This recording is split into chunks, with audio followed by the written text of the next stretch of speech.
As we welcome you back inside Mission Control Houston in the International Space Station Flight Control Room. We're currently in a communications handover with the International Space Station, and we will bring you those live views of the astronauts in Anil Menon and Jessica Meir here shortly as they continue their pre-breathe procedures as they prepare to venture out into the vacuum of space again for U.S. Spacewalk 96. Supporting both Jessica and Anil Menon today are going to be NASA astronauts Jack Hathaway and Sophie Adno of ESA, and these two have supported so far every spacewalk that they have been on board inside the International Space Station, supporting Jessica Meir's, again, spacewalk number 94 and 95. That was back in March and back in June. So Jack Hathaway and both Sophie Adno in their first missions aboard the International Space Station. Both of them arrived to the station back in February as a member of NASA's SpaceX Crew 12 on February 13th, and they're currently operating on their 174th day aboard the orbiting laboratory.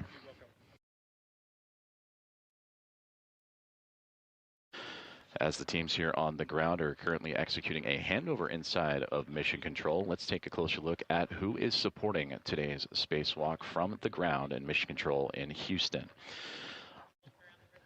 As he hands over control from the Orbit 1 to the Orbit 2 team, it'll be Spacewalk Flight Director Ronak Dave that will take the helm. Stephanie Wilson, NASA astronaut, will be the spacewalk communicator. We'll be hearing many communications between her and the crew outside, so that'll be with both Jessica and Anil throughout the day today. Aki Hoshide of JAXA will be the Capcom. He will communicate with the crew inside the International Space Station. Again, that crew of 7, so he will be handling communications of everything internally. Steve Villano, along with Drew Burr and Lucas Winder, will work things out as the lead spacewalk officer and task officers for today's spacewalk. And Matt Hahn and Andrew Francis will support the spacesuit and airlock operations.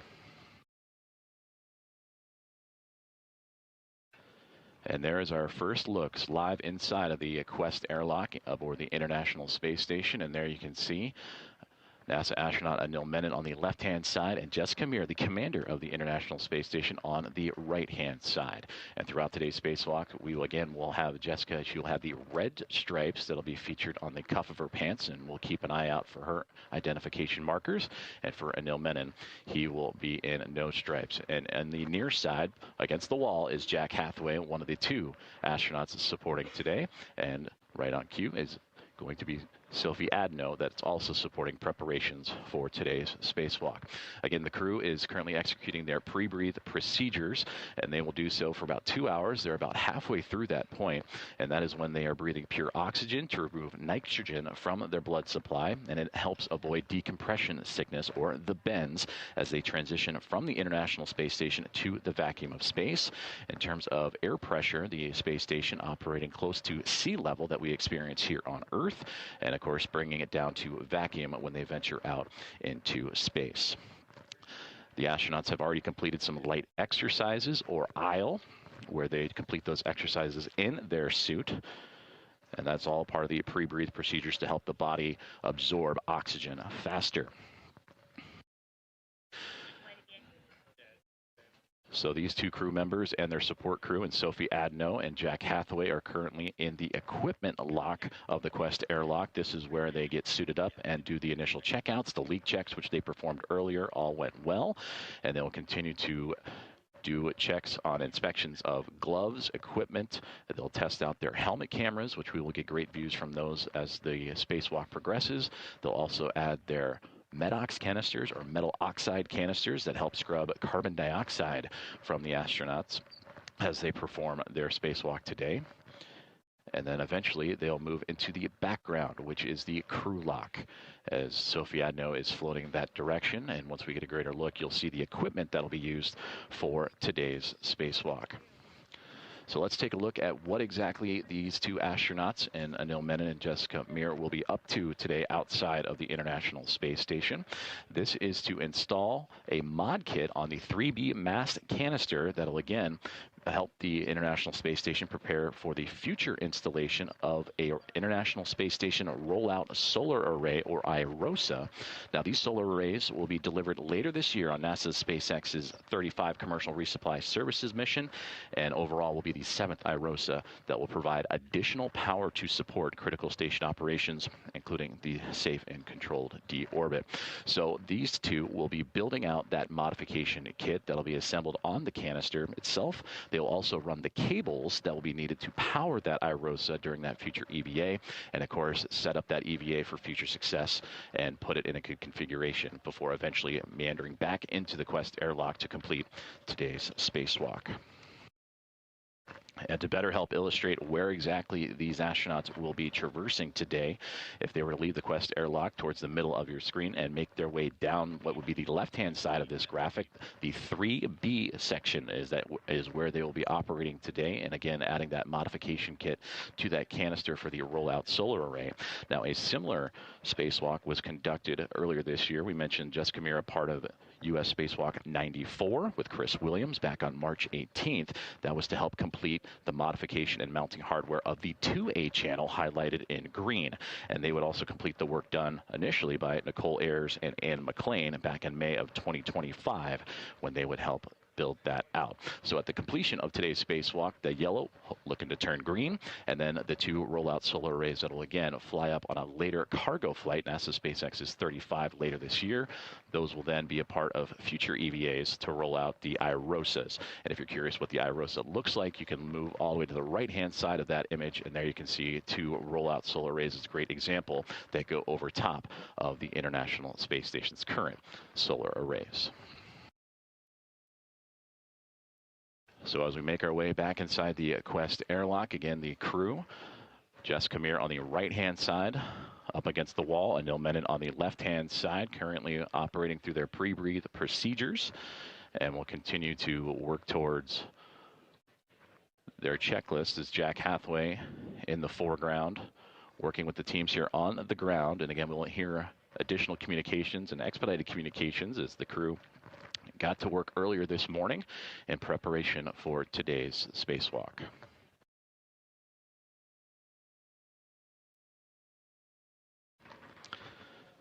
In about 5 minutes or so, the crew relayed earlier that they would begin. Airlock, just want to think. I think we're still waiting in step 7. Just want to make sure we're on the same page.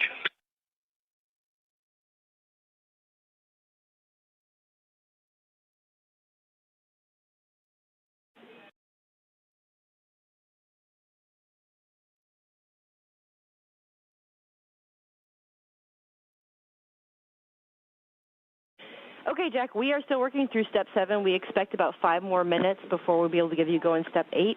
However, when you get to the designated time for MEDOX changeout at 11:15, you are go for MEDOX changeout.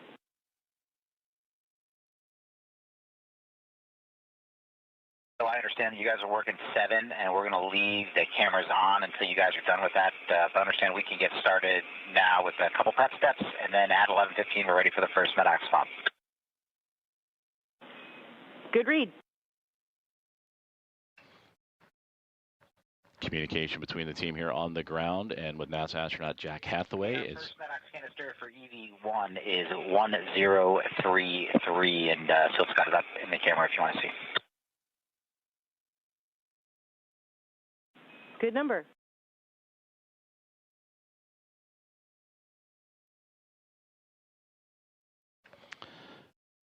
And Sophie Adno showing great displays is what Jack Hathaway is communicating down to the teams on the ground, the metal oxide canister that they will install in the back of the spacesuits of Jessica Meir and Anil Menon. Okay. And Sophie's going to unlatch Jessica's ETA and rotate her forward so she's got access. We copy.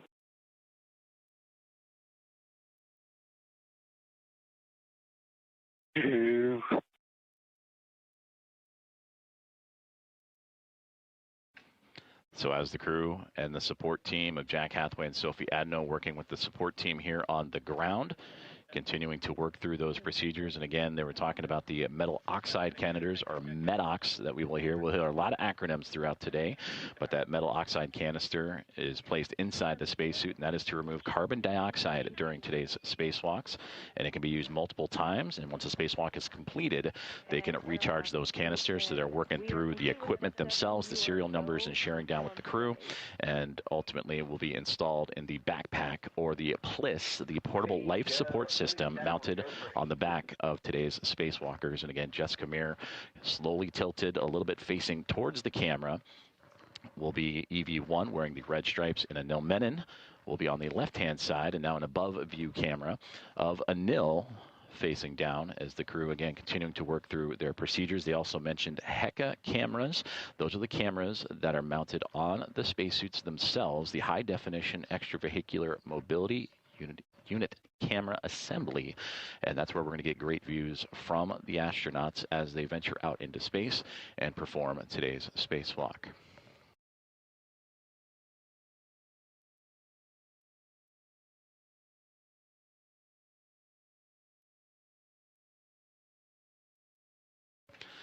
Once all the procedures are completed and the checkouts are done, they will then install their safers to the backside of their spacesuits. That is the simplified aid for EVA rescue. Those are nitrogen thruster-powered backpacks that are added to their portable life support systems and worn by the astronauts during a spacewalk on board the International Space Station. And they act as a self-rescue jetpack, providing 6 degrees of freedom, and ultimately needed if a astronaut were to become untethered and be able to safely make their way back to the orbiting laboratory.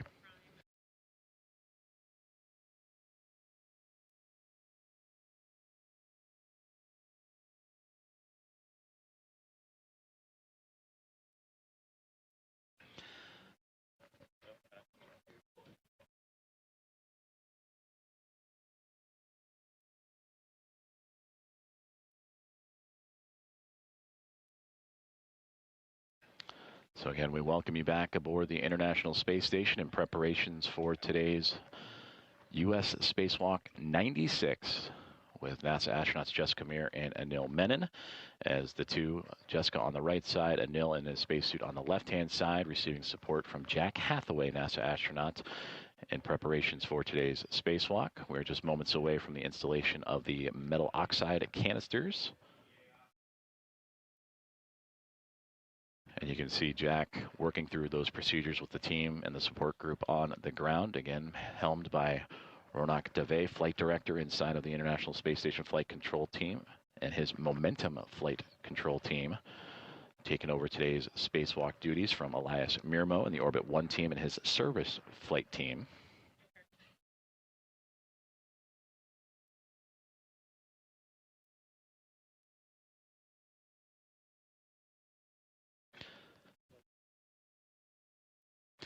In the background, again, the crew currently in the equipment lock of the Quest airlock aboard the International Space Station. But in the background, you see the equipment necessary to complete today's spacewalk. On the portion of the top left-hand side, you can see the struts that'll be required to install the 3B mod kit to the 3B mast canister of the International Space Station. And that involves 6 different struts and a mounting bracket that the two astronauts will assemble from start to finish. That bag is about 8 feet long and over 300 pounds here on Earth, and of course in space. Though seemingly weightless, still carries that mass with it.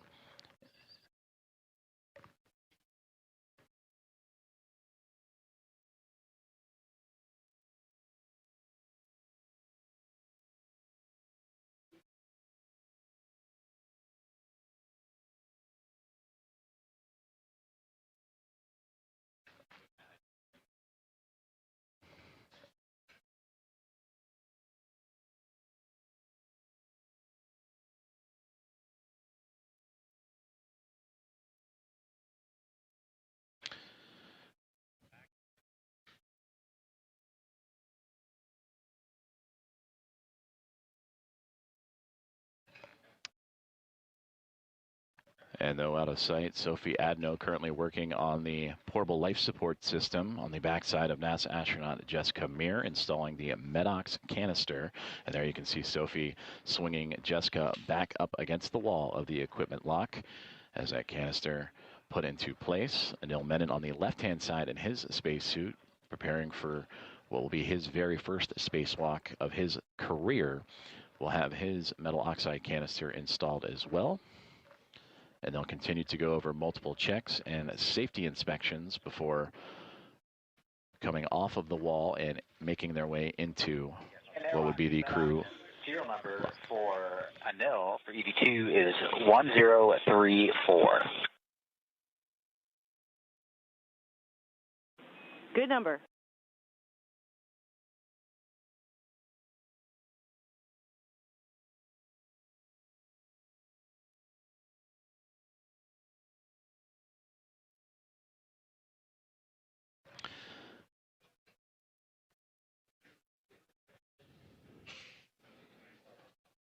So now you get a great view of Sophie Adno swinging NASA astronaut Anil Menon off of the equipment lock to install his metal oxide canister and unzipping the backside of the portable life support system. That backpack mounted on the back of the astronauts provides everything that they will need for today's spacewalk: self-contained, breathable atmosphere, cooling, power, and all that they can carry with them to work out into the vacuum of space for today's U.S. Spacewalk 96 and install the mod kit to the 3B canister of the International Space Station. And again, that is for the future installation of an International Space Station rollout solar array.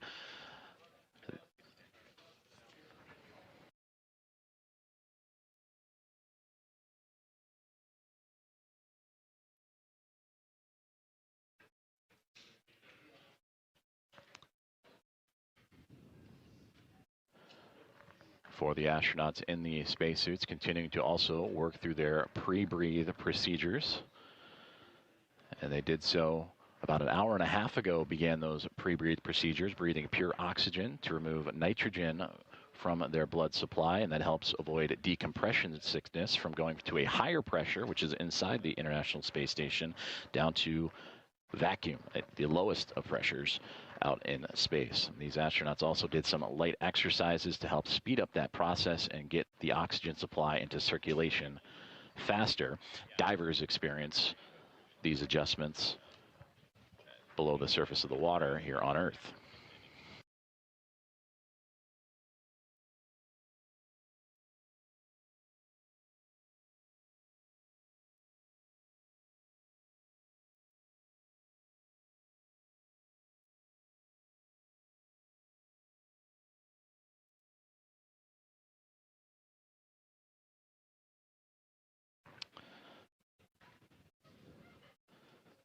Jack Hathaway, NASA astronaut in the foreground. Sophie Adno of ESA, working on the portable life support system of NASA astronaut Anil Menon. On the left-hand side of our view here today, inside the Quest airlock of the International Space Station, installing the metal oxide canisters. We're pausing the EMU pre-breathe in suit clock, GMT 1121.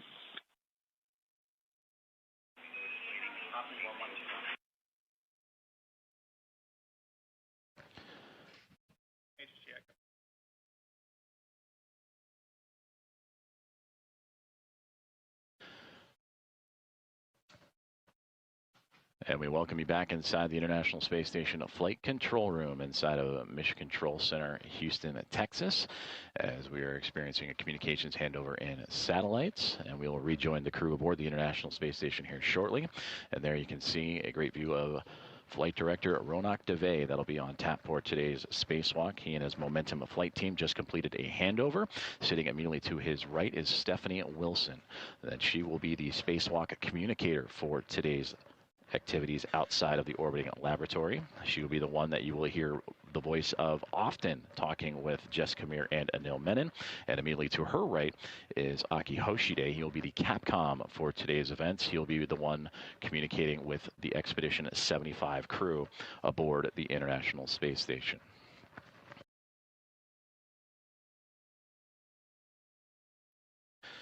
And as we resume contact. We return back inside the Quest airlock of the International Space Station as Jack Hathaway and team continuing to work through today's procedures ahead of U.S. Spacewalk 96.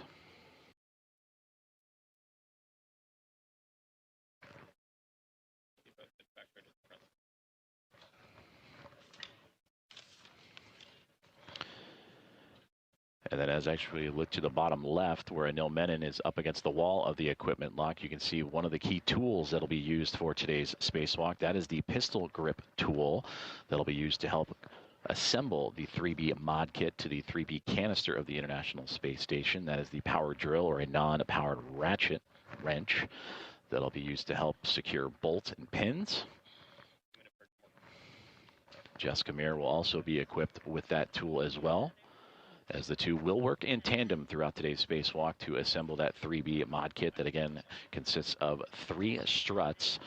They'll build an upper triangle and then have a right side and a left side that they will attach to the 3B canister. And once affixed with the center mounting bracket, that bracket will support the future installation of an International Space Station rollout solar array. And those arrays, again, airlock in step 18. The expended MEDOX for EV2 was 0022, and the expended MEDOX for EV1 was 0020. And also, we didn't hear you verify this earlier in step 11. Our GMT for the pause was 1121.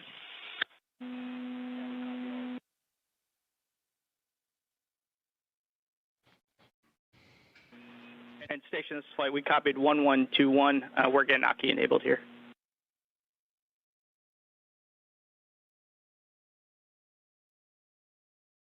And good numbers on the MEDOX as well.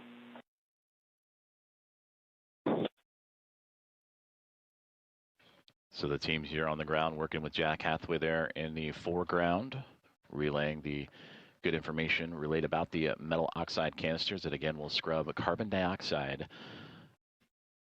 from the spacesuits of Jessica Meir on the right-hand side and Anil Menon on the left-hand side. And again, for Jessica Meir today, it will be her 6th spacewalk of her NASA career, her 3rd during this recent stay aboard the International Space Station when she would fly up on NASA's SpaceX Crew 12 back in February. And currently operating on her 174th day in microgravity.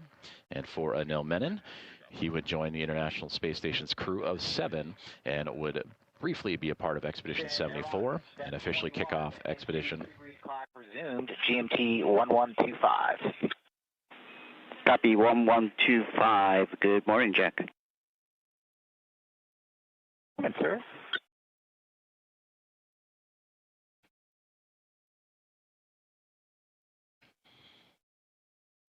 And there you heard the return calls from Aki Hoshide, again, today's Capcom that will be communicating with the astronauts inside the International Space Station, and Stephanie Wilson, the spacewalk communicator, will join in once both Meir and Anil Menon venture out into space. They continue to work through their pre-breathe procedures ahead of today's spacewalk. And again, for Jessica Meir, her 6th EVA, 3rd during her current mission as a member of NASA SpaceX Crew 12, the current International Space Station commander.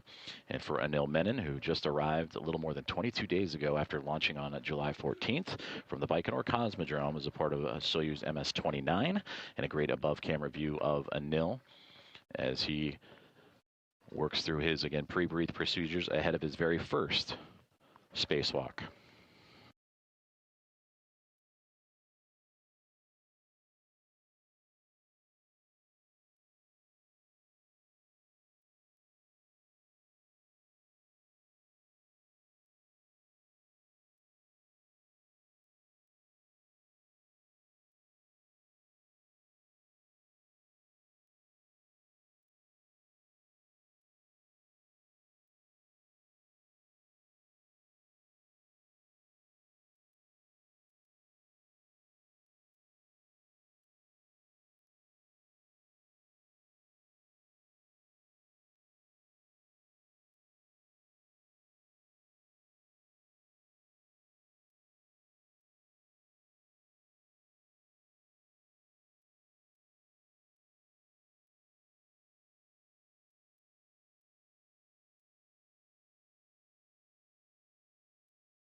This is Mission Control Houston as we look inside of the Quest airlock of the International Space Station as NASA astronauts Jessica Meir and Anil Menon prepare to venture out into the vacuum of space for U.S. Spacewalk 96 in preparation of a 3B mod kit to the 3B mast canister. We have successful manual leak checks, and we're back into procedure 1.225, step 17. Copy that. Thanks. Jack Hathaway and Sophie Adno supporting today's spacewalkers. Jessica Meir on the right-hand side, Anil Menon on the left in the equipment lock. And there we can see in the background a great shot through into the crew lock that they will eventually venture out into, and the equipment used for today. The larger bag that is floating towards the top of that lock is where the 6 struts and the mounting bracket that will be carried to the work site for today's spacewalk, and then the crew bag and equipment in the second bag, as we now see what will be the safers that are floating into view with ESA astronaut Sophie Adno. And these will be attached to the back of today's spacewalkers. And again, these safers, the simplified aid for EVA rescue, nitrogen thruster powered backpack used in the event an astronaut were to become untethered from the International Space Station and are able to safely maneuver back to the orbiting laboratory. So it'll be Jessica Meir that'll receive her safer first, shortly followed by Anil Menon.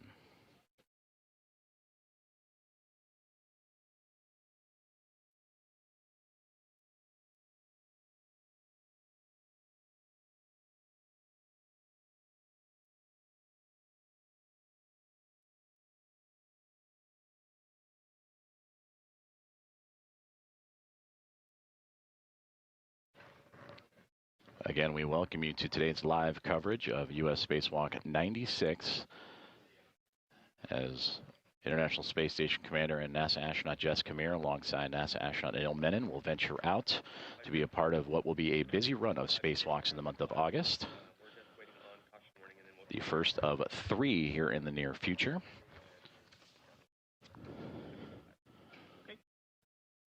For Jessica Meir, having her safer currently installed after her Medox canister just moments ago was placed inside of her portable light support system to help scrub carbon dioxide.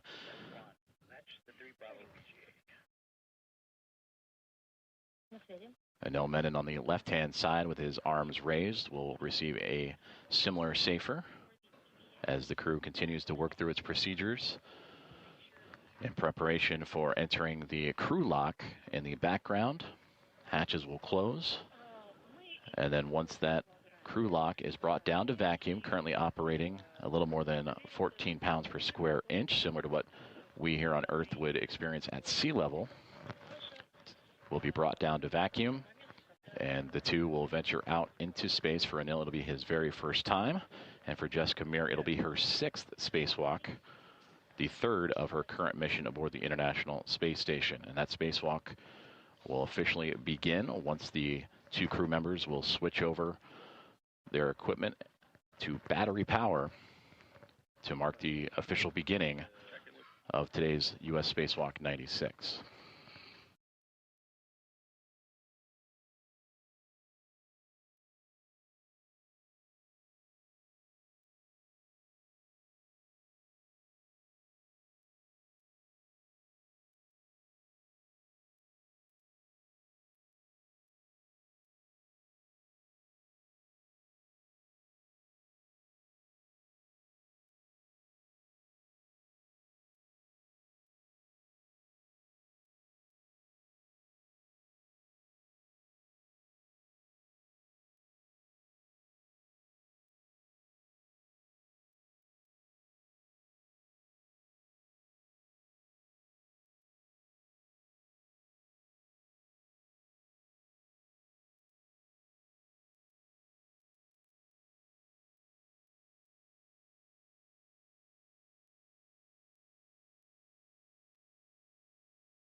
Inside of the Quest airlock of the International Space Station, NASA astronaut Jessica Meir, with now her back towards the camera, having her safer installed to her portable life support system and spacesuit.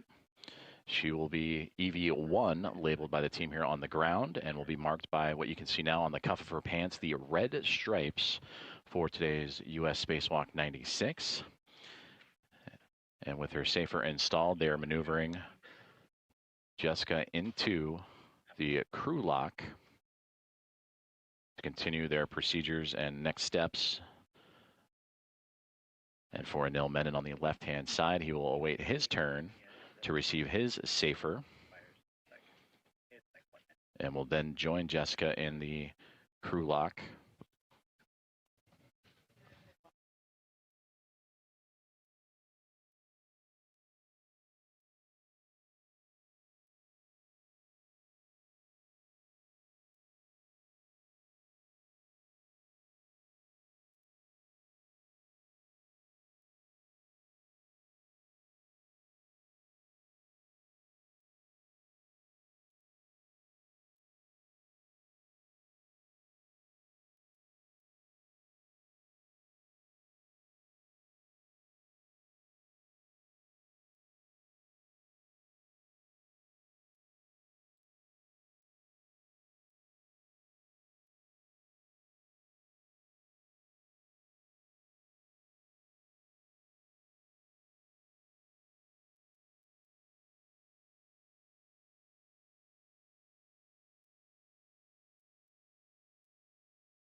Inside the Quest airlock, now NASA astronaut Anil Menon receiving his safer unit to the backside of his spacesuit ahead of today's U.S. Spacewalk 96. Jack Hathaway and Sophie Adno, NASA and ESA respectively, helping install those as Jessica Meir is now already inside of the crew lock and in position.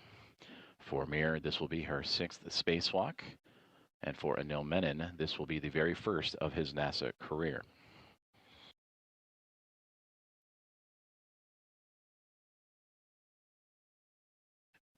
We will continue to hear communications from the spacewalkers themselves and from Jack Hathaway and Sophie Adno as they continue to work through all the safety and equipment protocols and technical protocols necessary before sending them into the crew lock.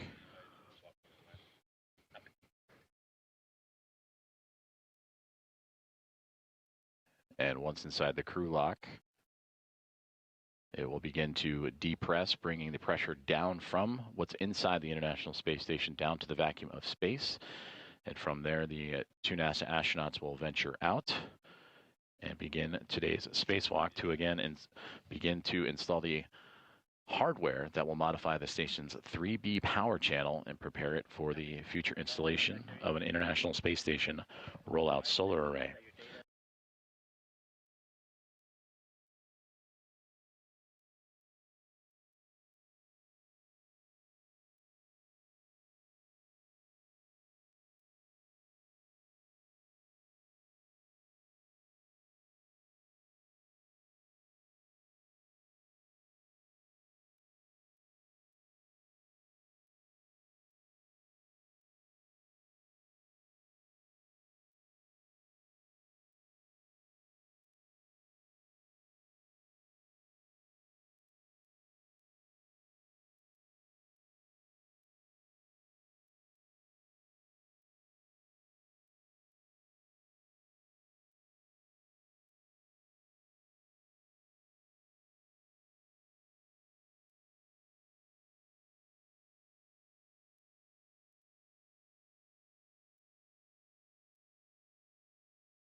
ESA astronaut Sophie Adno continuing to work on what is the left-hand side of NASA astronaut Anil Menon in preparation for today's spacewalk outside of the International Space Station. Jack Hathaway floating into the foreground.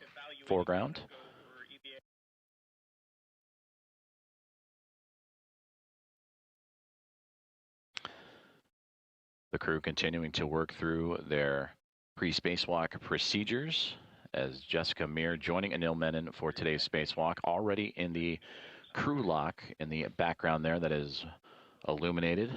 This view inside of the equipment lock, setting up Anil Menon for eventual entry to join Jessica into the crew lock. Teams on the ground monitoring all these procedures and continuing to work towards the start of today's spacewalk. So far, everything has been on time for both the crew and team here on the ground as pre-breathe procedures have been worked through. Medox canisters to scrub carbon dioxide have been installed. The safers have now been installed with Jessica first and now Anil as they position him. Feet to head is the positioning inside of the crew lock as Jack Hathaway moving some of the equipment necessary for today's spacewalk to allow Anil Menon to float his way in and join the International Space Station commander.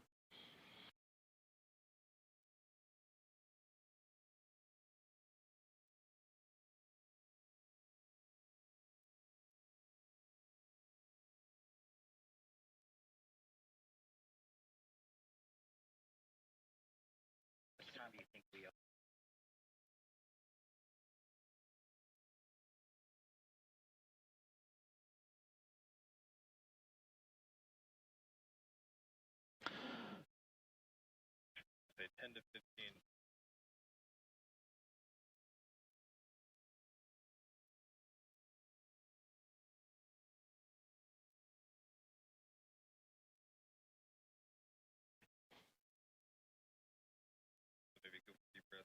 Today's spacewalk support group and Jack Hathaway and Sophie Adno now positioning NASA astronaut Anil Menon inside of the crew lock of the Quest airlock inside of the International Space Station as crew aboard the station as well as here on the ground in Mission Control Houston in the International Space Station Flight Control Room.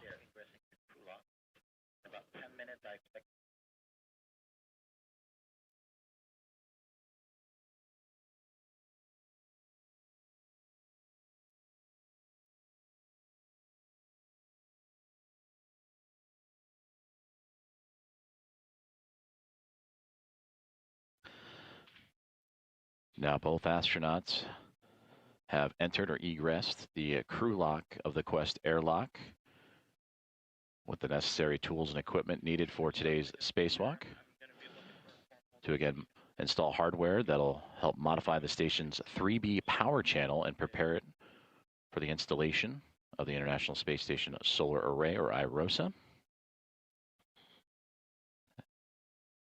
And both The Aerosopher 3B and the 2A power channel will arrive on a future cargo flight that'll happen later this year on NASA SpaceX's 35th commercial resupply services mission.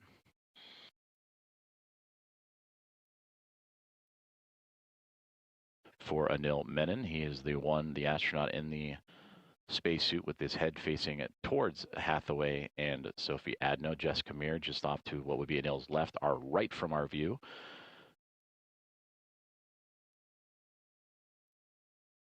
Once they are properly positioned and continue to go through their spacewalk procedures, the hatch will close.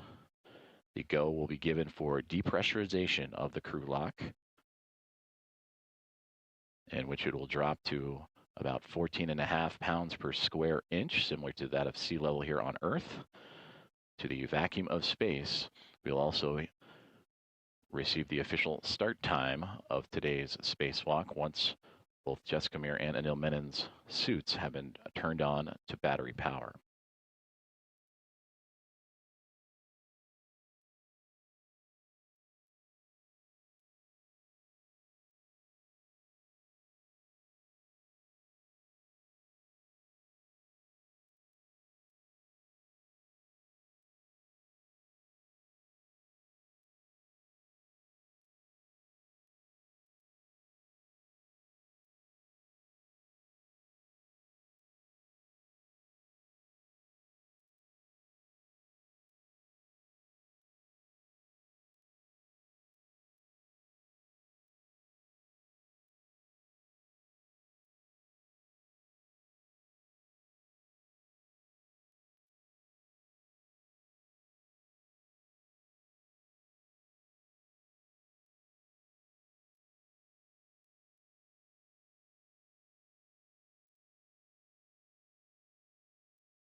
Back inside the International Space Station's Quest airlock, we welcome you for today's live coverage of U.S. Spacewalk 96 as NASA astronauts Jessica Meir and Anil Menon prepare to exit the orbiting laboratory and perform the installation of hardware that will modify the station's 3B power channel and prepare it for the installation of a future International Space Station rollout solar array that'll be completed on a future spacewalk.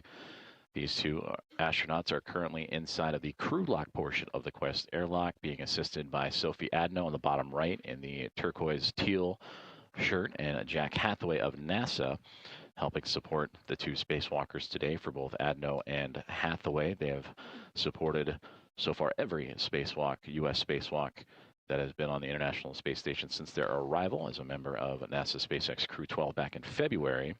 And that is also where Jessica Meir would arrive on station, and the current International Space Station commander. She is preparing for her 6th EVA of her career, the 3rd this mission, and over her career, 36 hours and 6 minutes out in space. And for Anil Menon, he is on his first flight to the orbiting laboratory, arriving just this past July 14th, as a member of Soyuz MS-29. So entering his 22nd day aboard the International Space Station.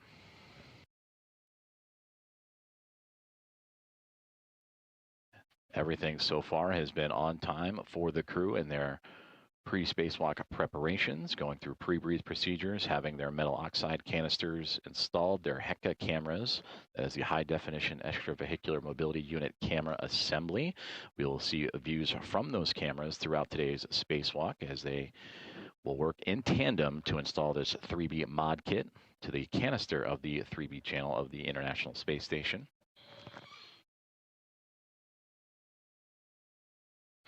Teams here on the ground in Mission Control Houston continuing to monitor through these steps ahead of the start of today's spacewalk as they continue to communicate down and communicate with the astronauts, making sure everything and every procedure is checked off.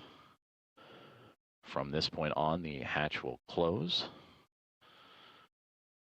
And the teams on the ground, as well as both Jack and Sophie, will monitor.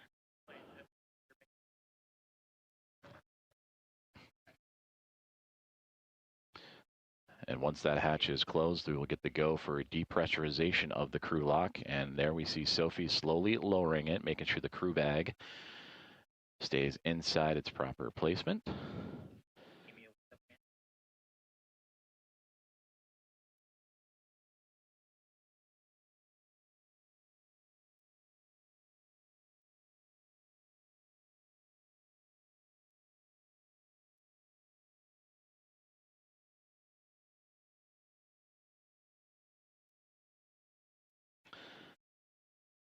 And with that, the hatch has been closed of the crew lock of the Quest airlock inside the International Space Station. Where on the other side of the hatch awaits Jessica Meir and Anil Menon of NASA, ready to venture out into space for today's spacewalk.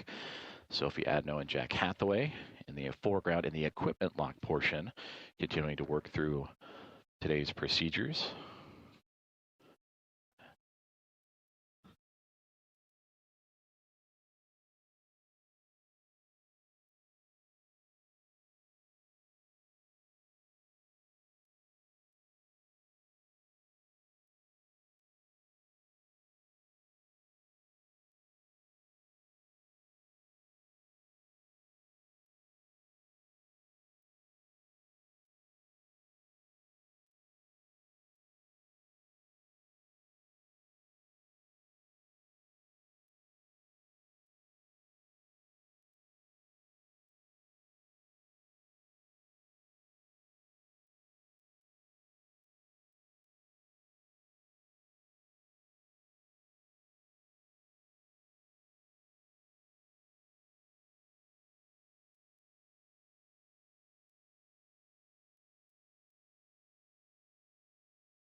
So for Jack Hathaway and Sophie Adno, officially closing the hatch of the crew lock, and again taking extra precautions and making sure everything is sealed up properly as the two astronauts, Anil Menon and Jessica Meir, are inside the crew lock, but also with a lot of equipment for today's spacewalk.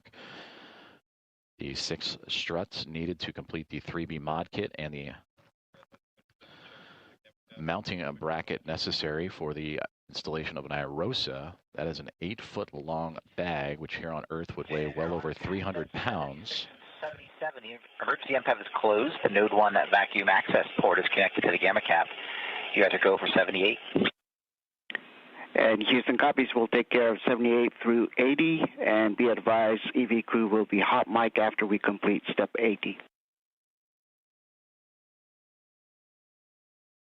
All right, we copy. You guys are going through 80, and EV will be hot mic once you're done with that. We'll be standing by. Copy that.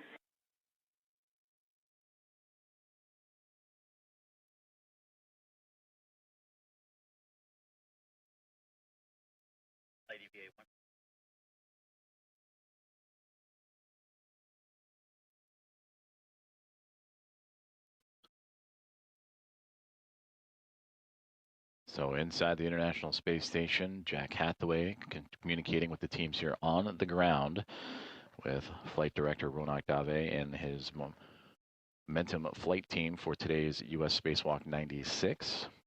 continuing to work through the step-by-step procedures ahead of today's spacewalk. On the other side of that hatchway is NASA astronauts Jessica Meir and Anil Menon, our two spacewalkers for today. Sixth of the career for Meir, first for Anil Menon. And then as they continue to work through their procedures, we will hear communication from the crew as they continue to work through their checklist, but also the go for depressurization of the crew lock.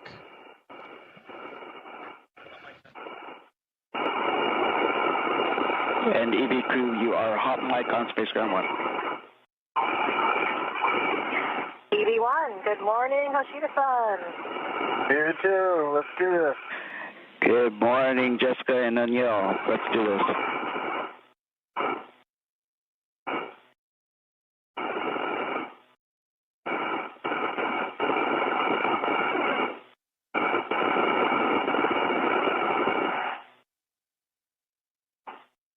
Just to make sure I'm on the same page with you, I think that means that you guys are done with 80 and you're ready for me to do 81.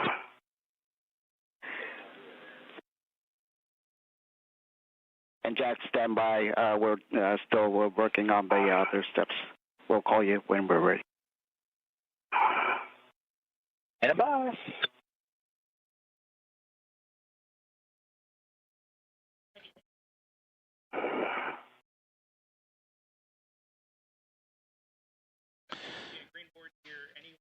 And we heard the first communications down to the ground of today's coverage from Jessica Meir and Anil Menon doing the comms checks with the team here in the International Space Station Flight Control Center.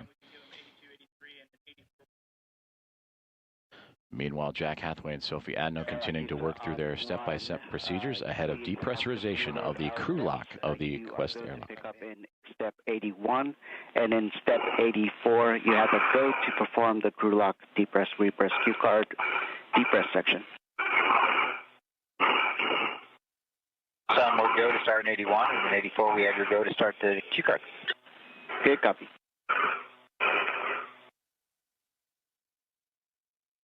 All right, EV2, I've got a couple of steps for you to verify. You're not actually throwing any switches here, but just verify for me on the UIA that the depress power switch is in the on position. Depress pump power switch OFF. Okay, copy OFF, and one more verified step that the depress pump enable LED is on. Enable is on, ON. All right, that's the completion of this, and I'm moving into the crew lock depress cue card if you want to follow along. I'm tracking.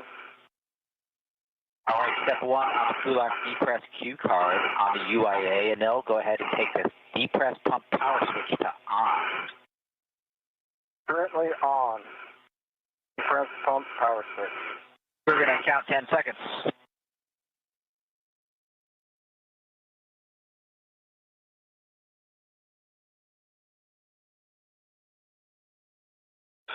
All right, that's a good 10 seconds. Step two, you're going to take the depress pump manual isolation valve to open. You can expect to get an alert tone.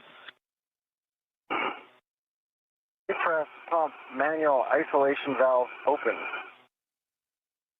All right, continue to monitor your suit P gauge, stays below 5.5, and if it hits 5.5 or greater, go ahead and let us know. Stop the depress and let us know if the gauge gets above 5.5. V1. EV2.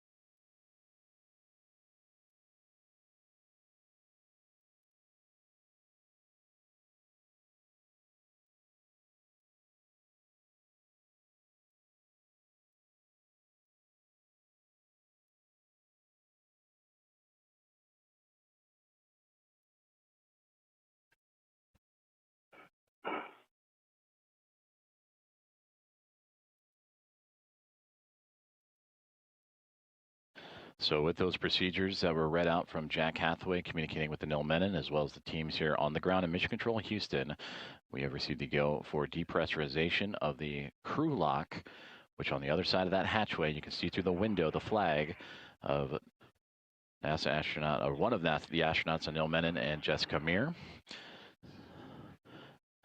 The crew lock started closer to sea level, about 14.5 pounds per square inch. It is currently falling, and a little more than 11.8 pounds per square inch at the moment. We'll continue to monitor this depressurization of the crew lock.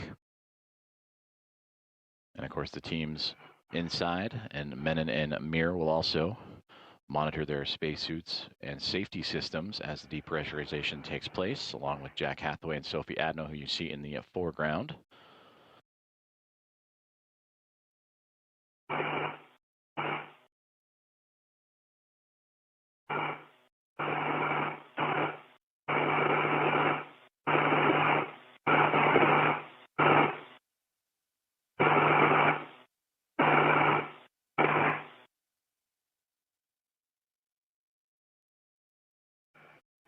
And again, depressurization of the crew lock is underway just shortly before the start of today's U.S. Spacewalk 96, now approaching 10 pounds per square inch.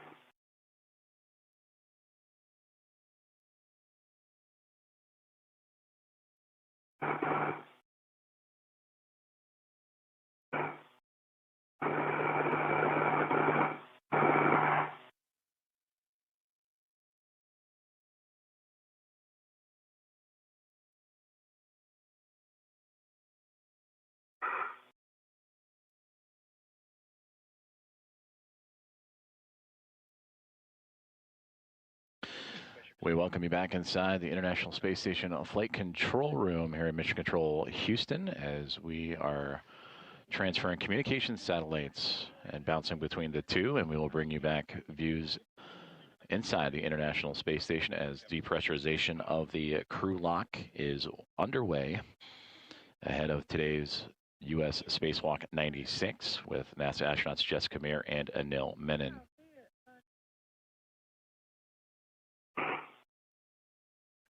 Flight Director Ronak Dave and his Momentum flight team you see before you, monitoring today's spacewalk. Flight Director Chris Dobbins joining in to his left. He will be the flight director for a future spacewalk, part of a busy month of August for the International Space Team and Spacewalk team. Stephanie Wilson, who just departed the screen, she will be the spacewalk communicator, working with Jessica Meir and Anil Menon through today's procedures. And JAXA astronaut Aki Hoshide on the top part of your screen, he will be the CAPCOM, or capsule communicator, and relaying communications to the Expedition 75 crew that remains inside of the International Space Station. And as we return aboard the International Space Station itself, the depressurization of the crew lock continuing and now approaching 8.5 pounds per square inch as Jack Hathaway and Sophie Adno continue to monitor that depressurization.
Now approaching 7.5 pounds per square inch inside of the crew lock, where Jessica Meir and Anil Menon preparing for today's spacewalk and the installation of hardware to the 3B mod kit and mass canister aboard the International Space Station in preparations for the rollout of a International Space Station rollout solar array to help augment the power of the orbiting laboratory. Jack Hathaway and Sophie Adno supporting today's spacewalkers. Also monitoring from the orbiting laboratory. And as we sit this morning at this hour, the International Space Station currently flying over the South Pacific, about to make its way to the northwest portion of South America.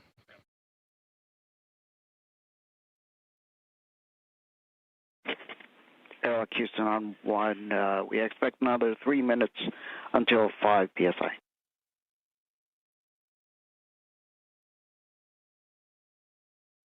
We copy 3 minutes. We're seeing about them pass through about 6.5 now, and EV1 and EV2, you can expect an alert tone at 6, and we'll check in with you again at 5 psi.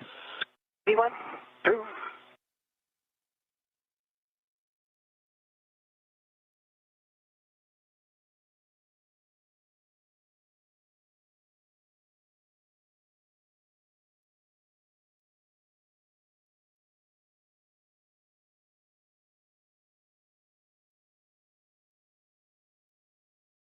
Communications with Jack Hathaway and the team here on the ground inside the International Space Station Flight Control Room. And also relaying those comms to the 2 astronauts inside of the crew airlock as the depressurization continuing on. Now it's 6.3 pounds per square inch inside of that crew lock.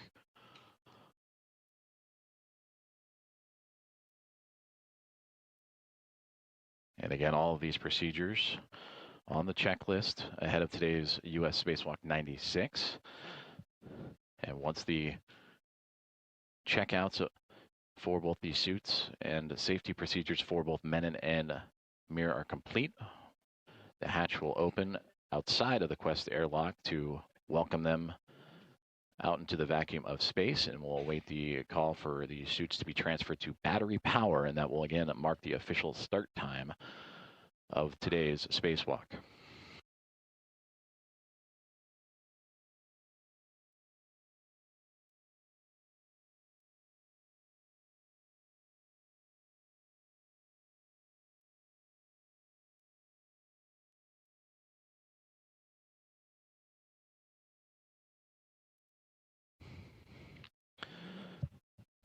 Now approaching 5.5 pounds per square inch inside the crew lock, which is on the other side of that hatchway you see before you. Sophie Adno and Jack Hathaway also monitoring from the equipment lock of the Quest airlock of the International Space Station.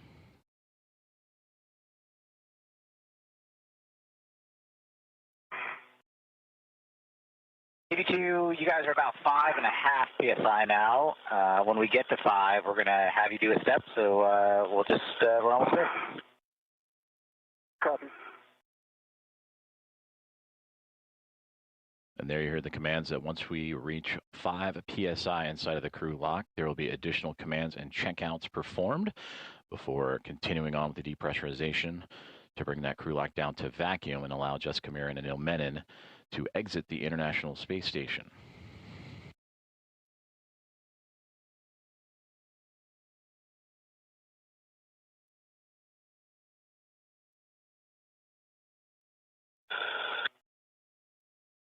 All right, to EV2, if you'd reach out and put your hand on the depress pump manual isolation valve and move it to the closed position, you'll get an alert tone. Depress man ISO valve is closed. We're just going to watch for a second, watch the pressure stabilize.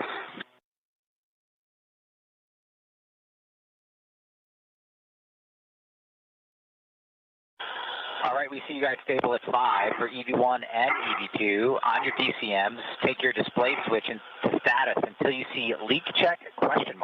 Then a long yes, and follow the displayed instructions. Let us know when you're done. EV1. EV2.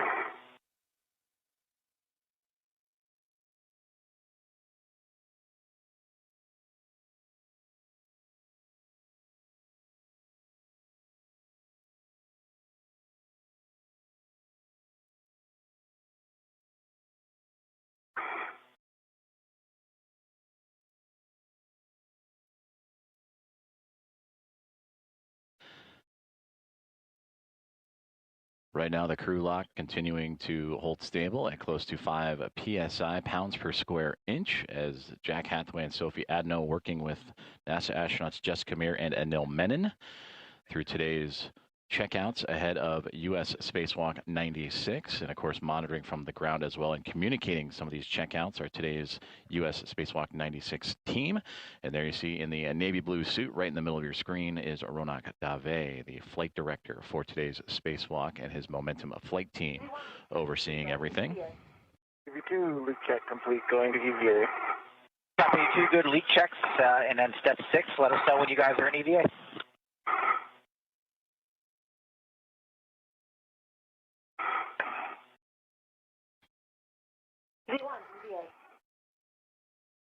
Copy, EV1, EVA.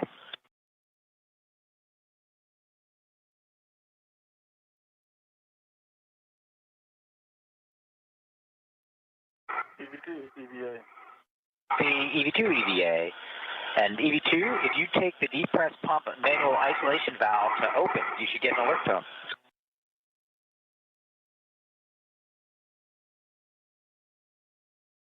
The depress pump manual isolation valve is open.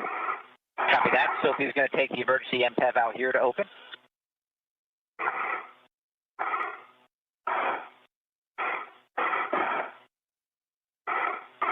All right, the emergency MPEV is open out here. Both of you monitor your suit P gauge, stay below 5.5, and let us know if it doesn't. EV1. EV2.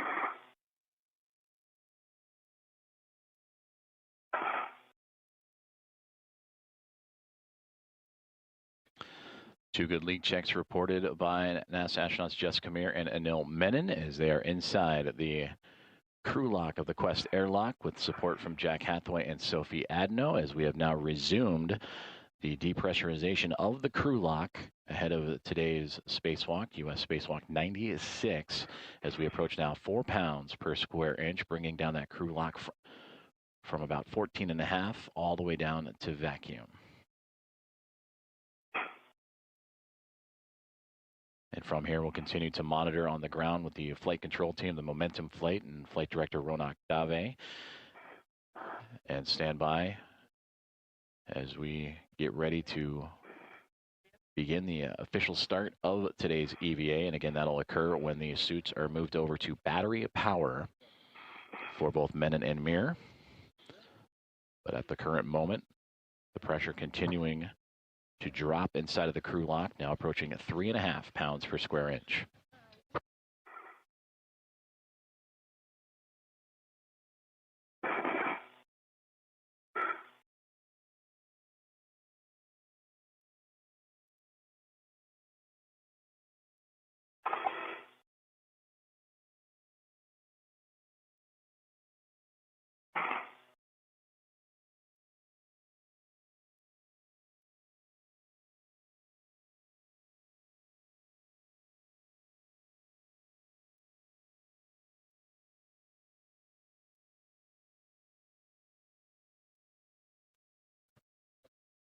Pressure inside the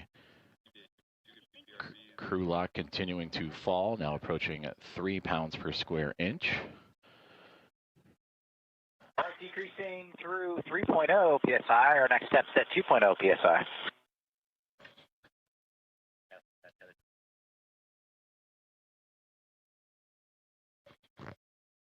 Again, the crew continuing to work with the teams on the ground and the 2 astronauts for today's spacewalk, and Jessica Meir and Anil Menon through their spacewalk procedures. And we heard that the next round of procedures will come as we near closer to 2 pounds per square inch, currently at 2.75.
Again, we welcome you to the live coverage of today's U.S. Spacewalk 96 as depressurization of the crew lock inside of the Quest airlock well underway, now approaching close to 2.10 pounds per square inch, monitored on your screens by Jack Hathaway and Sophie Adno.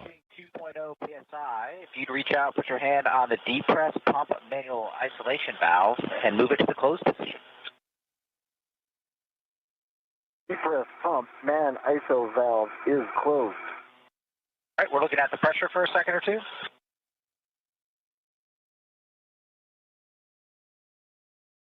All right, and on the UIA EV2, you can take the depress pump power switch to the off position. Press pump power switch is off, OFF. Copy off, OFF. It's been great working with you guys. We'll see you in a couple hours. Houston, you got them. Thank you so much, Jack and Sophie. Thanks, guys. Good morning. Jessica and Anil, thank you, Jack and Sophie. We are ready for your initial tether configurations for egress. Good morning, Stephanie. I can start the tether config.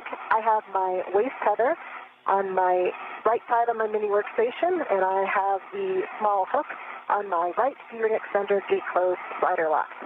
I have my anchor hook also on my workstation. I can see that my green reel is unlocked. My yellow hook is on the green reel. That's gate closed slider lock. My red reel is unlocked, and I can see my green hook is on the red reel that is unlocked.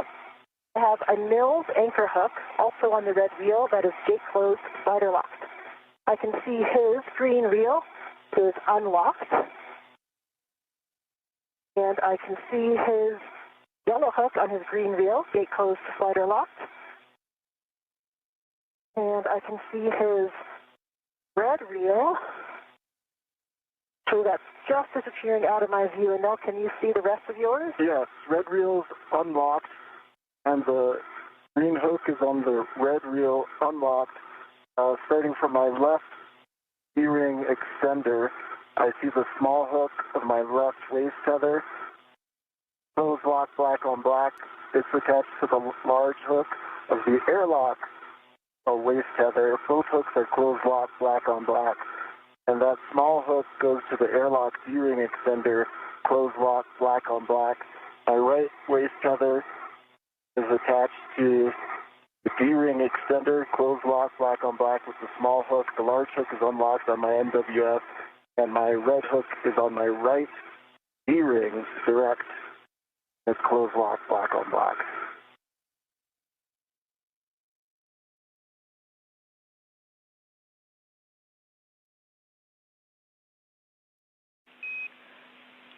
And we copy all. We need EV1's red hook. My red hook is gate closed slider locked on my right D-ring extender. Two good tether configs for EV1 and EV2. Thank you. When crew lock DPDT is about 0, EV crew expect an alert tone. EV1. EV2.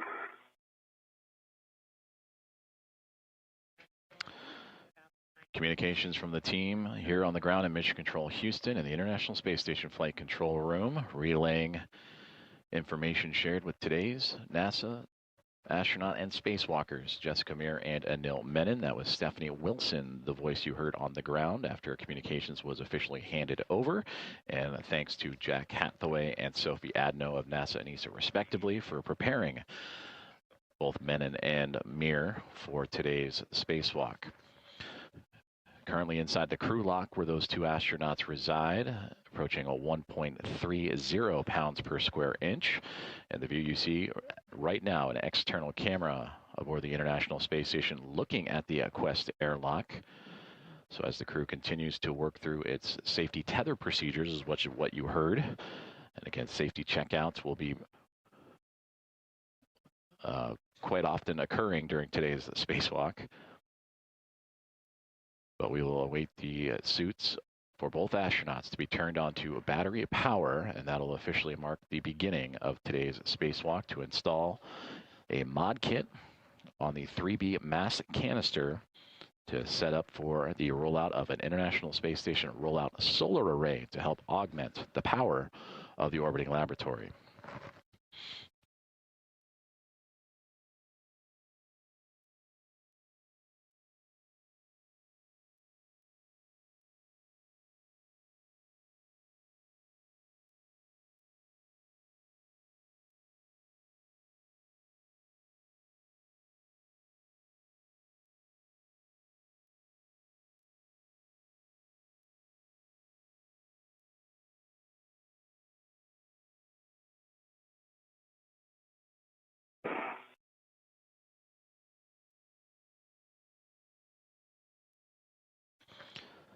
Depressurization of the crew lock continuing to occur as we now are approaching 1 pound per square inch inside of that crew lock of the Quest airlock, which you see the external views of outside of the International Space Station.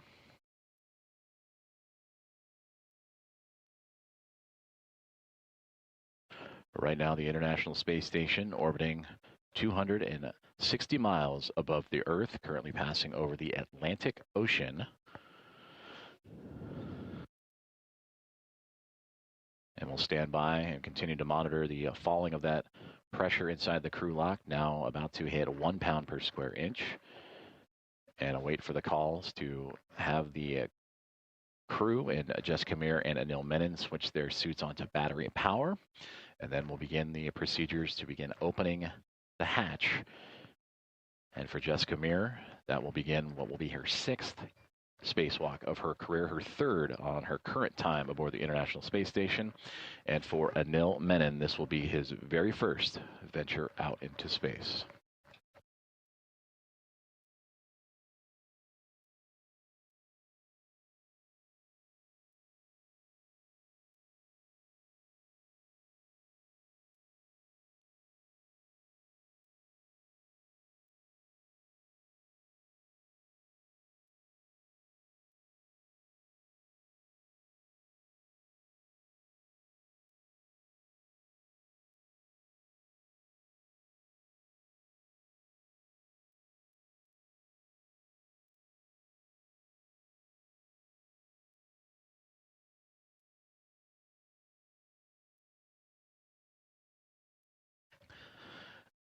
We welcome you to today's live coverage of U.S. Spacewalk 96 outside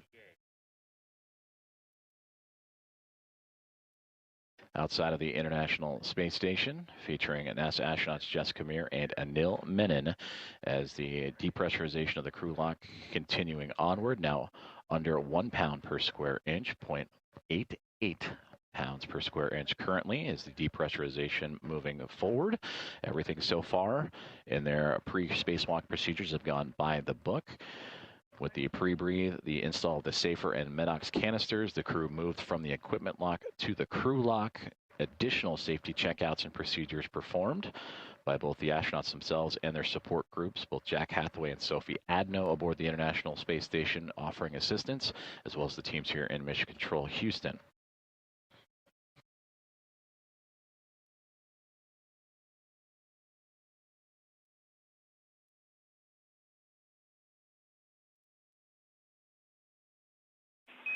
Airlock Houston, we are tracking about 4.5 minutes to 0.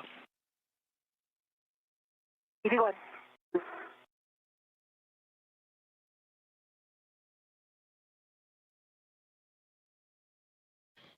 And with that communication, the relay from Stephanie Wilson up to the crew is that they are now tracking about 4.5 minutes until that crew lock will reach 0, the vacuum of space. And we continue to monitor and follow along with the process. But again, next steps from here will be the crew moving their suits, their spacewalk suits, to battery power to begin the formal beginning of today's spacewalk. And then the go will be given to open up the hatch thermal covers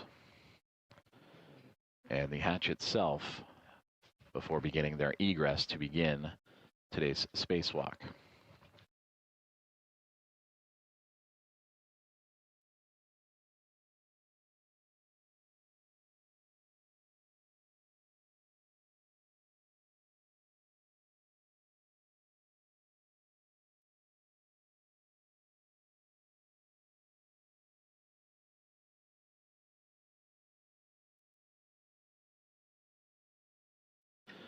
And again, today's spacewalk performed by Jess Kamir and Anil Menon. They will exit the Quest airlock here in only a few more moments, and that will begin their journey to install hardware that will modify the station's 3B power channel and prepare it for future installation of an International Space Station rollout solar array. And that solar array will be scheduled for delivery a little bit later this year aboard NASA's SpaceX's 35th Commercial Resupply Services mission.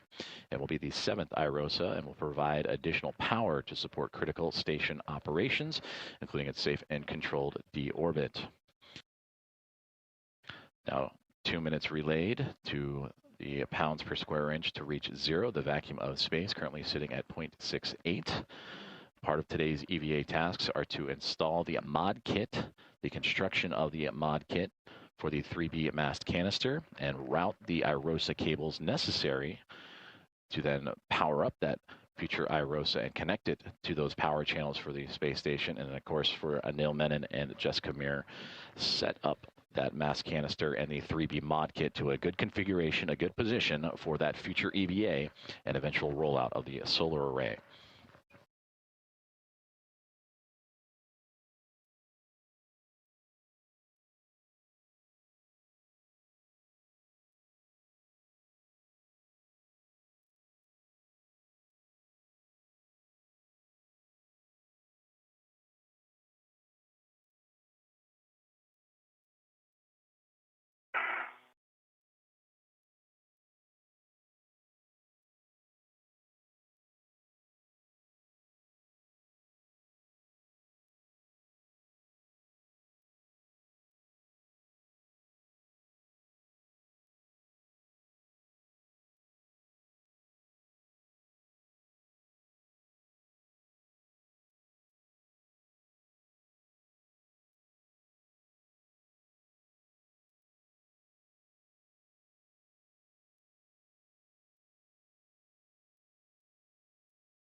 Continuing to monitor along the depressurization of the crew lock of the Quest airlock, which inside the view you see here of the Quest airlock is NASA astronauts Jess Kamir and Anil Menon approaching 0.60 pounds per square inch as it is being brought down to vacuum. All initial checks and safety checkouts have gone by the book, and we'll await the commands from the team here on the ground in support of today's U.S. Spacewalk 96 for instruction to move their spacesuits to battery power, which will bring the official start of today's spacewalk, and then the commands to begin opening the hatch thermal cover and begin egress or exiting procedures to move into the vacuum of space. And for Jess Kamir, again, this will be her 6th spacewalk of her career, the 3rd of her current mission as a member of NASA SpaceX's Crew 12 and the current International Space Station commander. And she will add to what has already become an impressive total of time out in space, 36 hours and 6 minutes as it stands this moment.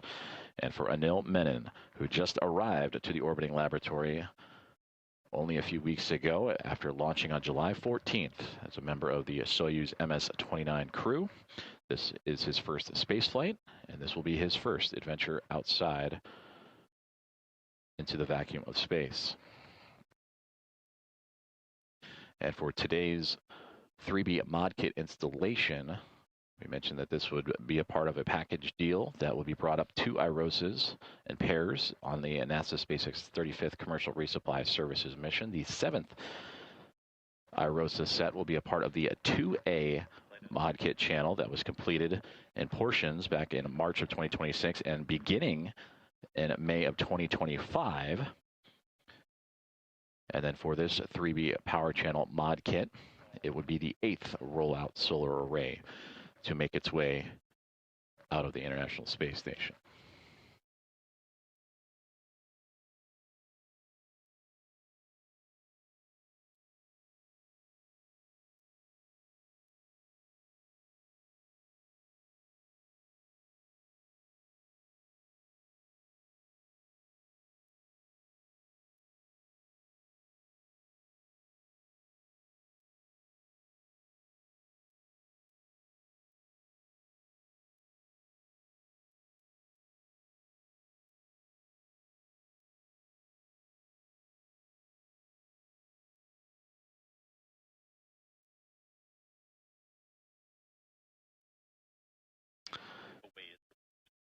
Now reaching 0.50 pounds per square inch, half a pound per square inch as it currently stands inside of the crew lock of the Quest airlock of the International Space Station.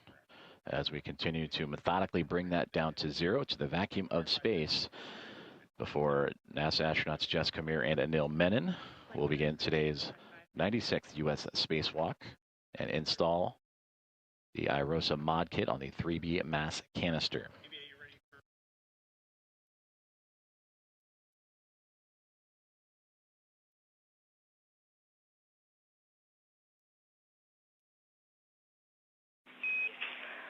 Airlock Houston, we see crew lock P less than 0.5. We are ready for you to verify EV hatch gauge. Can work. And now I'm coming left a little bit toward your feet to reset. I'm moving my feet up. I see negative 0.4.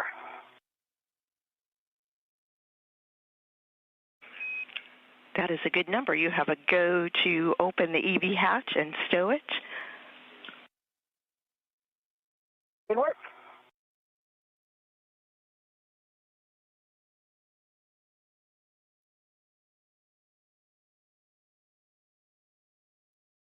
Communication is there as the team has received the go to open the EV hatch. As Jess Kamir radioing down to the team here in Mission Control Houston in the International Space Station Flight Control Room. That is now in work as we are under now 0.20 pounds per square inch inside of the crew lock, and we'll wait the call to hear that crew switch their suits to battery power, formally begin today's EVA or spacewalk, extravehicular activity. And then from there, the views you see on your screen, the external cameras on board the International Space Station will begin to see movement and eventual exiting and egressing of the two NASA astronauts. A little bit toward you. Yes. I'm moving the cable bag out of your way to create space. Okay, the hatch is open. I'm just trying to slide it back to the hatch key. Yep. Okay, you should have more space for your feet. You have about a foot if you need to go a foot, body. Okay, I got the right position now. Got it. Thank you. All right, hatch is open.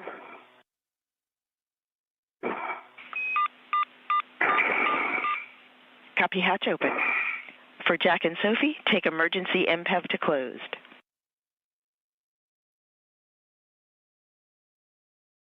Emergency MPEV closed. Copy that. That completes crew lock depress. Moving on to post depress. On your DCMs, take your power switches to bat. Stagger switch those, expecting a warning tone.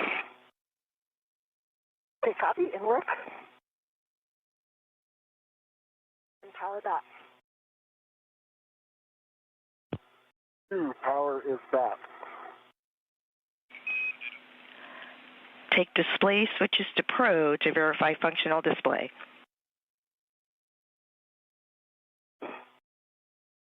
V1 functional. EV2 functional. On the UIA, take power EV1, EV2, 2 switches to off, OFF.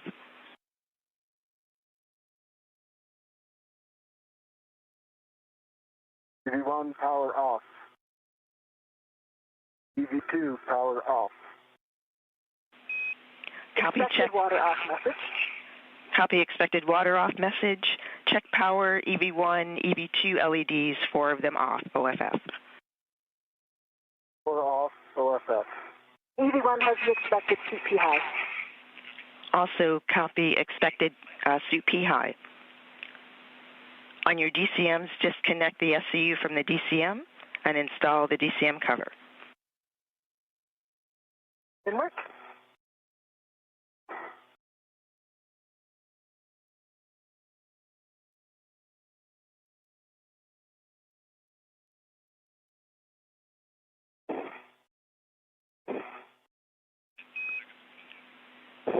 Ten seconds, 20-second handover.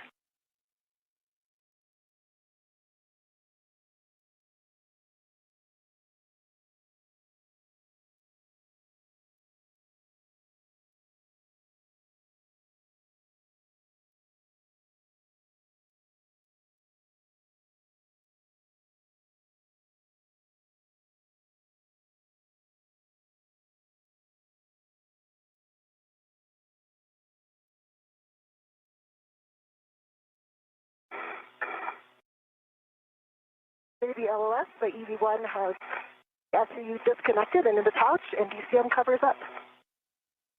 EV2 is disconnected into the pouch, DCM cover is up. Copy all EV1, EV2. On the crew lock, check depress pump man ISO valve is closed. Press pump man ISO valve is closed. On your DCMs, take temperature control valves to max hot.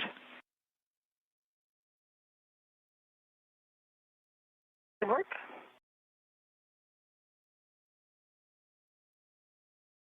EV1 max hot.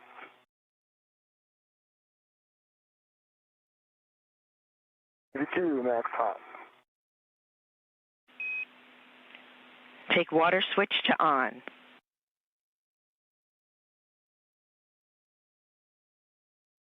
EV1 water on. EV2 water on. Check DCM blank, bite off. DCM blank, bite off. DCM blank, bite off. Take your temperature control valves as you desire and report the settings to us.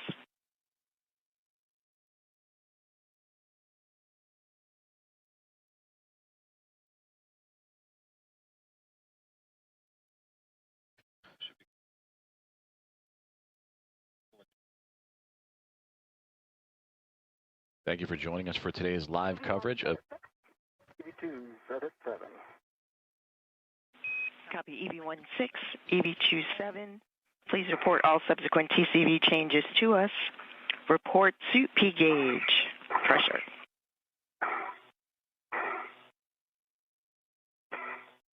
EV1 4.2 on the suit P gauge. EV2 is 4.2 gauge. Copy 4.2 for both EV1 and EV2 on the suit P gauge.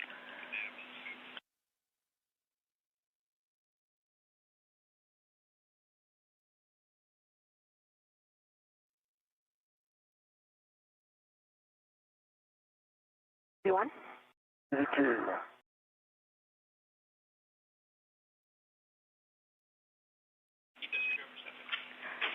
And we have good suit parameters on the ground. We will take the airlock VRIV step also from the ground. That completes post-depress. Jessica, we are ready for you to open the hatch thermal cover, release the hook from the magnetic plate D-ring, attach the hook to the stowage tether point, and cinch the strap until snug. Confirm 6 lines visible. Okay, copy and work. And we again welcome you to today's live coverage of U.S. Spacewalk 96. We're just a couple of moments ago at 7:33 a.m. Central Time, 8:33 a.m. Eastern. The suits to NASA astronauts Jessica Meir and Anil Menon have been switched on to battery power. They just completed their post-depress checklist that you heard in communication with Spacewalk communicator Stephanie Wilson, you see on your screen here, sitting next to Flight Director Ronak Dave. So again, the official start time of today's Spacewalk, 7:33 a.m. Central Time, 8:33 a.m. Eastern, as the International Space Station was flying over Germany. You can egress the airlock and turn on your HECA. Good work.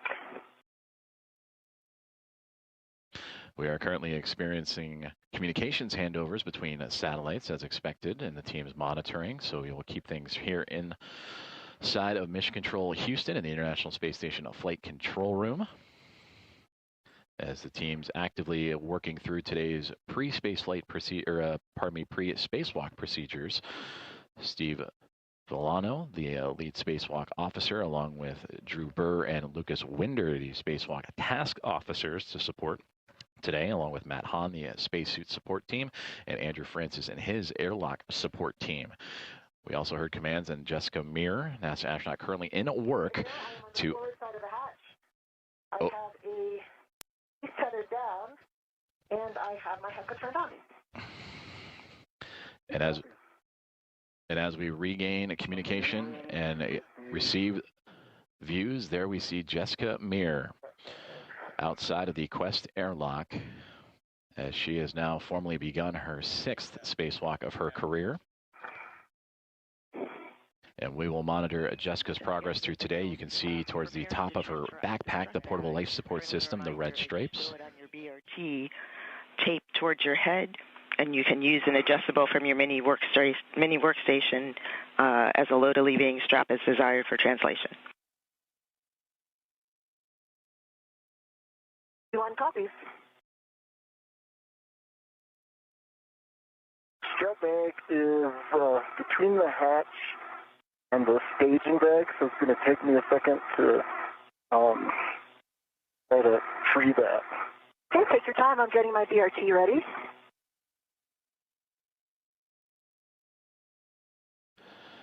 So Jessica Meir now outside of the Quest airlock. NASA astronaut Anil Menon still inside. For Jessica, she mentioned the BRT. That is the body restraint tether that creates and provides greater body positioning and stability. And that is when working in close proximity to the International Space Station and being able to retain the use of both of her hands. And she will need that because Anil Menon is going to hand her the strut bag for today's spacewalk. That consists of 6 struts and a mounting base for the future use of an International Space Station rollout solar array. And that bag, quite large, 8 feet in long, and weighing here on Earth what would be 330 pounds. And that mass will be handed over to Jessica Meir to then have connected to her suit. And then once that is handed over, Anil Menon will make his way out of the hatchway and get his first views and begin officially his first spacewalk.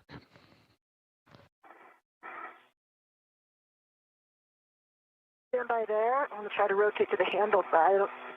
Handle yet.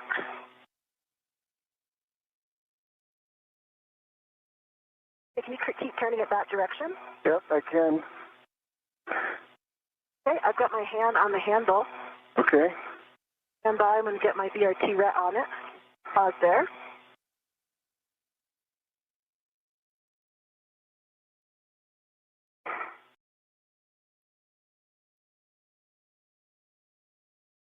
Okay, I have my BRT ret on it. I'm going to release this. Have the ret side actually. I do have the. I can easily release the ret if you'd like me to. You can go ahead. I have it retted. That is released. I copy. I'm going to pull it out a little bit more. Okay, hold it there.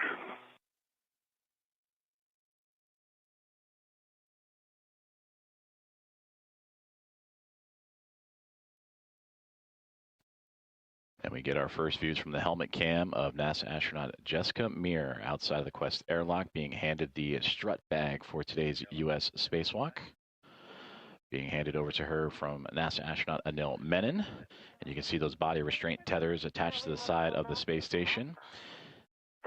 And there in the background, you can see the solar array wing and the Northrop Grumman NG-24 vehicle and cargo craft attached to the station. And again, that strut bag, quite large, 8 feet long, weighing over 300 pounds, that has now been handed over to Jessica Meir.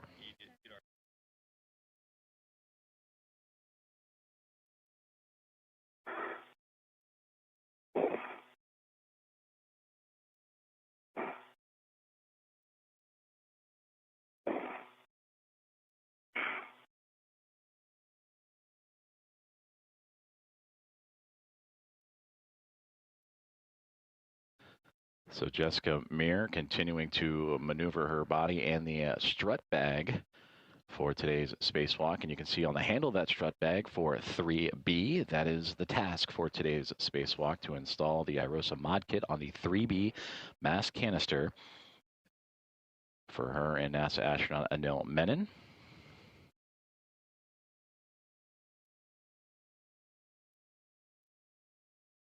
Got the adjustable, and I'm putting that over to my mini workstation for some extra maneuverability.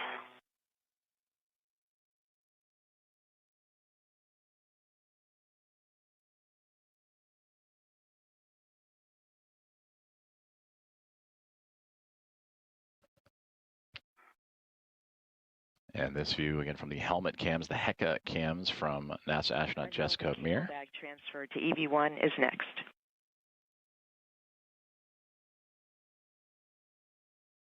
No copies.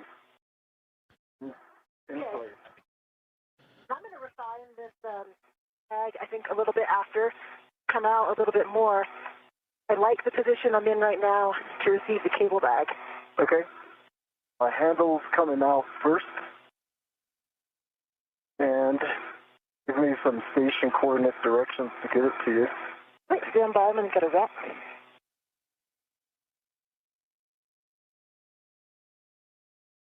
Todd, stay right there. I'm going to get my red on it. All right, no problem. I Can can you come down a little bit more? Yeah, I'm going to try to get a red. I wanted to get a red on the other side. On the other side, I can help you with that. Hold on. Is that easier?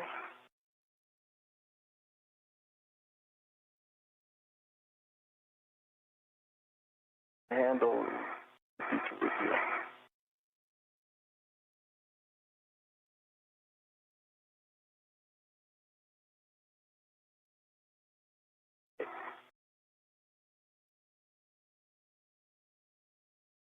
Okay, I've got a ret on it. You can release that ret. Okay.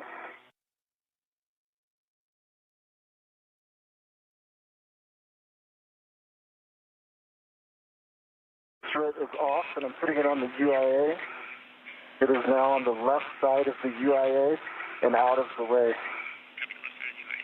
We copy the tether config, and that EV1 has the cable bag. EV2 for met rate, we would like you to pause a couple minutes in the airlock before egressing.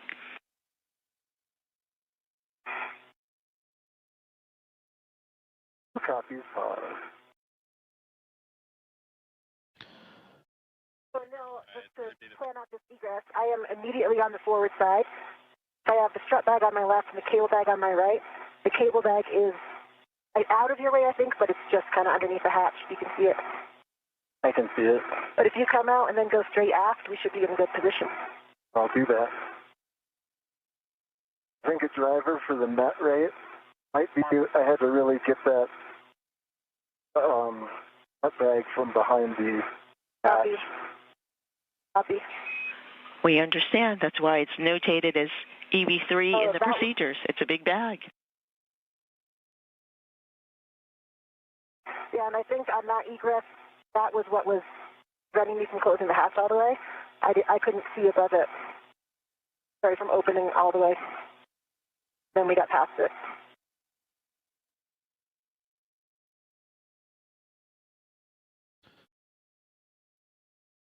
NASA astronauts Jessica Meir and Anil Menon working through their procedures as we are now 15 minutes into today's spacewalk, U.S. Spacewalk 96.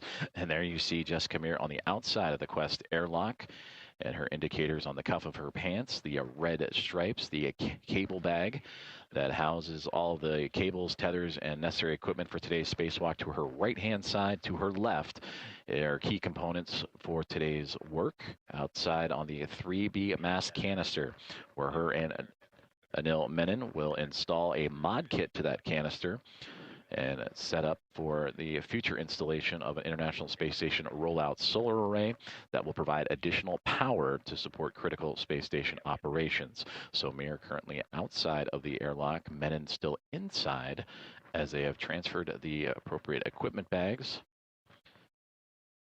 and are currently pausing for a moment before Anil Menon will make his way out of the Quest airlock and get those first views of what is now 15 minutes into his very first spacewalk.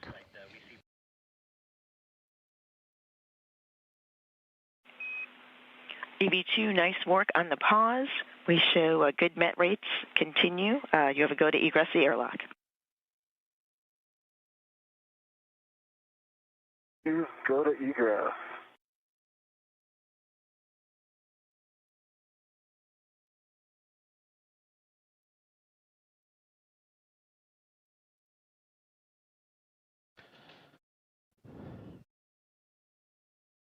And with that communication, we are seeing the first movements of Anil Menon out of the Quest airlock.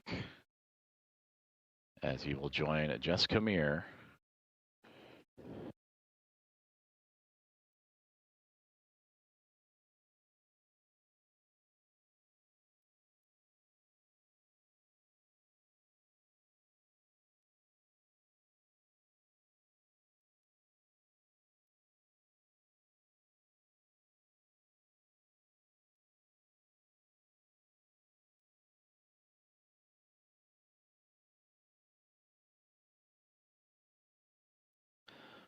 So now both Menon and Meir have exited the Quest airlock. Meir with the red stripes on her cuff of her pants closest to this camera view, and Anil Menon just on the other side to her right as they will continue to maneuver into position.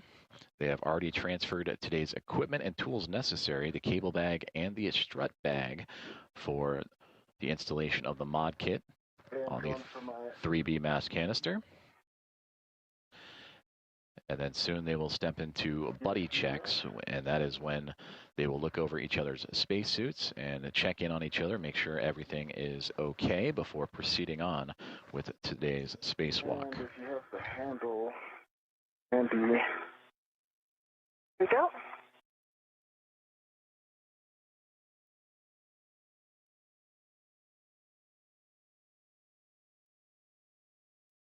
So again, the official start time of today's spacewalk, 7:33 a.m. Central Time, is when the suits were transitioned over to battery power, and we are now 19 minutes into U.S. Spacewalk 96. Once you get a red on it, you can release that. Okay, my red is on it, and it's on my BRT as well. Okay, I can't return it enough. You can push it to me, or you can get it off. I think given this position, I'm going to rotate towards you. Okay, I see it. Stand by right there.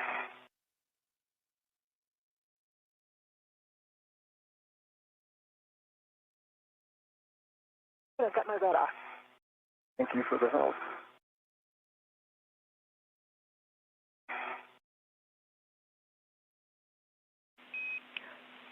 Copy. Nice work between the two of you on that choreography. Jessica, when you're ready, 10, the hatch thermal cover closed. And you'll turn on your HECA when you have... open until...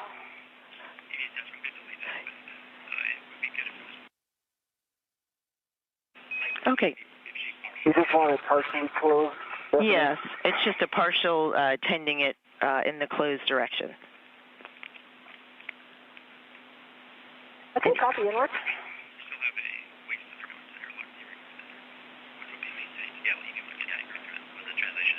And Anil, you can turn on your HECA when you have an opportunity, and after that is buddy checks.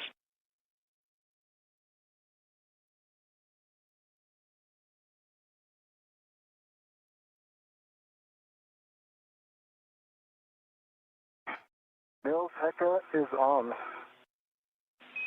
Copy.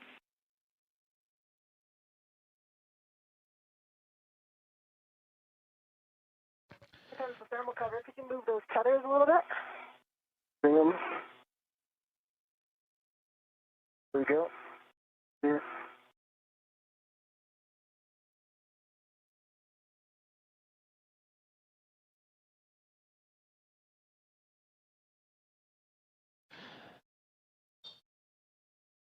The tandem of NASA astronauts Jessica Meir and Anil Menon have now successfully exited the Quest airlock and are closing the thermal hatch cover.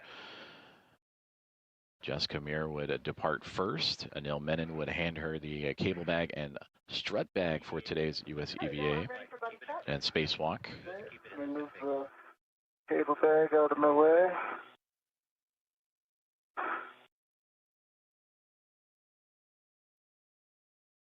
Ready for buddy check. Okay, I'm looking at you. I see that your green HECA light is on.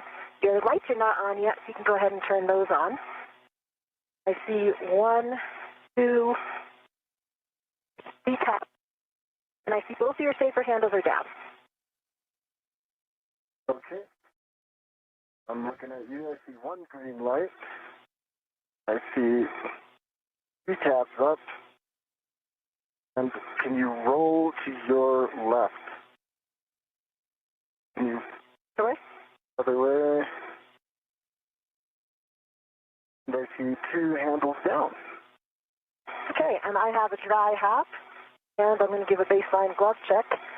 Gloves look nominal. I have a small black smudge on the middle finger of my left hand. The tip. I've got dry half and 2 good gloves.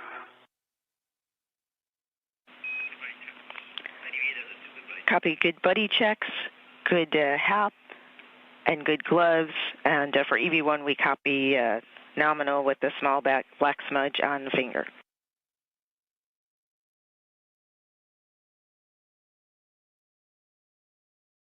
Okay, and the thermal cover is not going to stay closed with the tether coming out there. Do you want us to try to get it closed again? Jessica, we're happy with the config. Yeah, we just wanted it tended closed, but we're happy with the config. We are ready for you to start translation. I have 2 cautions for you both and 1 caution for EV1. Avoid inadvertent contact with deployed test cable, zenith and nadir cedar rails to prevent kinks, folds, or real issues. Avoid contact with radiator and flex hoses. And for EV1, keep translation rates below 0.7 feet per second with the strut bag on your BRT. EV1 copies. EV2 copies. Hey, Neil. You doing? Great. All right. Yeah, I can do all the adaptations while you translate. Sounds like a plan.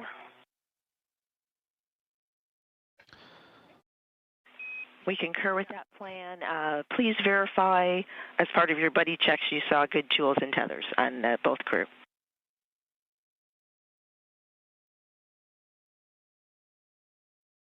Confirmed. The tools and tethers on a no. And a reminder, we've got our slingshot here, so all those wheels are in the middle. I don't see any twists that we don't need. Concur. Good tools and tethers. Hey, copy. Copy. Good tools and tethers. Jessica, you are en route to the anchor hook locations on S1.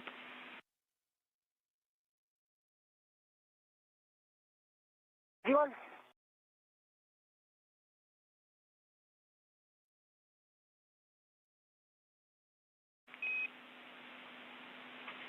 For Anil, for translation adaptation, you can attempt a body rotation, pitch yaw roll, various hand grips, stable light fingertip hand between handrail and structure, translation without rotation, and attaching local tether and releasing both hands. We are also about 50 seconds to a handover. Anil, copies all.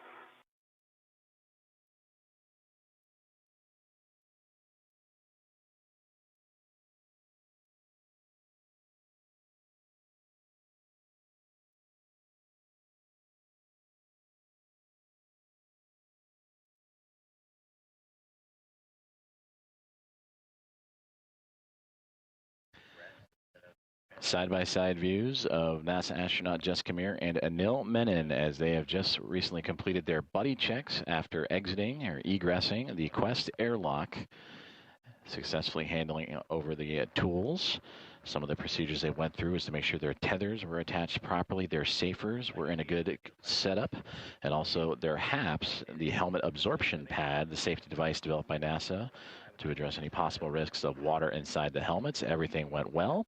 As we now welcome you back inside the International Space Station Flight Control Room, where the teams on the ground continuing to monitor the progress of today's spacewalk, as we are now 26 minutes, 20 seconds, and counting into today's 96th U.S. spacewalk.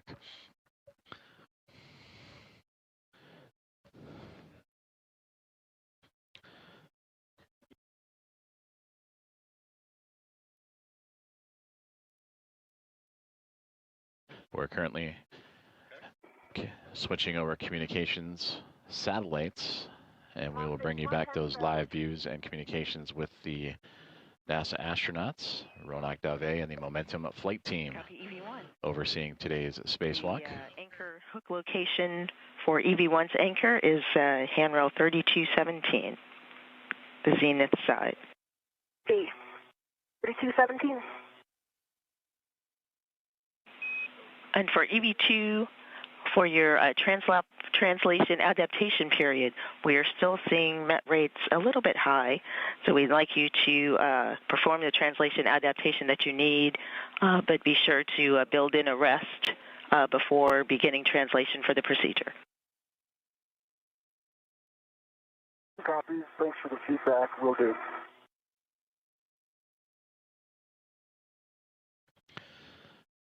As we return to views from the helmet cams of NASA astronauts Jessica Meir and Anil Menon. This is Jessica Meir's camera as she is translating across or moving around the International Space Station in preparation for receiving additional equipment necessary for today's spacewalk to install the 3B mast mod kit on the 3B mast canister.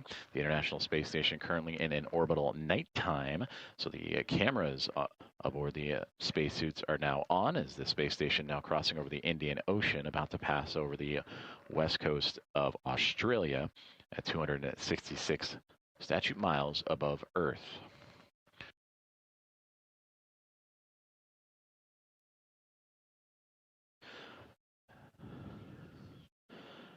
And that is a view of Anil Menon that is still close to the Quest airlock, continuing his translation adaptation as necessary. As for Jessica Meir, continuing to make her way across the space station in preparation for today's install.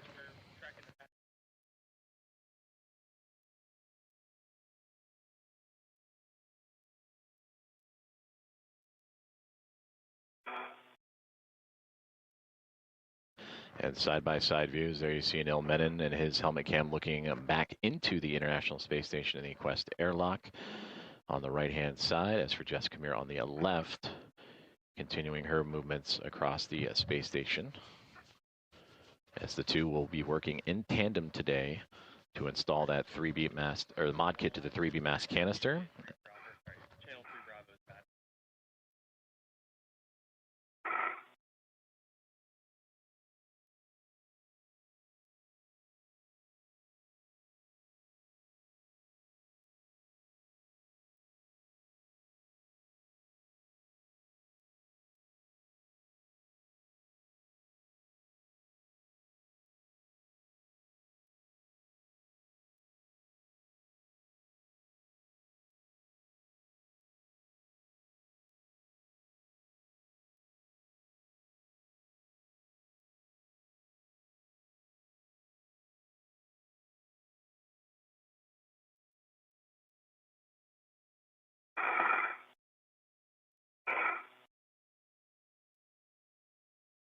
All right, I am at the starboard feeder cart, going very slowly with the strap bag, and I'm going to come find our handrail.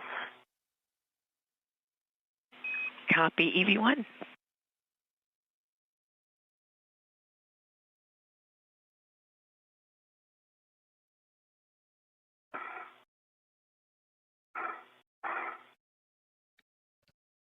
And again, side by side. 17, I'm going to put my anchor on 3217. Houston concurs.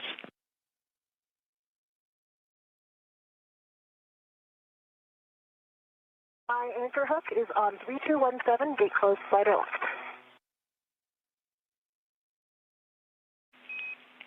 We copy, Jessica. Good load path for EV1.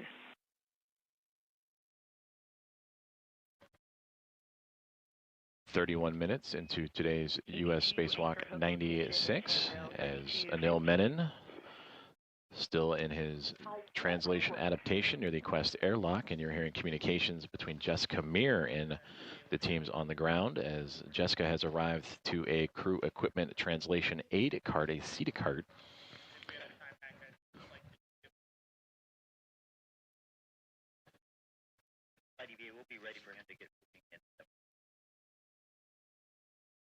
And those carts that Jessica has arrived at is offering a method to help translate or help move large pieces of equipment.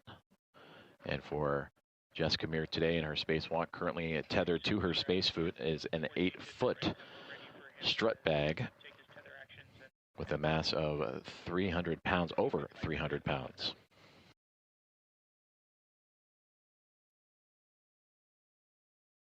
EV2's anchor hook is on 3215. Gate closed, slider locked.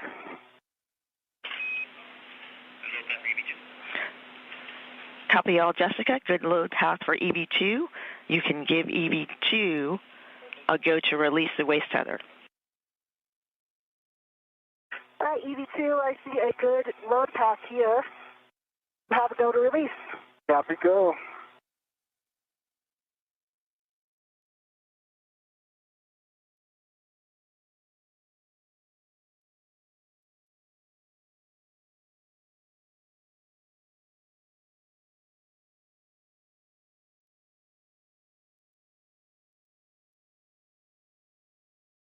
Stephanie, do I have a go to continue my translation starboard?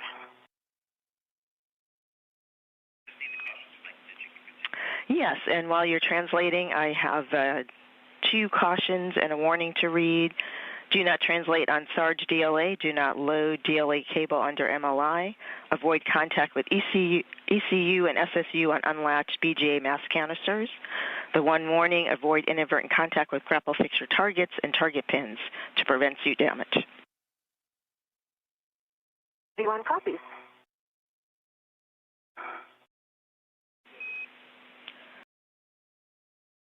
Good Met rates. We're ready for you to translate to your green hook location, S6, handrail 2029.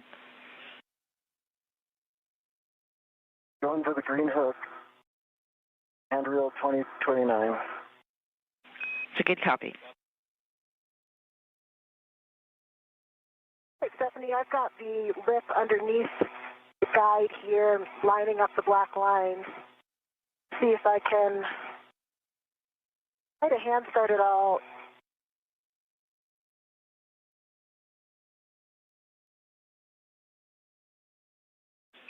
Jessica, we copy. And Anil, as you translate, there are 3 cautions. Do not translate on the S6 PVR base handrail. Avoid inadvertent contact with PVR pit pin near PFCS, battery adapter plate cables on IEA, or potential snag hazards. No copies.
I'm just pausing for tether cleanup. We copy.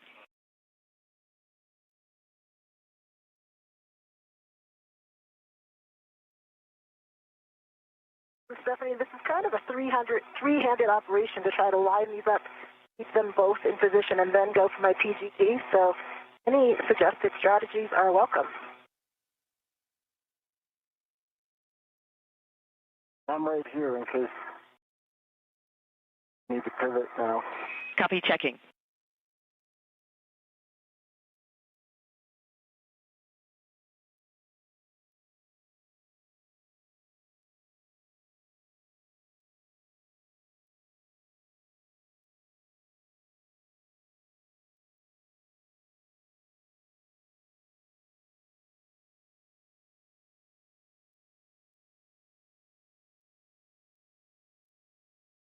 The other thing is, Jessica, once I get the APFR install, I'll eventually be able to help them too. That trying to stabilize 2 free-floating objects, then get the PGT is a challenge.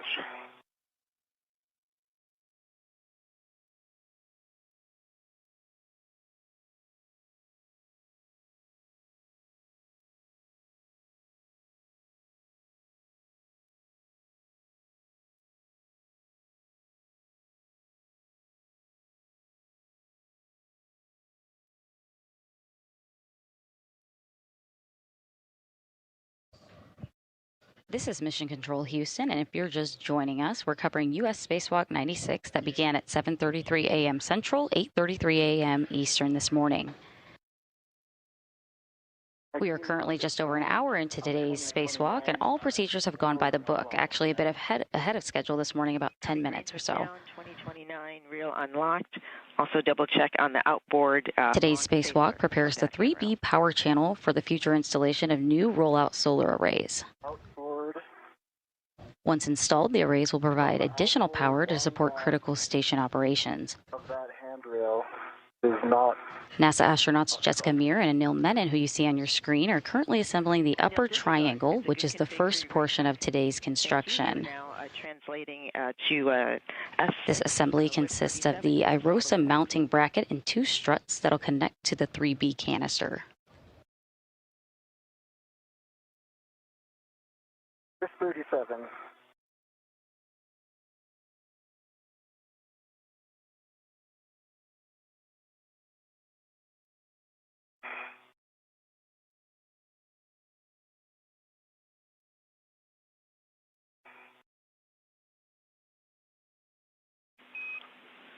For Jessica, for help stabilizing the two parts of the upper triangle, the mounting bracket and the upper... Live view on your screen of NASA astronaut Anil Menon. Try to clamp the mounting bracket with the upper strut, hold it together and pinch it in that way. You also might be able to use tethers from the either adjustables or tethers in the bag to hold the mounting bracket in place as you're working to align the upper strut with it.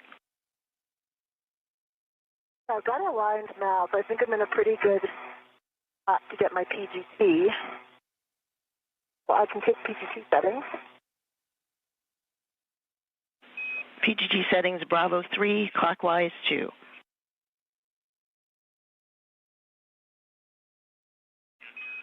And this is the EV3 PGT. It is the PGT from the strut bag. Oh, that's right. With the 2-inch rigid.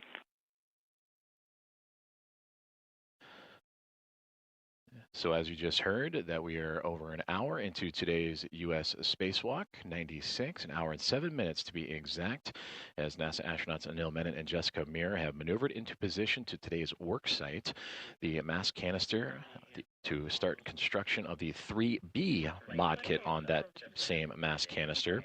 The upper triangle is the initial stages of that construction, which includes the mounting bracket for the future International Space Station rollout solar array, and then two upper struts, and when angled together will create that triangle with the point connecting to the mass canister that will, a mounting bracket that will attach to the mass canister. And then they will move into constructing the right and left struts to further secure this modification kit to the International Space Station. And with this view, you see the teams working in tandem together, and you had a great view there. And then now in the hands of Jessica Meir, who in this view looks like she is upside down, but we can identify her due to the red stripes on her pants and backpack of her spacesuit, the portable life support system. She has the pistol grip tool, or PGT, the powered drill that will help assemble today's struts to the mounting bracket and attach it to the mass canister. Clockwise 2. Bravo 3, clockwise 2. Drive M13 and M14, 4 turns.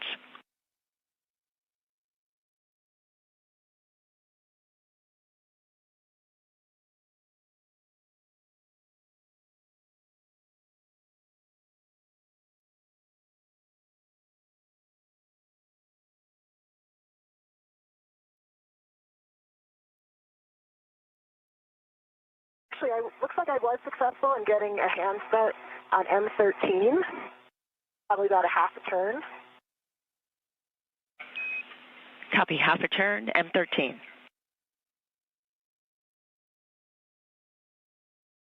See, I'm at WIF 37. WIF 37, the WIF-X takes a clocking of 6. And there you see in action the pistol grip tool securing one of the upper struts to the mounting bracket. The mounting bracket, the more vertical portion in Jessica Muir's left hand, the strut portion that will go from the bracket to the mass canister on the right hand side. And using that pistol grip tool to start securing the pins and bolts as they continue to work through procedures to build again the upper triangle. And a part of this construction consists of 6 struts. You have the 2 struts that'll help build this triangle, but you also have the right struts, a mid strut and a lower strut, and then also mirror that on the left-hand side, a mid and lower, so 6 in total. That will be needed to construct this modification kit to the 3B mast canister.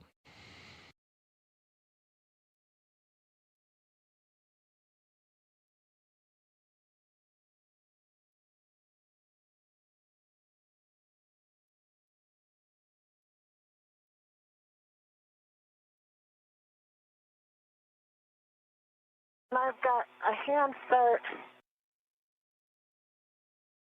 1.5 turns on M14.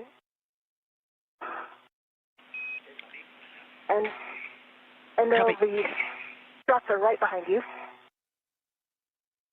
Need me to move? Or is that? No, it's just a caution for you. Okay. Copy, 1.5 turns, M14. I did another 2.5 turns on the PGT. So that's 13 and 14. I can see there's definitely still a lot of play. There be that much play with 4 turns? Should I get any additional?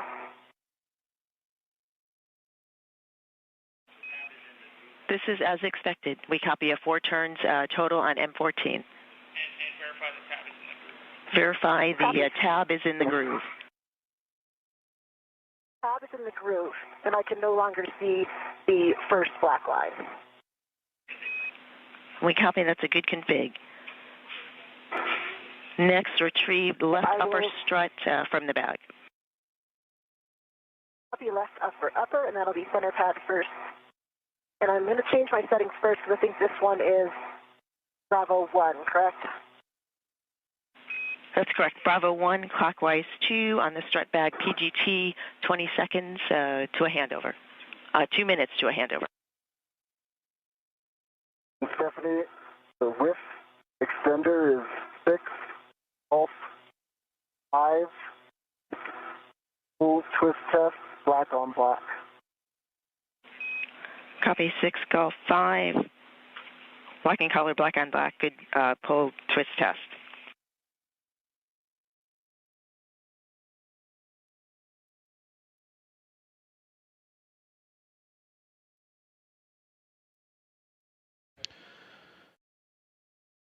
This is Mission Control Houston, and thank you once again for joining along for today's live coverage of U.S. Spacewalk 96. As you see on your screen, aboard the International Space Station, just on the exterior, NASA astronaut Jessica Meir and Anil Menon. Meir with the red stripes around her pants and top of her portable life support system, and for Anil Menon, just off to her right-hand side. We're ready for you to translate to with 31 to retrieve the APFR. So fair lead on handrail 2066. And you're moving zenith on the outboard side of the trunnion pin. This outboard side is key, and I'm headed to width 31, the opposite side. Copy fair lead 2066. Good readback.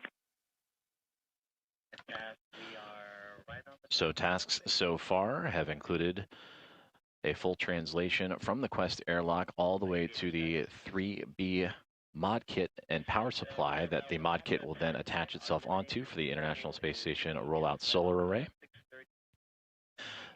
Jessica Meir, with some additional assistance from Anil Menon, have started the construction of the upper triangle, which you see Meir holding on to right there. But as we have transitioned communications between satellites, we welcome you back inside of the International Space Station Flight Control Room here in Mission Control Center, Houston, Texas, as the Momentum Flight Team, manned by Ronak Dave, Flight Director, with Stephanie Wilson as the spacewalk communicator. That is her voice that is relaying instructions to Anil Menon and Jessica Meir. There you see her sitting just to the right-hand side of Ronak Dave. And to the right side of Stephanie Wilson is Aki Hoshide, the Capcom. He has taken over communications with the crew inside of the International Space Station and the Expedition 75 team. And then for Ronak Dave, you can identify him in the Navy suit. Just to his left side is Flight Director Chris Dobbins, who is on tap for a future spacewalk coming up here quite shortly. Again, this is the first of 3 in the month of October, all outside of the International Space Station. Today, the 281st in support of ISS assembly, maintenance, and upgrades. The 6th in the career for Jessica Meir, and the very first for Anil Menon.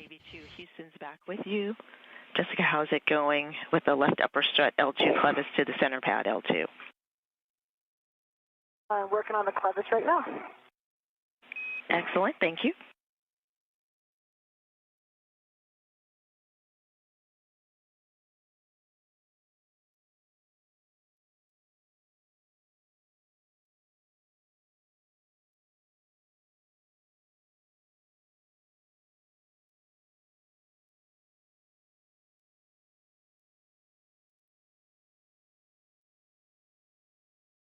Now an hour and 15 minutes into today's U.S. Spacewalk 96, as Jessica Meir on your screen there, still holding on to that mounting bracket and one of the struts attached to it, as her and Anil Menon continuing to proceed through today's construction of the 3B modification kit. Again, this modification kit will modify the station's 3B power channel and ultimately prepare it for the future installation of the International Space Station rollout solar array. For this 3B power channel specifically, once the pair of solar arrays arrive on NASA's SpaceX 35th Commercial Resupply Services mission later this year, that'll bring the pair of IROSAs for future spacewalks to power up and connect to the 2A and 3B channels. So again, today, spacewalk addressing the 3B channel. 2 prior spacewalks helped construct what is the 2A channel on the International Space Station. Those were done back starting in May of 2025, thanks to NASA astronauts Nicole Ayers and Ann McLean. And the rest of that construction of that modification kit on the 2A channel was just this past March on U.S. Spacewalk 94, in which Jessica Meir, who you see on your screen there with the red stripes, was joined by NASA astronaut Chris Williams to complete that construction. But for today on the 3B mod kit, it'll be from start to finish, as again, they are working on that upper triangle. And you see Jessica Meir working with the strut bag, 8-foot-long bag that contains the 6 struts and upper mounting bracket.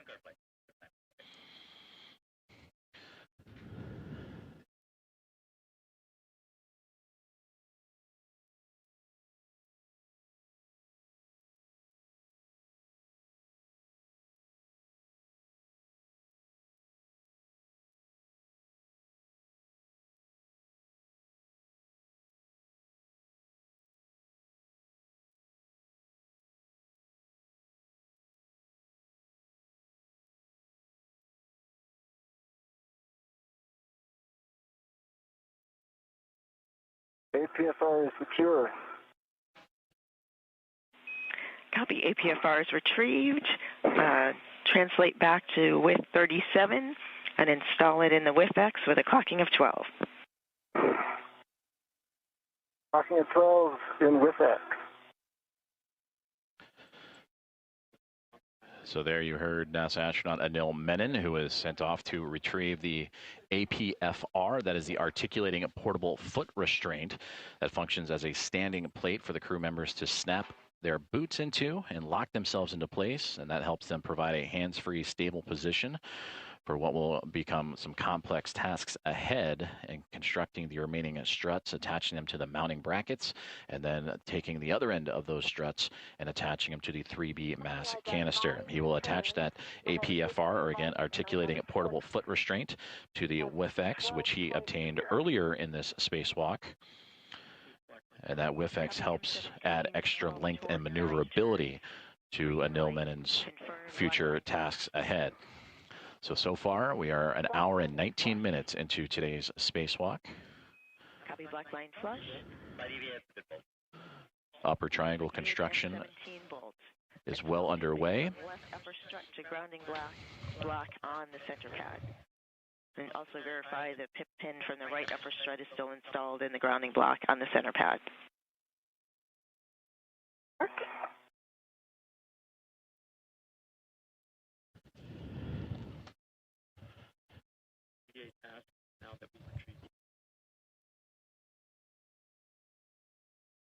I can confirm that the right side is installed, and I'll work on the left.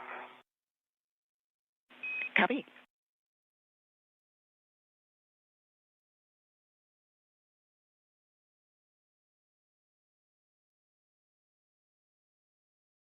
And just to your right, the mounting bracket's just to your right, just for your SA. Okay. I'll stay tight.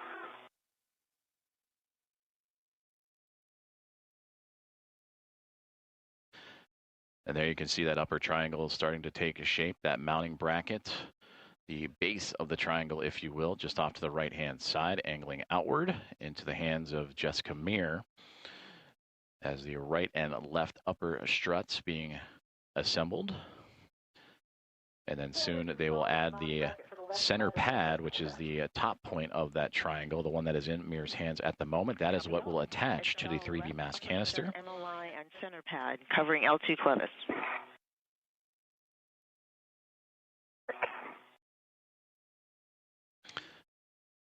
Jessica currently installing the left upper strut to the center pad, the portion that will attach to the 3B mass canister. And then complete the triangle. You can kind of see it just above Jessica's head. Again, she is the one with the red stripes on the cuff of her pants. And that will attach to the IROSA mounting bracket. And for Anil Menon, you see him off to the right-hand side, upside down from this vantage point. He has the articulating portable foot restraint that he is attaching to the WIFX. MLI is installed. I'm moving an APFR close to you. See it?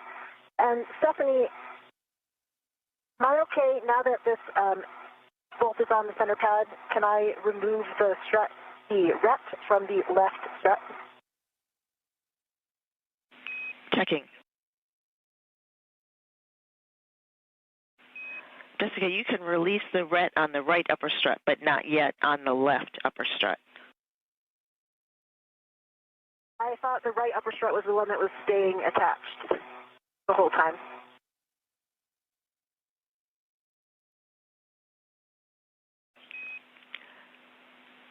Jessica, the ret on the mounting bracket will stay attached the entire time. Okay, copy that. One remaining step for MLI, verify right upper strut MLI on center pad covering L1 clevis.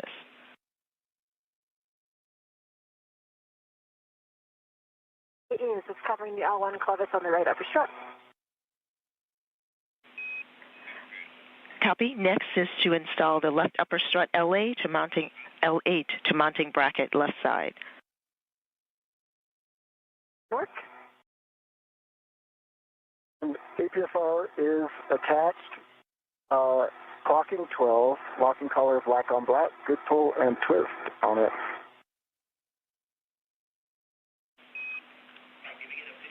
Copy. 12, black on black, good pull twist. Remaining settings, Tango Tango, Foxtrot 12.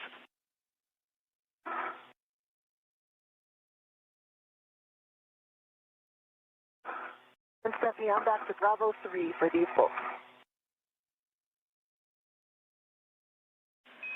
Bravo 3, clockwise 2 on the strut bag PGT. Drive M15, exactly 4 turns. 4 turns on 15 and Bravo 3, clockwise 2 is set. Good settings.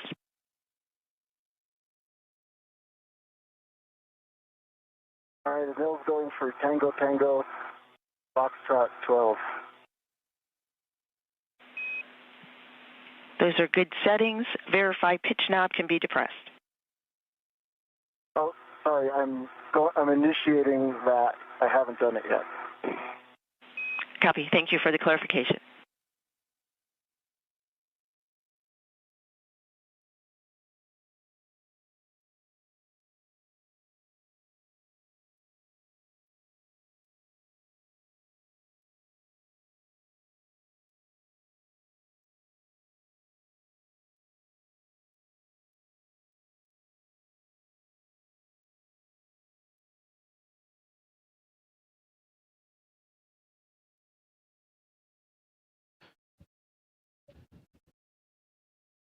1 hour and 25 minutes into today's U.S. Spacewalk 96, featuring NASA astronaut Jessica Meir operating to the right side of your screen, and Anil Menon floating towards the upper portion as they continue construction on the upper triangle. That is a part of the 3B modification kit to the 3B power channel for the International Space Station.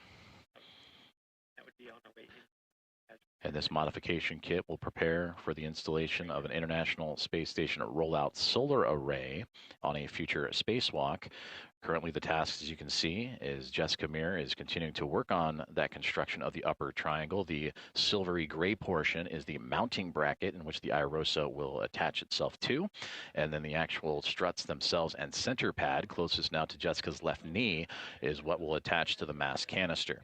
Now, as for Anil Menon, he is currently attaching and working on the articulating portable foot restraint that will allow him to step into that restraint, lock him into place, and that'll allow him to be safe and secure, but also free up use of his hands as they continue to build through today's modification kit. And again, that modification kit includes 6 struts. So once these upper left and right struts to the mounting bracket are complete, there will be a mid and lower for each the right and the left side.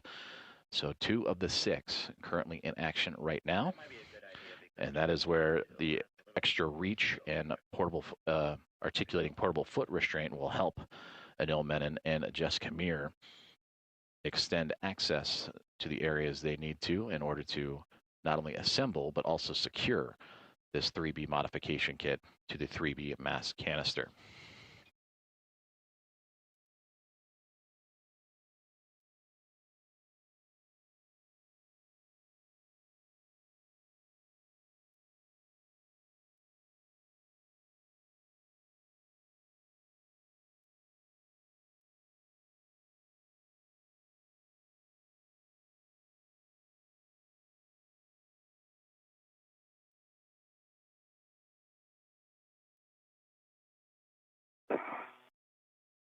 And I know I'm right behind you. Yeah, I'll be out of your way in a second. And again, Jessica Meir and Anil Menon on the left and right sides respectively, upside down from our vantage point here on NASA Plus and the NASA channels, constructing that upper triangle for the 3B modification kit. Today, the 281st spacewalk for support of the International Space Station assembly, maintenance, and upgrades. For Jessica Meir, this is her 6th spacewalk, and the crew member wearing the red stripes on the left. For Anil Menon, this is his very first. It is the 4th spacewalk of 2026, in which Meir had previously participated in 2 of those previous 3, and then the first spacewalk of Expedition 75. Copy Tango Tango and pitch knob depressible.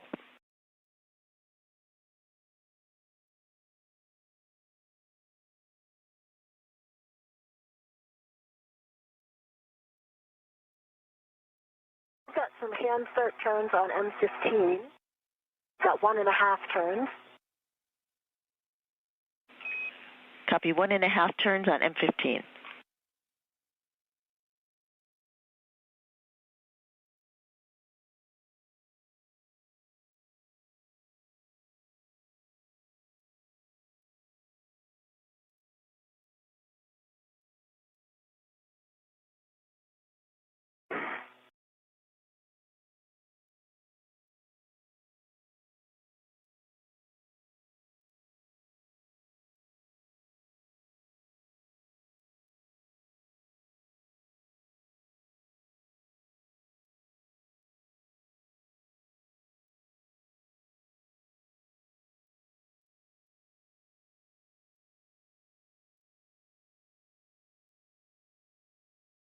Two and a half more turns on M15 with the PGD.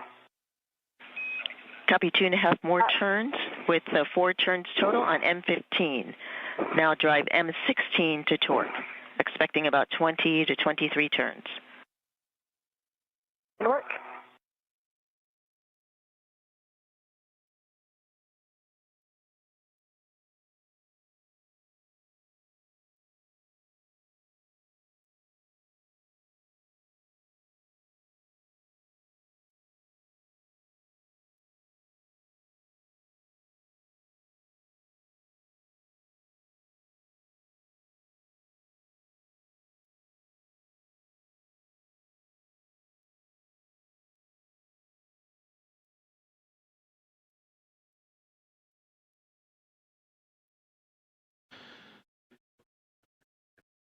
We have hit the 90-minute mark. 1 hour and 30 minutes have gone by in today's U.S.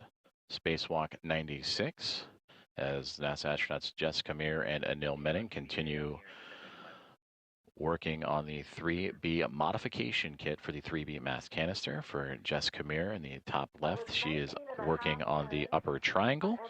As for Anil Menon with the white stripes on his right-hand side, his pant leg, he is working on the articulating portable foot restraint. So far, after beginning their spacewalk at 7:33 a.m. Central Time, 8:33 a.m. Eastern Time, the crew has not only departed the Quest airlock of the International Space Station, but also maneuvered its way down the truss system to the 3B power channel, picking up some extra equipment along the way, including that articulating portable foot restraint and the WiFX worksite interface extender to help with today's construction. And as you can see, Jessica Meir continuing to diligently work on the upper triangle. That is the mounting bracket and 2 of the 6 struts required for today's tasks. Also a part of today's tasks, not only the construction and attachment of this modification kit for the future installation of an IROSA, or International Space Station Rollout Solar Array, but also routing the cables necessary for that connection of the IROSA to help augment the power of the orbiting laboratory.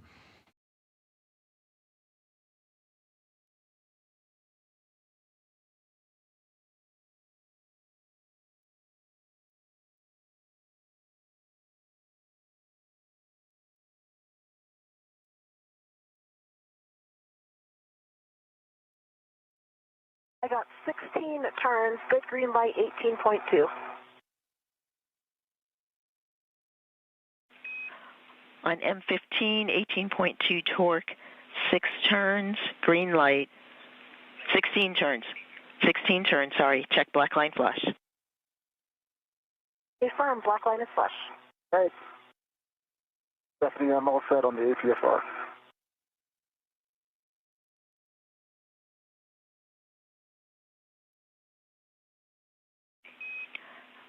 And Jessica, we have an additional good bolt on M15, so M16, M15 are good bolts. Release the ret from the left and right upper struts. Copy.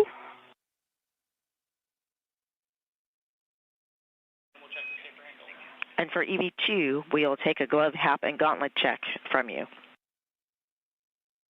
Gauntlet's down, gloves look good, and hap is dry.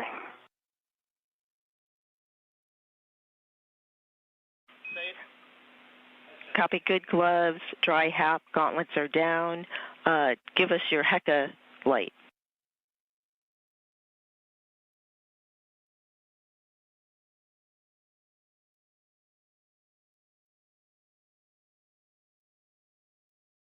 I see green light. Copy, green light, verify, left safer handle down.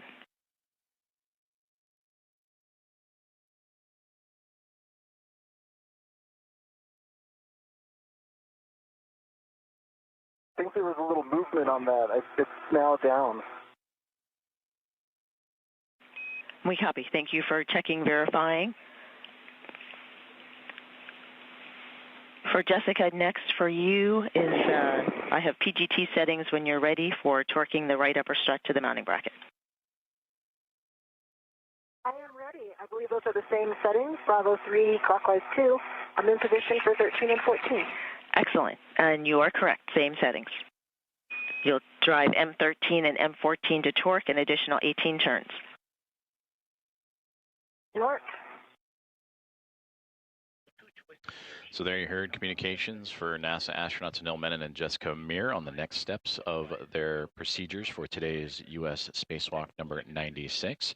For Jessica Meir on the bottom right side of your screen, she continues to work and now torque down using her pistol grip tool, or the space drill, to connect the upper struts to the mounting bracket for today's spacewalk tasks of constructing a modification kit to the mass canister. And there you actually see a great view as we just translated up and panned up to the mass canister.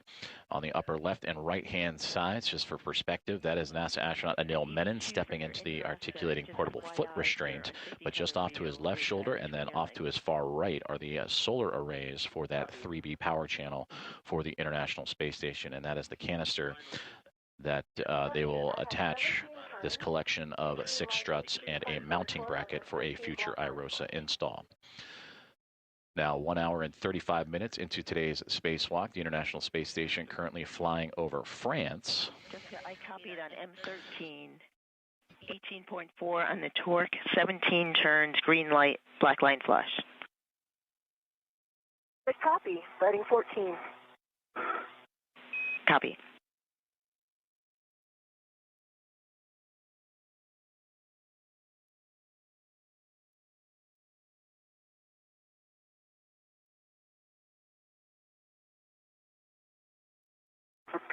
When you get a chance, let me know.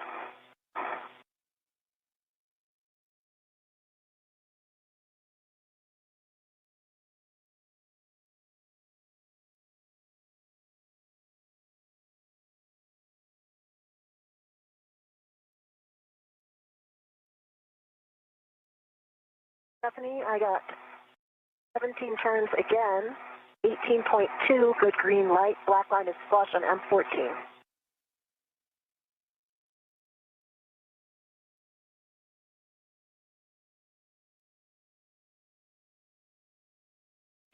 On M14, copy 18 torque, I believe 17 turns. So as NASA astronaut Anil Menon locks himself into the articulating portable foot restraint and prepares for the next steps of the construction of this 3B mod kit. Let's take a closer look at where exactly the astronauts are operating today.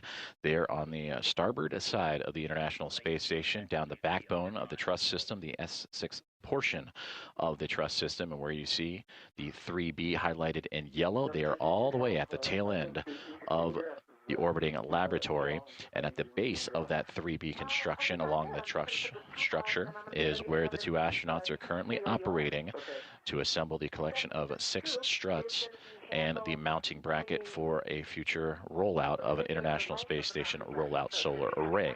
Now, what do those look like, you may wonder? If you look at the far right-hand side of this graphic, there is an example of what that IROSA, or International Space Station rollout solar array, would look like once fully unfurled. And again, those will arrive to the International Space Station for both the 3B and the 2A power channels later on this year. I'm going to release the adjustable that's on the scoop. And as we were explaining that breakdown of where Jessica Meir and Anil Menon are, we just received confirmation that the upper triangle has been completed. And there you get a great illustration at the bottom of your screen right there of what that looks like. It is the mounting bracket with 2 struts, and then the center pad, that is the small gray structure. That is what will attach to the 3B mass canister. And then the mounting bracket is where the International Space Station rollout solar array will be affixed to on a future spacewalk. Top is dry. My gloves are nominal, no change. Copy dry hap, no change on the gloves and your gauntlets. My gauntlets are down.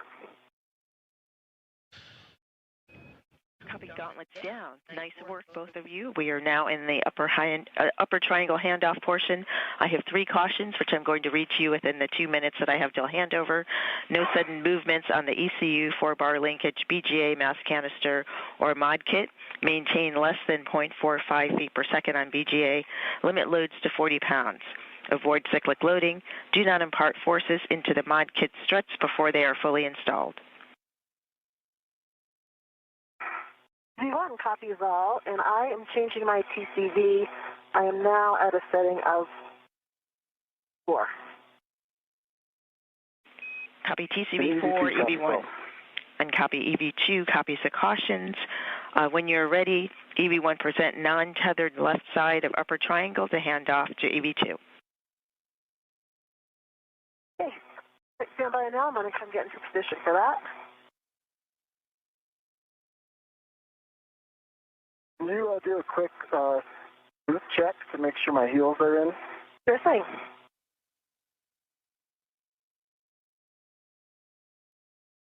Looks like your heels are in from this side. I'm behind the boot plate right now. When I come over to the side, I think I'll have a better view. Copy. A check for EV1 for the upper triangle and the PGT. We would just like you to double check that the PGT is not tangled in the upper triangle. 30 seconds to a handover. Yeah. Copy.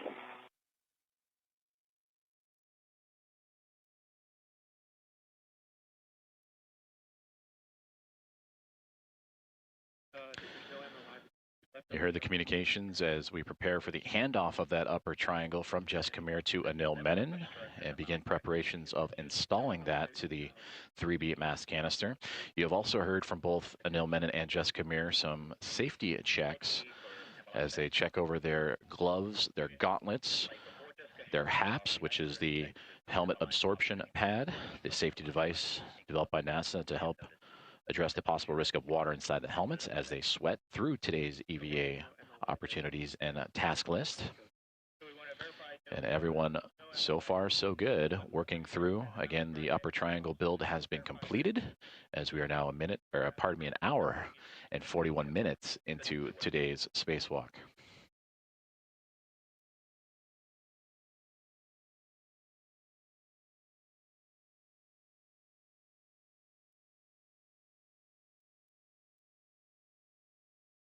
Okay, I've got that PGT free. Like that. EV1, EV2, Houston is back with you. We copied partial comm. Sounds like the PGT is free of the upper triangle. We welcome you back inside the International Space Station Flight Control Room here at Mission Control Center in Houston, Texas, as Flight Director Ronak Dave in the Navy suit, overseeing today's spacewalk operations. To his right-hand side is NASA astronaut Stephanie Wilson, who has been the one that you have heard communicating with Jess Kamir and Anil Menon today. Aki Hoshide, immediately to her right, is operating and talking to the crew that are not participating in today's spacewalk. Jack Hathaway and Sophie Adno, along with Andrei Fedyaev, Pyotr Dubrov, and Anna Kikina, the other members of the Expedition 75 crew aboard the International Space Station. So now we make our way back outside as the upper triangle will be passed from Jess Kamir in the red stripe spot at the bottom of your screen up to Anil Menon, who is preparing to secure that upper triangle and the center pad, that is the smaller portion of the triangle that is now being pointed his direction. And that will make its way to him and eventually attached to the 3B mass canister. Anil Menon is in the articulating portable foot restraint, which is also attached to a work-size interface extender, almost like a step stool or step ladder, to extend his ability to reach the top of that 3B mass canister.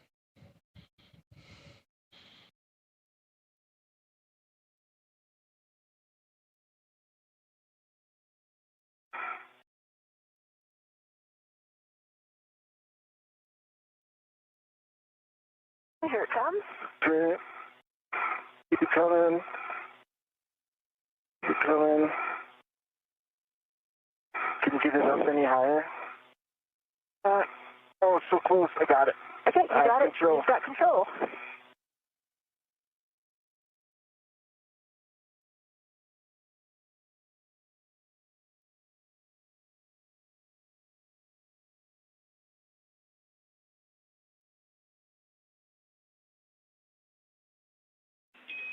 And he'll install center pad on mass canister with the arrow pointing towards the array.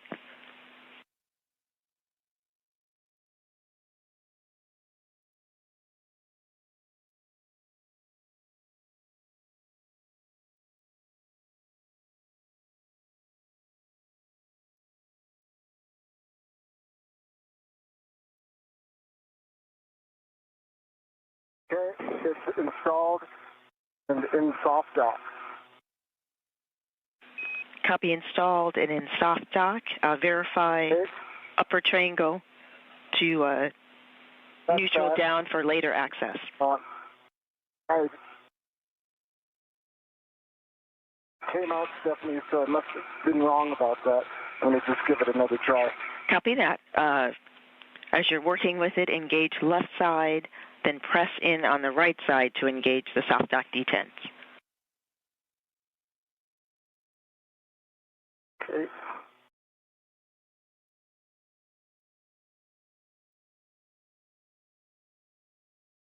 Just going to move this ingress aid.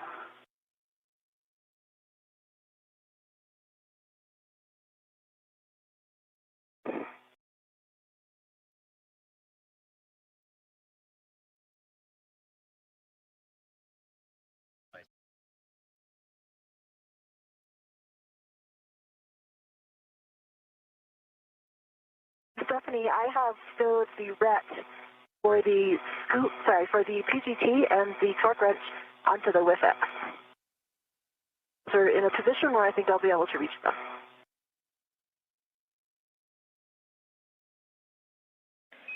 And we copy. Thank you. Nice work. Next, visually inspect and report spherical bearing alignment on both stop brackets.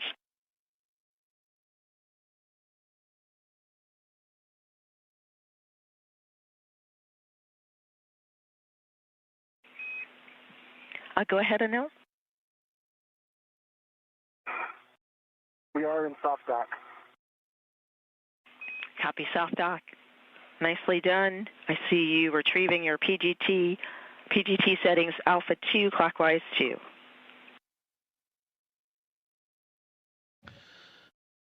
And I see good alignment on both of the spherical bearings. Copy good alignment on both spherical bearings. For EV2, 1, caution. Verify proper alignment for Fairchild fastener installation due to side loading cross-threading sensitivity.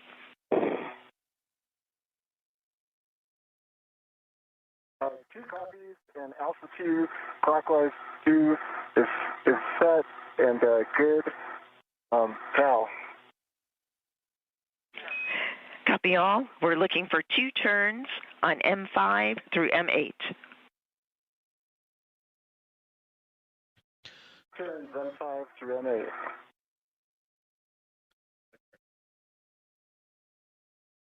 Communications between NASA astronauts Anil Menon and Jessica Meir to the teams on the ground, and spacewalk communicator Stephanie Wilson. And all good news to report so far, as Anil Menon has received the upper triangle. He is now at the bottom portion of your screen, and will begin the formal attachment of that upper triangle to the 3B mass canister. Meanwhile, Jessica Meir, who you see at the top portion with the red stripes on her pantsuit and portable life support system, has begun preparations for assembling the right struts of today's construction. And again, this is for the installation of the 3B mass or modification kit to the 3B mass canister that consists of 6 total struts and a mounting bracket.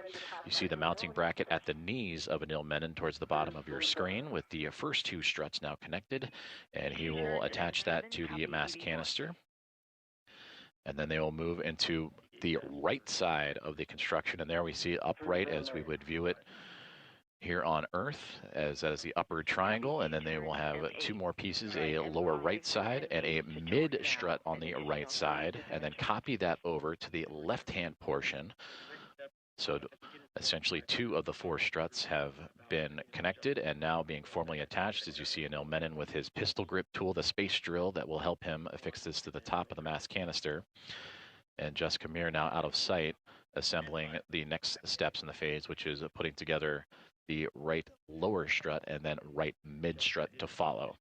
We are 1 hour and 49 minutes into today's spacewalk, U.S. Spacewalk 96, as the International Space Station currently orbiting 262 miles above the Earth and about to pass over the northernmost portion of Somalia on the continent of Africa. 5 on the torque 5-turn screen light.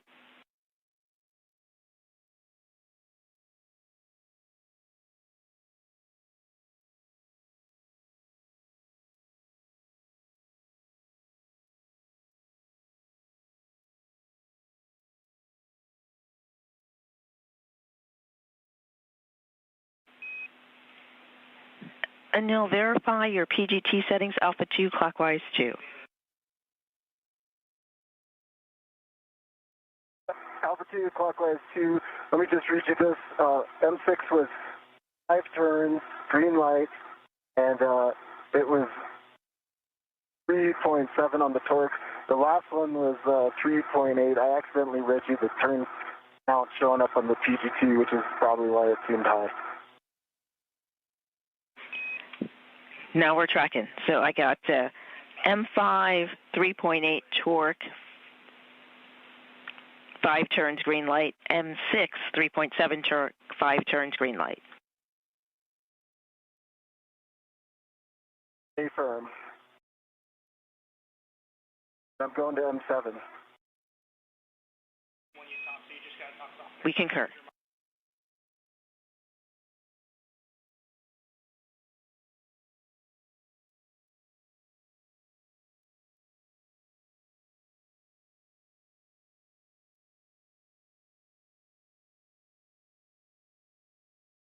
M7, 6 turns, 3.7, green light.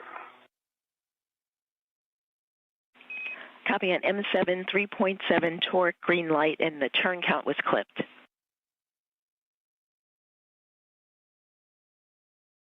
Turns.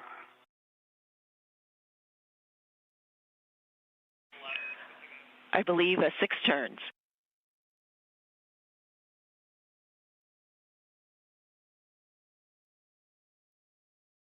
Confirm 6 turns. M8 is now 6 turns as well. Green light, 3.8 torque. M8, 3.8 torque, 6 turns, green light. Copy also 6 turns on M7. Thank you for all. Check center pad MLI and PIP pins 2 still installed.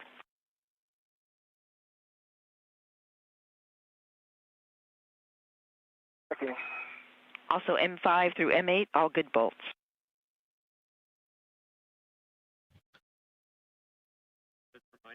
That is NASA astronaut Anil Menon relaying the torque and settings of the 4 bolts that are attaching the center pad, which is the top tip of the triangle of the upper triangle of today's 3B modification kit.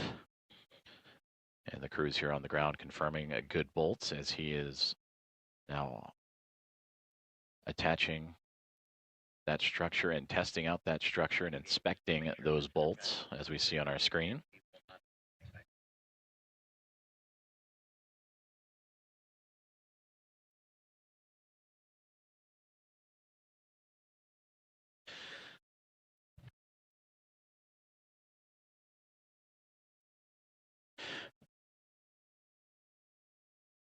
Meanwhile, NASA astronaut Jessica Meir, just off screen, preparing for the right struts to be assembled to the 3B mass canister. And there you now see her appearing to the upper portions where she has the strut bag that she brought from the Quest airlock all the way down to the very end of the starboard side of the International Space Station where the 2 astronauts are working today. And those struts will attach themselves to the mounting bracket and the upper triangle and provide additional support to the 3B mass canister. And we copy. That is a good config. Thank you. And with each task, you hear communications from the ground for regular updates on the status of their gloves, the status of their HAPs or helmet absorption pads, all part of the ongoing safety checks as each step continues to make its way down the timeline for both astronauts. Now an hour and 54 minutes into today's spacewalk. Copy EV1.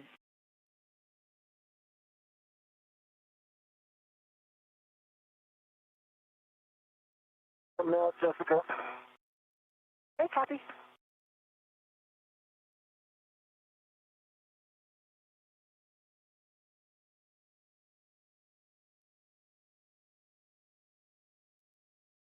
I'm going to go ahead and adjust the APFR with X. That's okay. Okay, sure thing.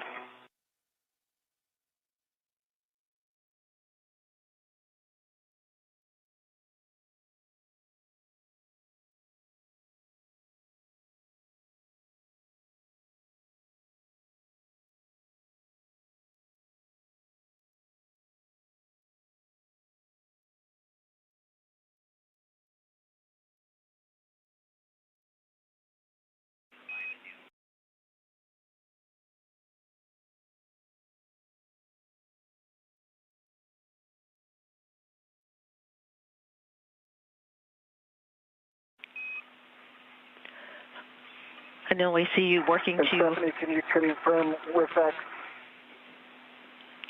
Yes, WIFX extension is 1. Full settings are 6 Golf 1. Golf 1. And after the extension, verify ingress 8 is clear of the upper triangle. And your met weights, you've been doing a nice job with everything. Just continue your slow and steady and smooth pace. You're doing a good job. Thanks for the feedback.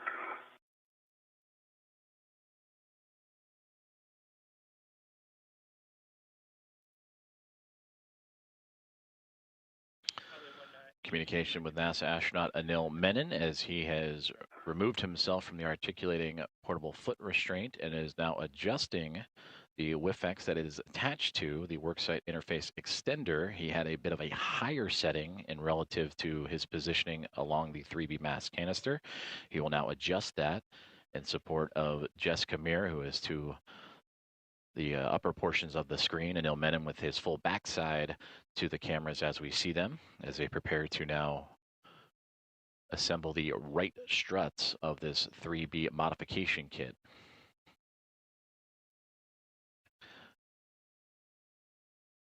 Closing in on 2 hours for today's spacewalk, 1 hour and 57 minutes at the moment. The 6th spacewalk for Jessica Meir's career, the first for Anil Menon. For Anil Menon arriving just 22 days ago, or launching just 22 days ago aboard Soyuz MS-29 back on July 14th from the Baikonur Cosmodrome. As for Jessica Meir, in her 174th day in space on her current mission after launching with NASA SpaceX Crew 12 back in February.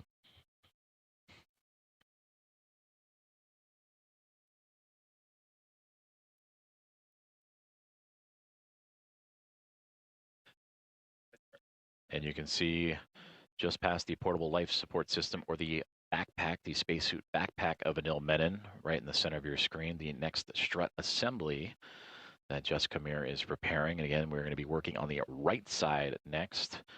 So this will be in total strut 3 of 6 that will be next to be attached to provide additional support to this modification kit to the 3B power channel for the International Space Station.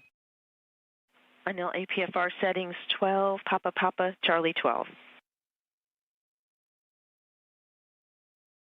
12, Papa Papa, Charlie 12.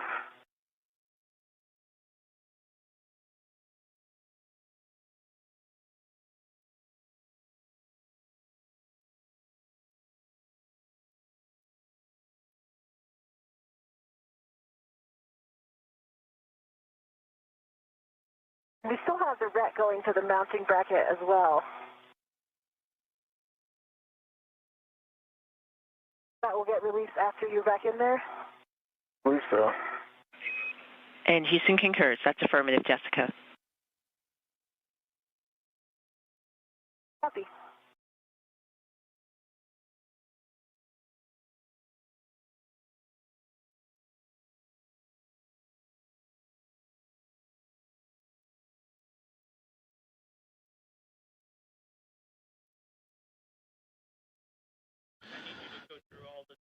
As we see on the screen, it is becoming a little bit darker outside of the International Space Station as they are making their way into an orbital nighttime pass. Again, the space station orbiting the Earth every 90 minutes, so a sunrise and sunset witnessed by NASA astronauts Jessica Meir and Anil Menon every 45. So they have their helmet cameras, or helmet lights on, in addition to their helmet cameras, of course, as they continue work on adjusting the WIFX and portable foot restraints ahead of the next task of today's spacewalk, which will be assembling the right struts of the 3B modification kit. We have now officially passed the 2-hour mark of today's spacewalk. After getting underway at 7:33 a.m. Central Time, 8:33 a.m. Eastern Time. So far, the astronauts, after departing the space station's Quest airlock, have translated to the far side of the starboard side of the International Space Station to the 3B power channel and solar array, and that is where they are operating now.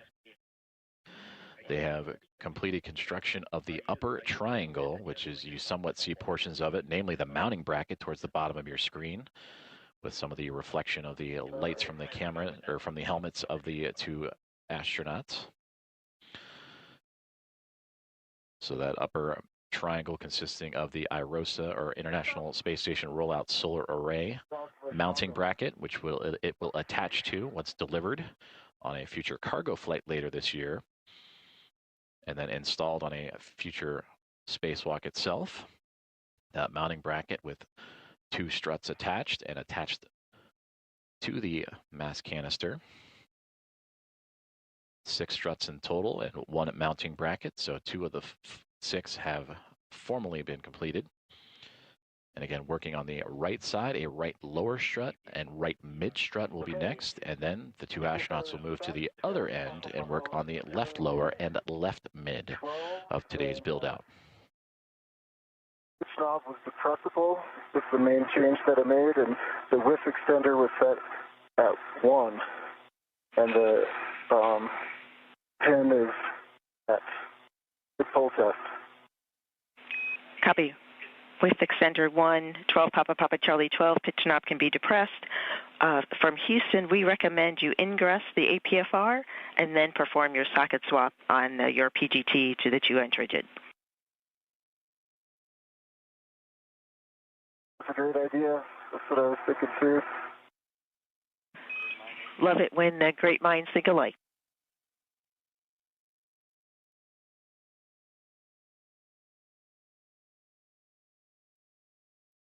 And I see that right in front of you. And also a friendly reminder, prior to ingress with the safety tether reel behind you, you may want to clear it or put it in a different position.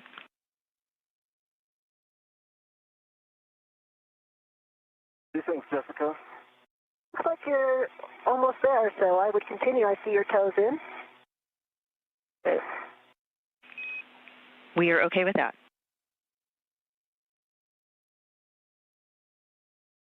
Please come more forward.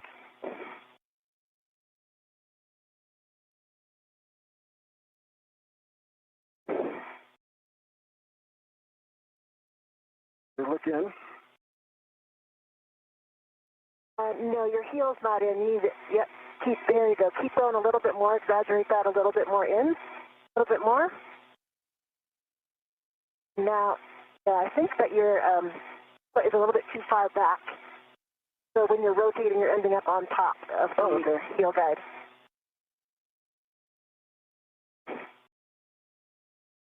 That looks better. That looks good.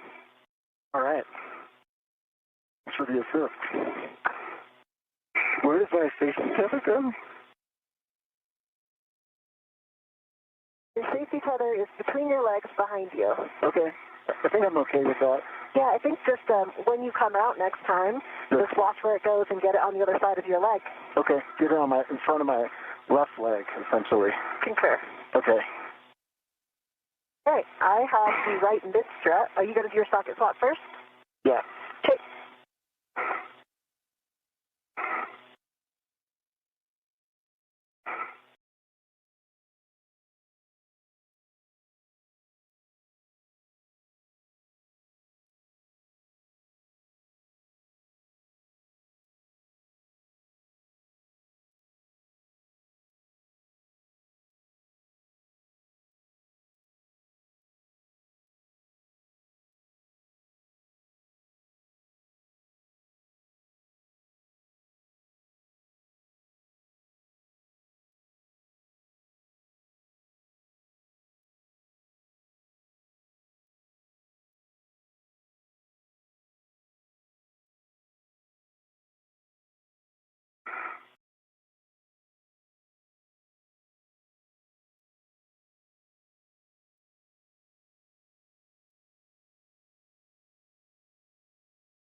Big sense off. Good pull test. Copy. Good socket swap. Good pull test. Verify access to mounting bracket red. 2 hours and 5 minutes into today's spacewalk, U.S. Spacewalk 96, featuring NASA astronaut Jessica Meir at the top of your screen and NASA astronaut Anil Menon at the bottom as they continue working through procedures and construction of the 3B modification kit that will attach to the 3B power channel and support the eventual installation of an International Space Station rollout solar array that will help augment the power of the orbiting laboratory. And that future installation will be on a future EVA. The solar arrays themselves will be delivered on a future cargo flight, NASA's SpaceX 35th Commercial Resupply Services mission. So far, after departing the Quest airlock, picking up additional tools as necessary, they have completed the upper triangle build. Upper triangle consisting of the IROSA mounting bracket and the upper left and right struts. They have since hard mated that to the 3B mass canister and now have adjusted their foot restraints and tools needed to continue to proceed what will be now assembling the right side of the struts of the 3B modification kit. And that right side consists of a right mid strut and a right lower strut, in which one portion will be attached to the 3B mass canister and one portion will be attached to the mounting bracket. So the mounting bracket rests. Copy. Verify access lower strut clevis.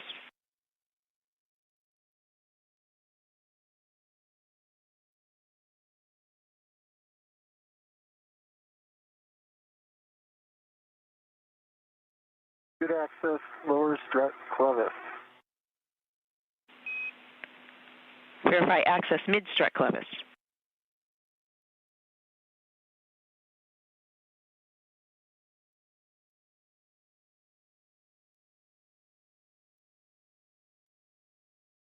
Good access mid strut clevis.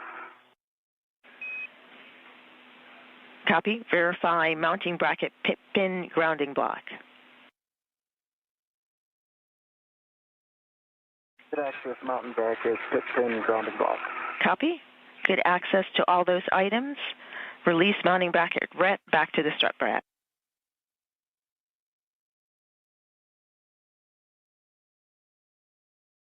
All right, Jessica. We've got it all. Okay, I've got a hand on it. I'm tending it. Okay, I'm releasing. Hey, it's back in the bag.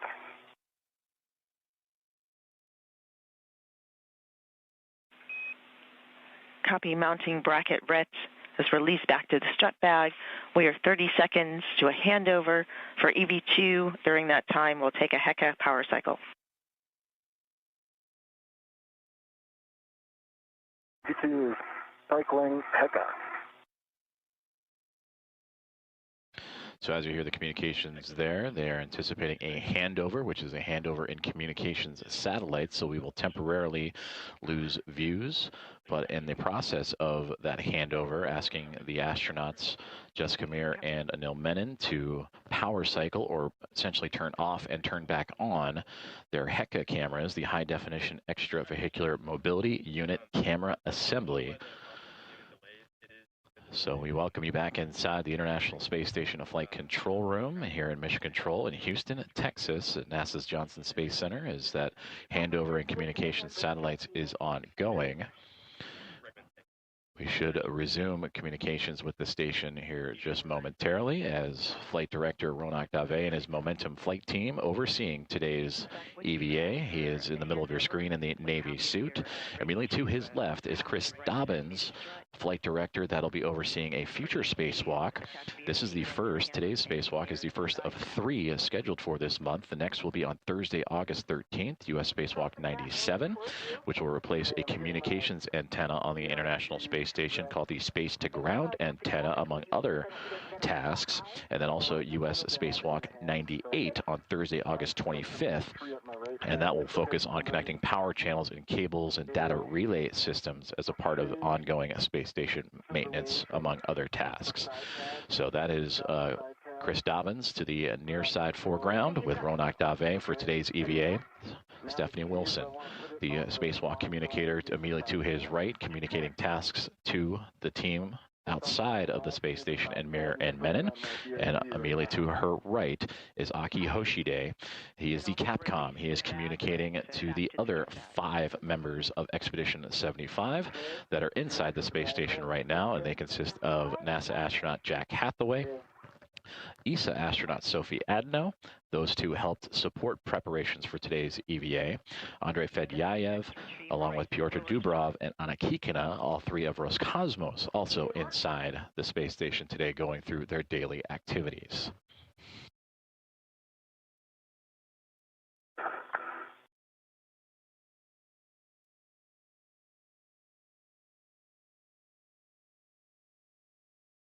I'll reposition to get down to this other strap, and then I'll get it.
I've got the right lower strut. Transfer right lower strut to EV2 with the clevis end towards him. Work. Okay, I'm rotating this up and now. Great. Tracking it. View from the helmet cam of NASA astronaut Jessica Meir inside the strut bag. At the start of the EVA, that bag had 6 struts and a mounting bracket, but she has now pulled out the right lower strut. That is what is in her right hand, and the LR for lower strut. She is handing that over to Anil Menon as they begin construction of the right-hand side of the 3B power channel modification kit for today's U.S. Spacewalk 96. And there you can see the 2 of them working in tandem. Jessica Meir more towards the middle of your screen as the International Space Station currently in an orbital nighttime. So the 2 working with their helmet lights on. Meir with the red stripes on her pant leg. For Anil Menon at the bottom of the screen, he has one side of the right strut. And as for Meir, she will grab a hold of the other end of that strut as they maneuver it into position. And again, this is the right lower strut that will help secure this modification kit to the 3B mass canister of the International Space Station. Right now, the 2 astronauts among their Expedition 75 crew members orbiting 272 miles above the Earth, and they are pretty much at the halfway point, the International Space Station, between the southernmost coast of Australia and the northern portion of Antarctica at the moment. Today's EVA now 2 hours and 14 minutes and 30 seconds of phased elapsed time.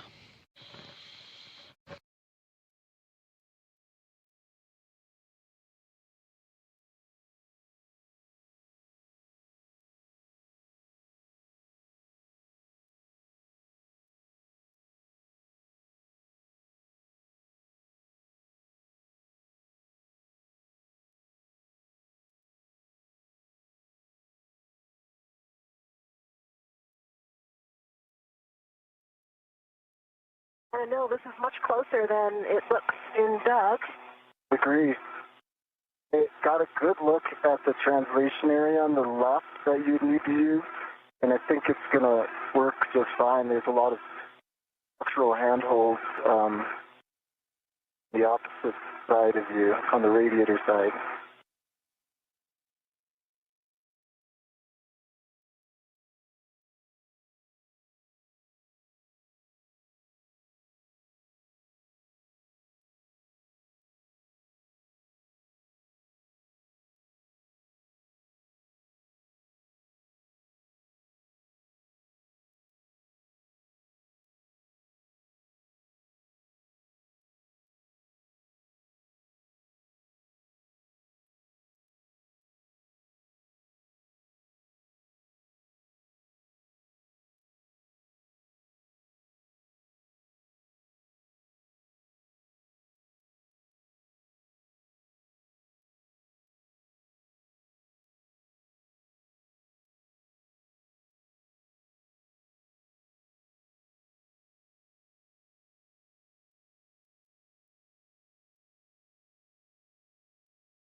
Let's hand this PGT over to me first.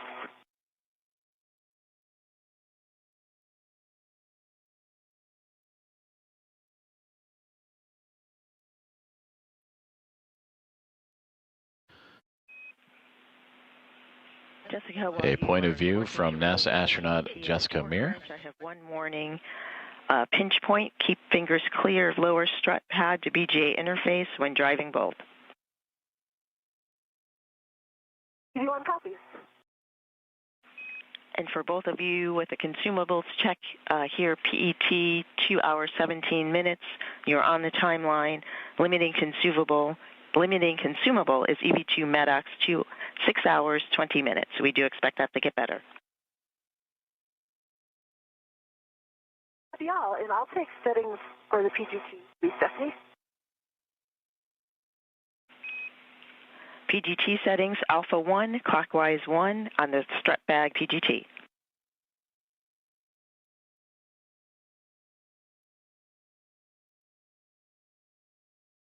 Alpha 1, clockwise 1 is set. Good settings.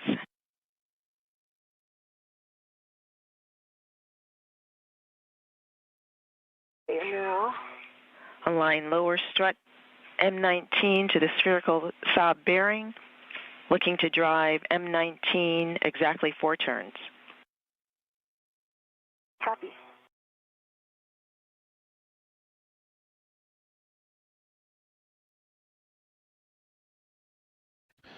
Communications with NASA astronaut Jessica Meir, whose view we had from her helmet camera just a moment ago, but now we see her working with... Rotate a little bit counterclockwise. Rotating counterclockwise. Up there.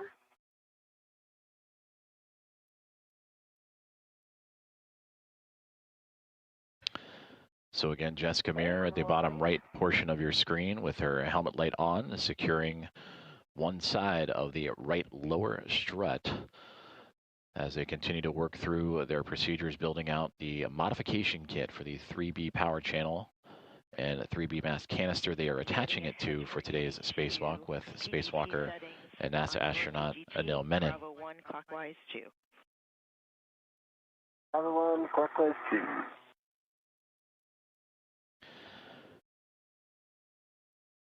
And understand you're helping with alignment, just giving it to you early.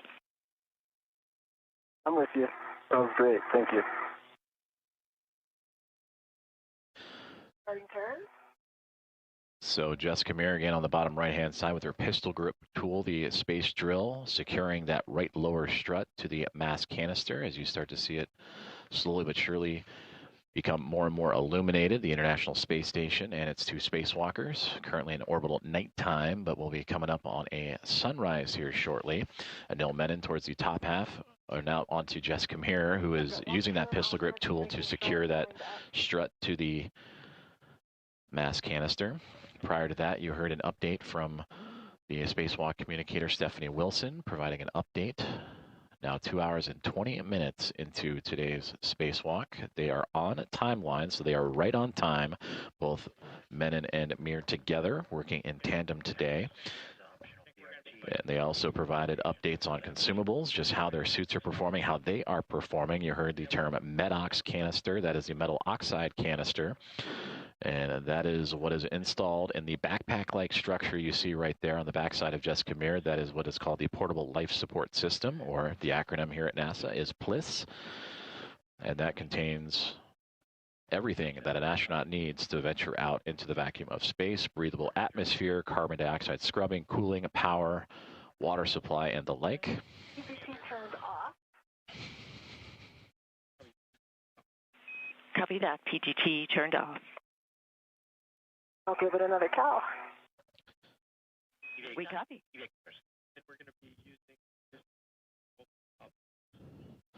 So right now, as we just heard on the communications channel, Jessica Meir again adjusting her PGT or pistol grip tool, the settings, the torque settings needed to secure this right lower strut to the 3B mass canister.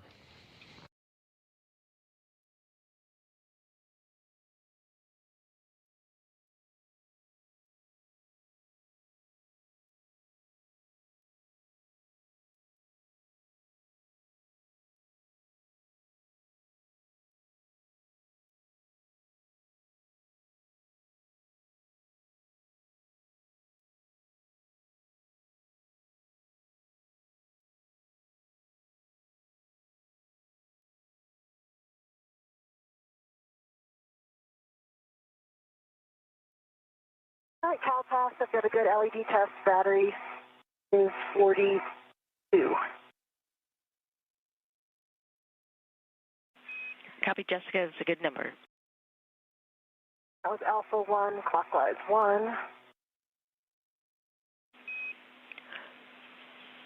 Good settings. I'm looking for 3 more turns on M19. Work.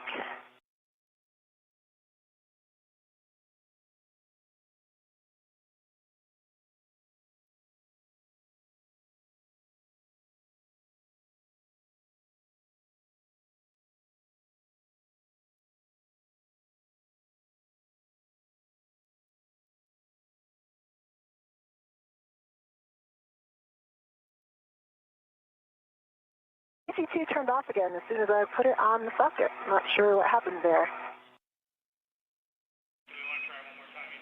And we copy PGT turned off. Definitely did not hit the button, so interesting. I think this is similar to what happened on the last EVA. So we'll get back into Cal again.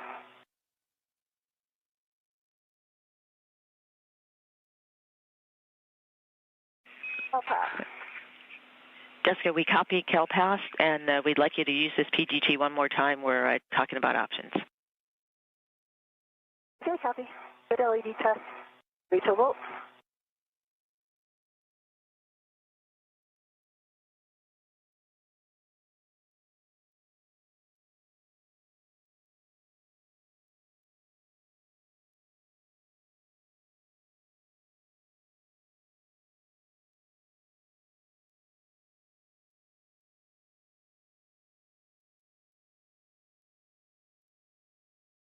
It is not driving. It appears to be off again. And I'm seeing, when you hit the button, I see 2 red lights, 2 green lights. It says LED test. Is it still on the... Okay, so maybe it didn't get all the way switched. Am I? Okay, I got... Didn't get all the way over it.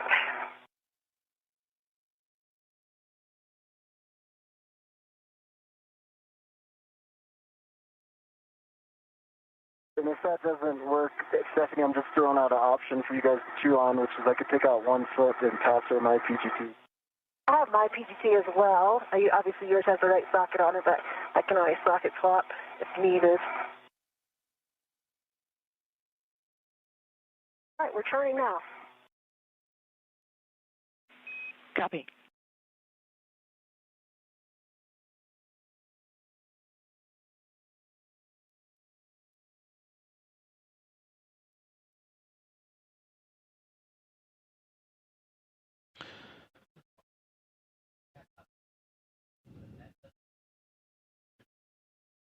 NASA astronaut Jessica Meir, front and center on your screen with her pistol grip tool, currently troubleshooting some settings and ability to use that tool to help secure the right lower strut with the teams here on the ground. For EV2 now, align lower strut clevis to mounting bracket L6. You'll drive M20 exactly 2 turns with Bravo 1 clockwise 2. M20, 2 turns, Bravo 1, clockwise 2. Bravo 1, clockwise 2, set on the PGT. Good settings.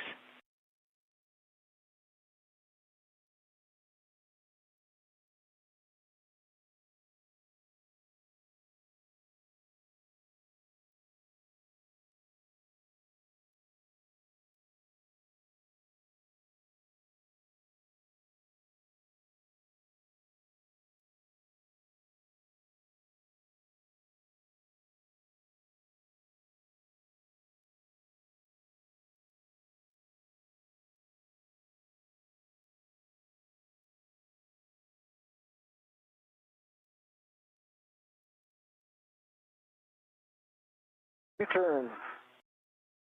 That first line has gone in. Copy the line report. 2 turns on M20 for EV1 for the strut bag PGT. you can continue to use this PGT or the options that Anil discussed. His PGT has the appropriate socket, or you could do a socket swap on your PGT. We think the time would be equivalent. Okay, copy. The PGT seems to be working right now, so we'll try it again. And we concur. For M19, PGT settings, Bravo 7, clockwise 2. You'll drive it an additional 9 turns. You might like the optional BRT position on handrail 2070 or 2071. Yeah, I'm not sure if I'll be able to reach with the BRT because of the BRT being on the left side. It'll be easier on the other side, but I will assess that. Bravo 7, clockwise 2. Clockwise 2. Good settings, Bravo 7, clockwise 2, and understand.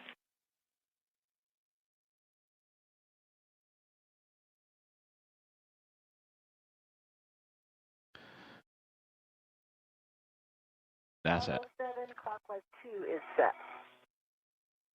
Good settings.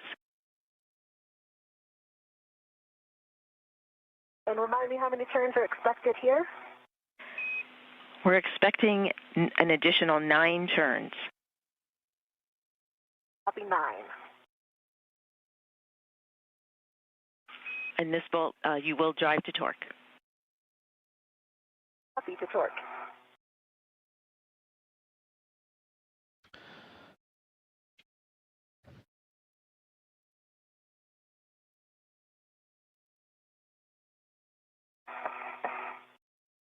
Okay, that was turns. Do have a low torque at 3.8, so I can drive a go to hit it again.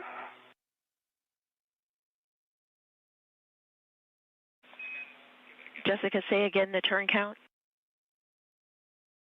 6 turns, and I had a low torque. Copy 6 turns, low torque, checking.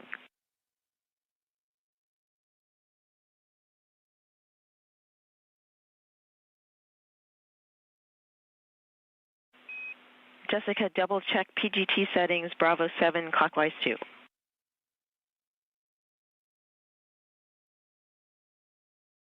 Bravo clockwise 2 is set. Copy, we'd like you to drive the bolt again. Torque.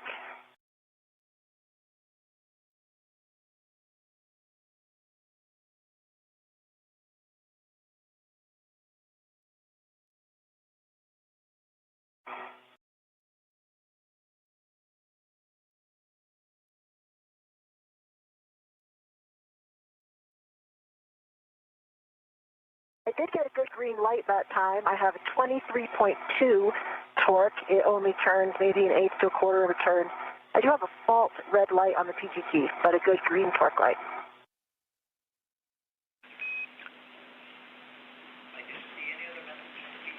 Copy for M19.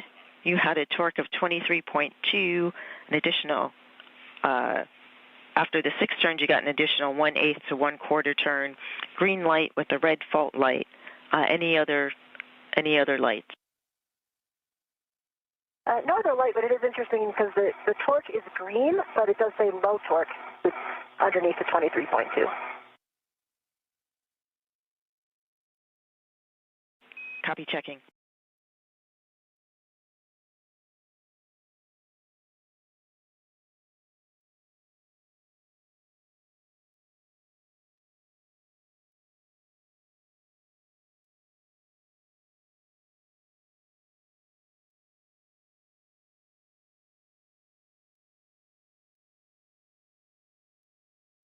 So I think I have a little bit of a better position to brace right now if I'm going to hit it again. Okay, that's good. We do what you are seeing is expected. We would like you to drive it again with the PGT, and then we'll go to the torque wrench. Work. Okay, that felt better. But my torque value is, again, it was like maybe an eighth of a turn.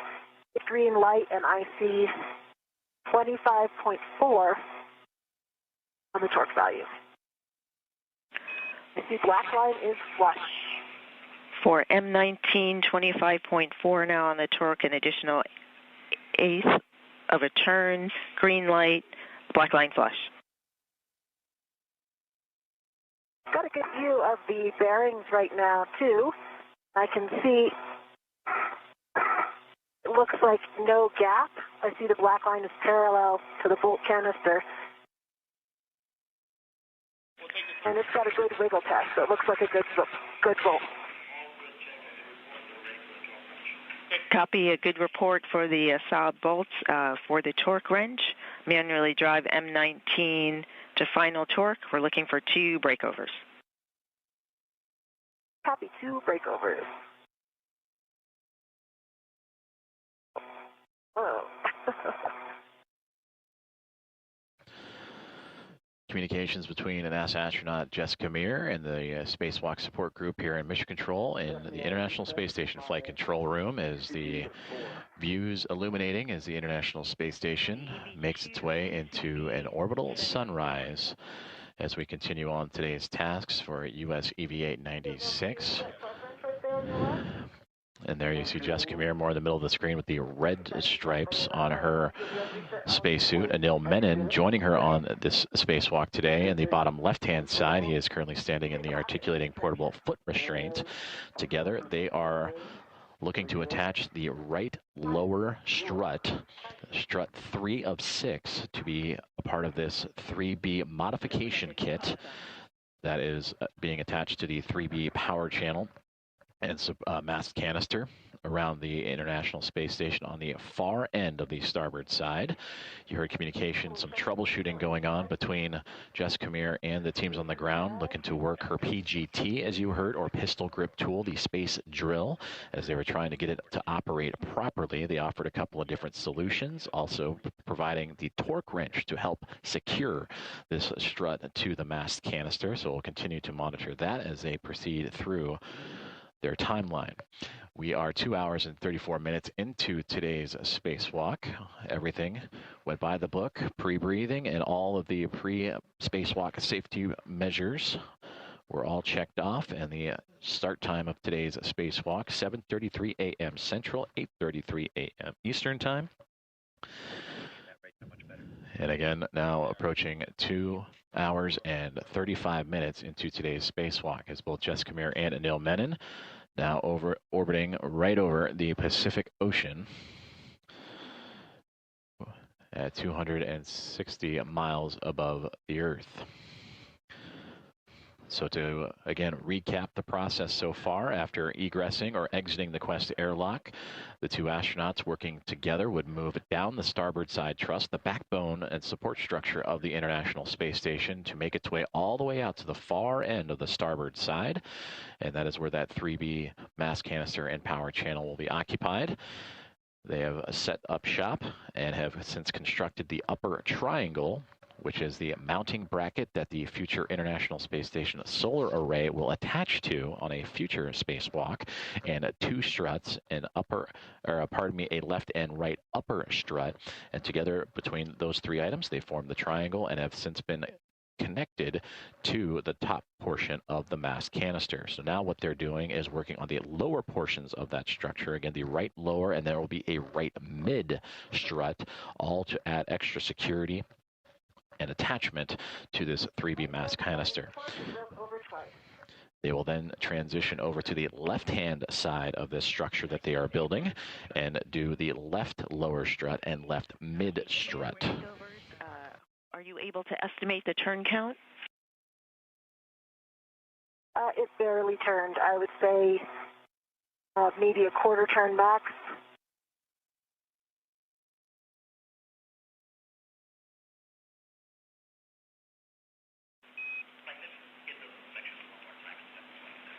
And we copy a quarter turn and 2 breakovers with the torque wrench on M19.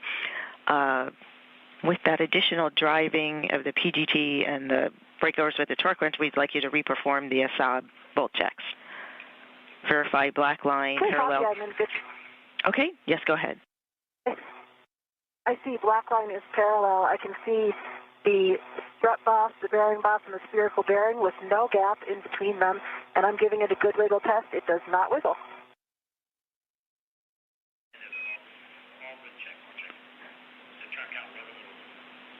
Good checks. We are checking the bolt. Also verify lower strut MLI covering the strut pad. I need to pull the MLI back down a little bit. That's in work now.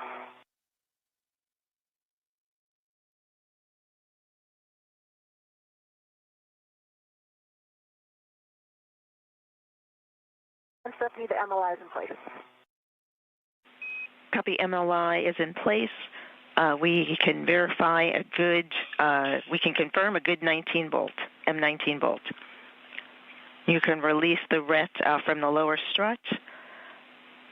For EV2, PGT settings are the same on your PGT Bravo 1 clockwise 2 to drive M20 to torque, an additional 5 to 7 turns. M20 to torque, Bravo 1 clockwise 2 is still set. Good settings, go to drive. The RET's been released. Copy, RET released.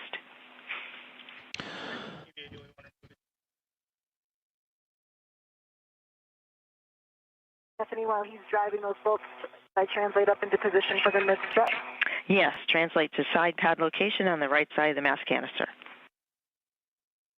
In work.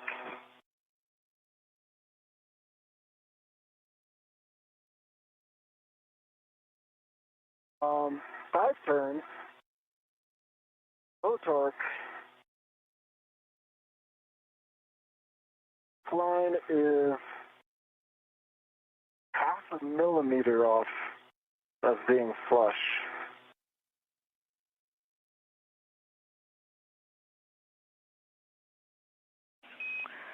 Copy. 5 turns. I believe you said low torque. We'd like you to drive M20 again. Driving M20 again.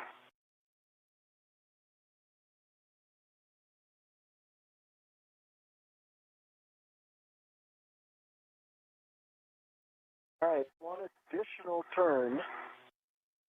Green light, 11.9 torque, black line flush.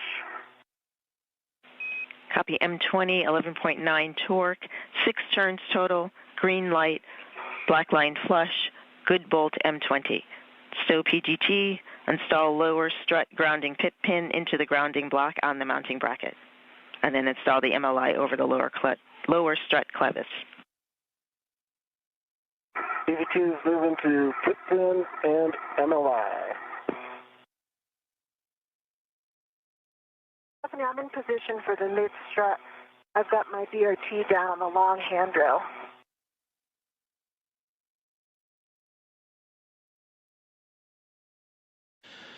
We copy.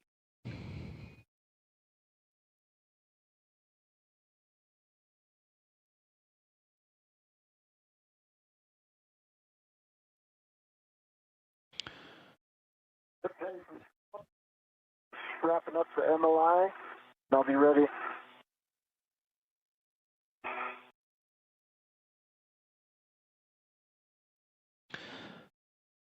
Some good communications there between Jess Kamir and Anil Menon, the two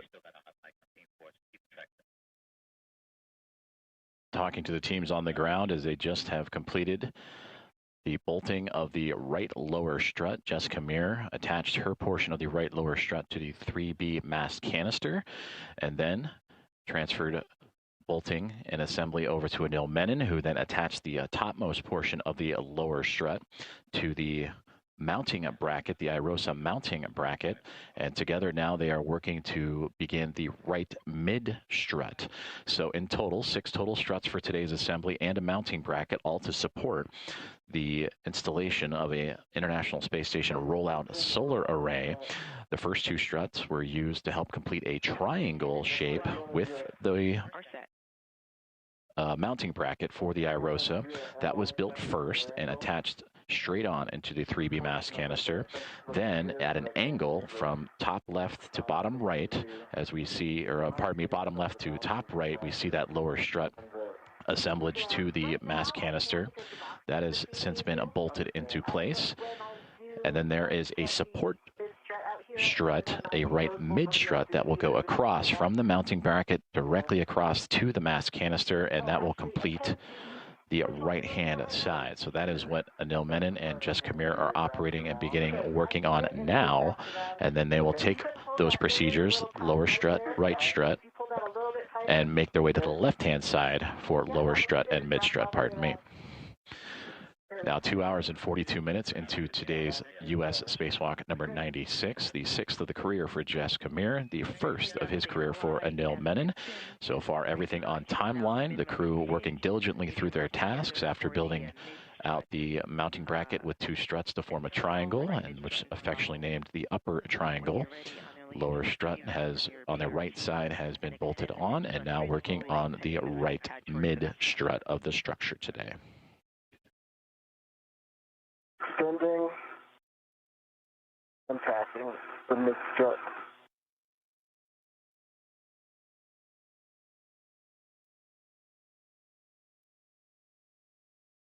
I've got a hand on it. Okay, I'm going to keep control too.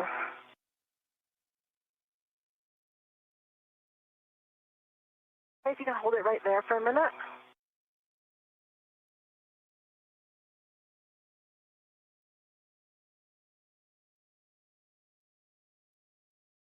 And can you pitch? So right now I need you to bring your end up a little bit. My end is going up, which is pitch movement.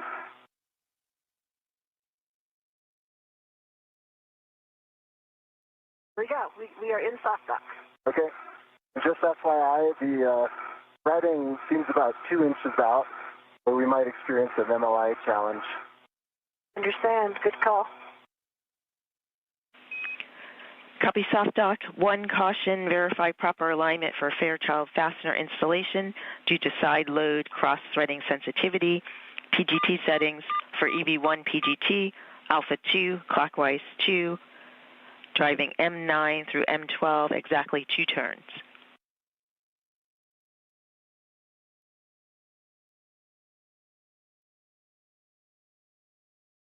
Copy. 2 turns. That was Bravo 1, clockwise 2, is that correct? It is Alpha 2, clockwise 2. Okay, sorry about that. Alpha 2, clockwise 2. PGT is off, so I'll get it on.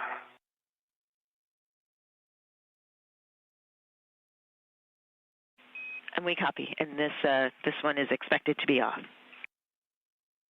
Concur. The first use. I have CalPass, good LED test, and 41 volts.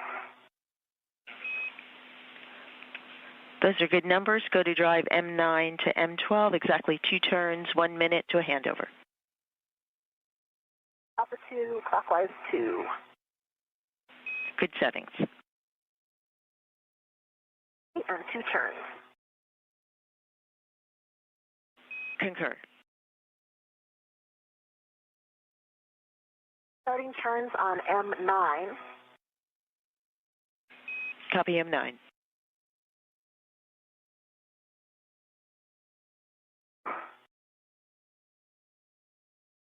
Position a little bit here.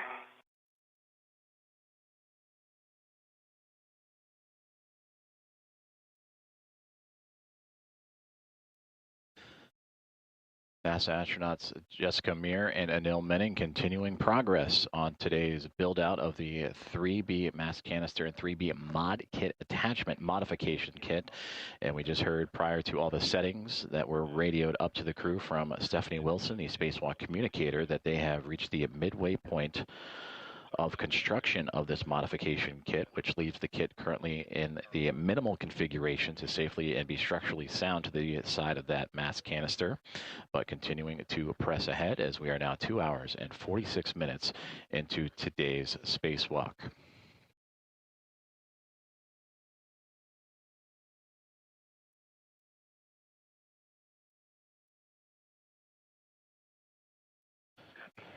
We are currently in a communications handover, and we welcome you back inside the International Space Station and Flight Control Room at NASA's Johnson Space Center in Houston, Texas, where the team's on the ground continuing to follow along and work step by step in procedure with NASA astronauts Jess Kamir and Anil Menon.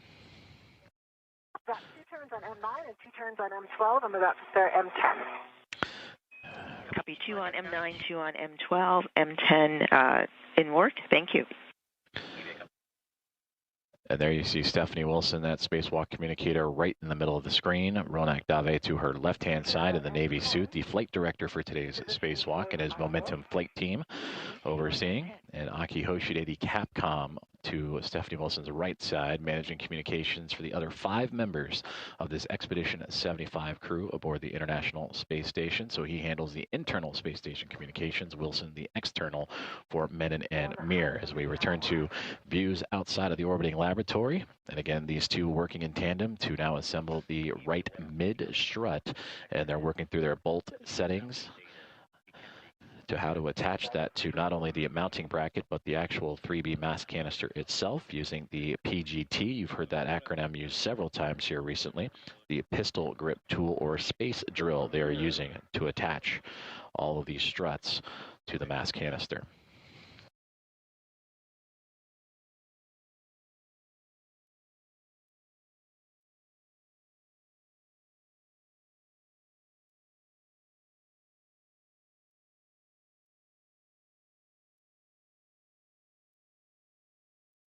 Got it.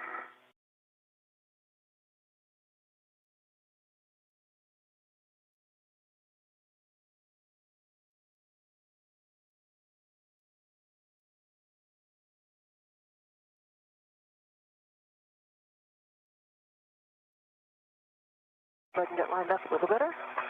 Yeah, I can see a little bit of a side load. That's probably the tricky part. That's it. It's a 6-inch.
Two turns on M11. Copy 2 turns on M11. Nicely done. Now drive M9 to M12 to torque, expecting an additional 3 to 7 turns. North.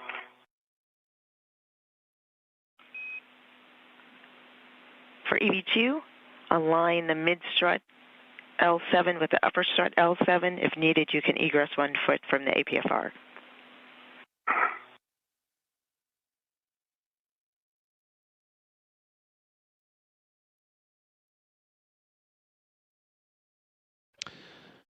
Just over 2 hours and 50 minutes into today's spacewalk. That's affirmative. Alpha 2, clockwise to same settings. NASA astronauts Jessica Meir and Anil Menon now operating the installation of the right mid-strut of today's 3B modification build around. Copy aligned. PGT settings for your PGT are the same. Bravo 1, same as previously for you. Bravo 1, clockwise 2. And that is around the 3B mass canister. The communications you are hearing are with Stephanie Wilson, the spacewalk communicator, relaying the different PGT or pistol grip tool settings to help drill this right mid strut into place. Torque of 2.8. The light is green. Sorry, green torque and 2.8. And that was 3 more turns. 2.8, 3 turns on. And which bolt, please? It's on M9. Copy M9, checking. Oh,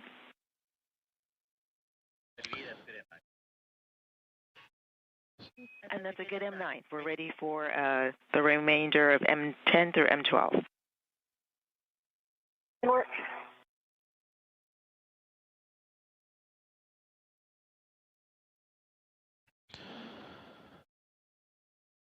So astronaut Jessica Meir in the red stripes on the bottom of your screen as identified on the pant leg cuff of her spacesuit, relaying down the amount of turns and torque of her drill as she works through the what will be 4 bolts to attach one side of the right mid strut. 12.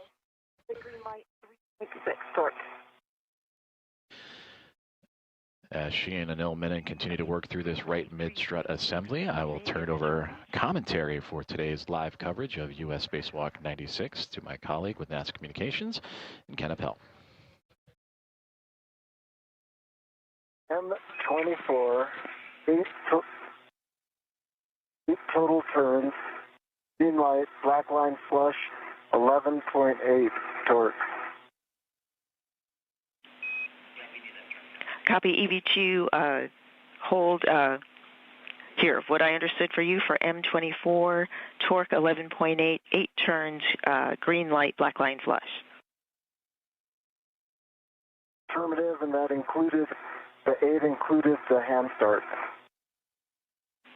Understand, 8 total with the hand start. You can stow your PGT and work to install the mid-strut grounding tip pin into the mounting bracket. Grounding block, words for Jessica, understand for M10, 3.6, green light, your turn count, somehow the short words are getting clipped, so just FYI, we did not copy the turn count. And negative, that was not M10, that was M12. It was 6 turns. Correct. Copy M12, 6 turns, 3.6 on the torque, green light. Thank you for the correction.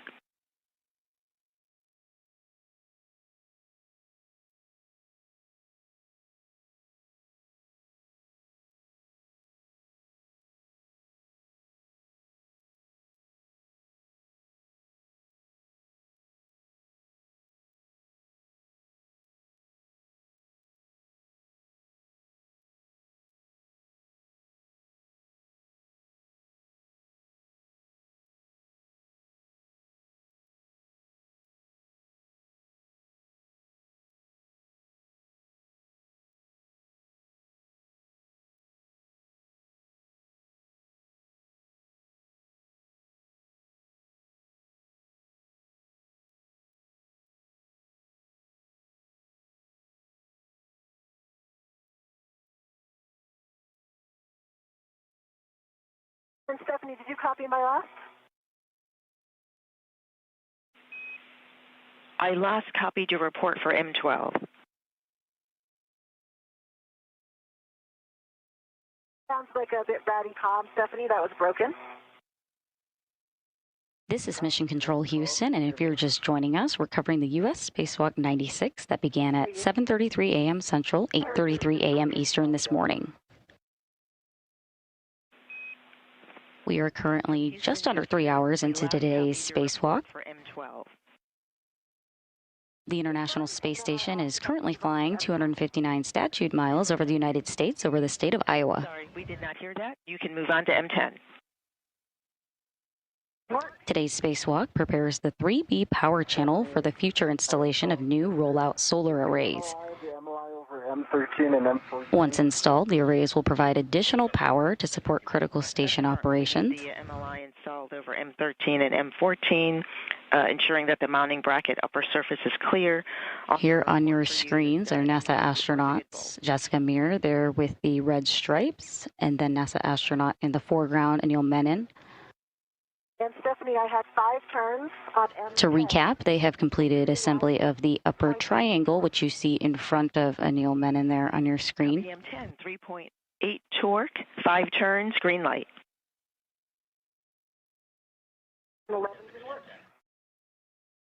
They've also completed install of the right lower strut, and they are currently installing the right mid strut. Understand M11 in work, your go. Just a bit ago, spacewalk communicator and NASA astronaut Stephanie Wilson communicated to the spacewalkers that they reached the midpoint of the construction of this mod kit.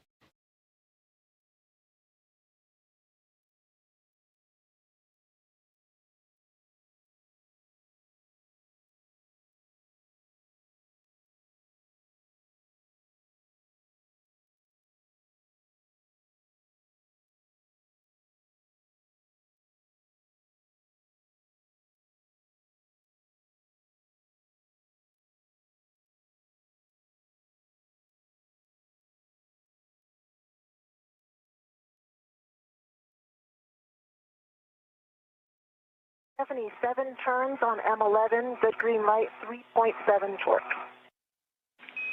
Copy M11, 3.7 torque, 7 turns, green light. We would like you to drive M9 again. Copy M9 one more time.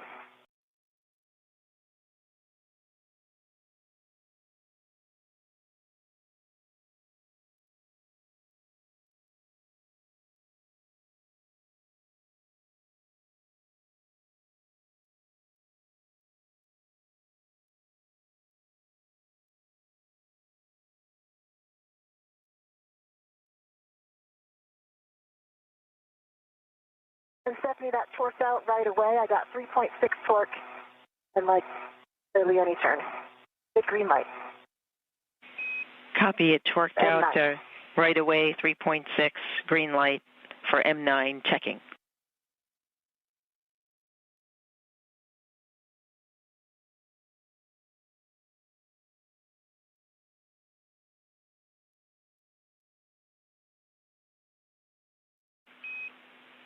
Meanwhile, while we're waiting for either verification or additional steps, both EV1 and EV2 turn your HECAs off. Back here in the International Space Station Flight Control Room here at NASA's Johnson Space Center in Houston, Texas. This Momentum flight team is led by Flight Director there in the Navy suit, Ronat Dave. To his right is NASA astronaut Stephanie Wilson, who is supporting today's spacewalk as the spacewalk communicator, speaking to both NASA astronauts directly, Jessica Meir and Anil Menon.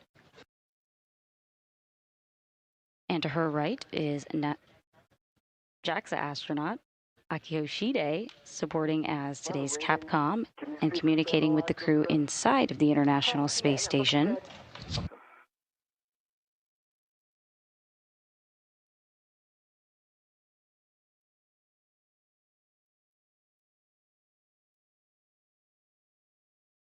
Currently aboard the International Space Station is NASA astronaut Jack Hathaway and ESA astronaut Sophie Adeno, who supported this morning getting Jessica and Anil out the door. On that bolt, including the 2 turns. Also aboard is Roscosmos cosmonauts Andrei Fedyayev, Pyotr Dubrov, and Anna Kikina. I cannot remember how many I called. It would be whatever I called down. Final torque was 3.6, and it barely turned. So I'm not sure. Whatever I said back then, that was the first one I did. Yeah, I copied 2 initially and then 2 the first time.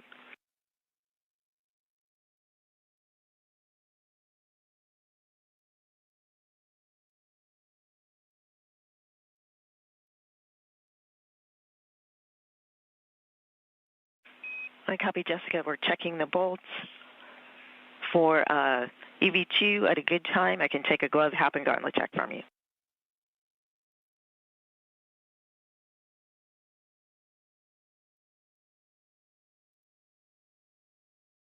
Who's checking?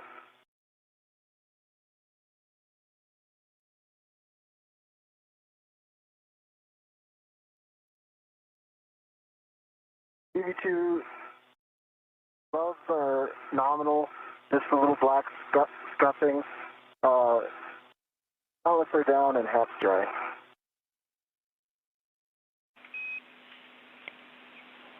Copy EV2. Gloves are nominal with a little bit of black scuffing. Hap dry, gauntlets down. Stay firm.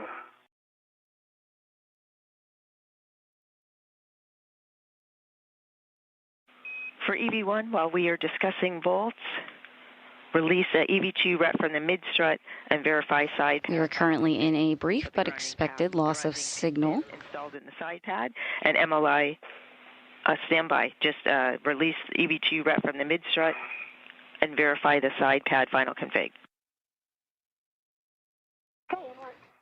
NASA astronauts Jessica Meir and Anil Menon continue installing the right mid-strut.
Hey, Anil, ready for your rat? I am ready for my rat. Here it comes. Back to views of the International Space Station. To recap, NASA astronauts Jessica Meir and Anil Menon. Jessica Meir there with the red stripe and Anil Menon there in the foreground. They've completed assembly of the upper triangle, installed that upper triangle. And I've got words. We are now ready also for you to verify MLI covering side pad clevis. Okay, that's in work.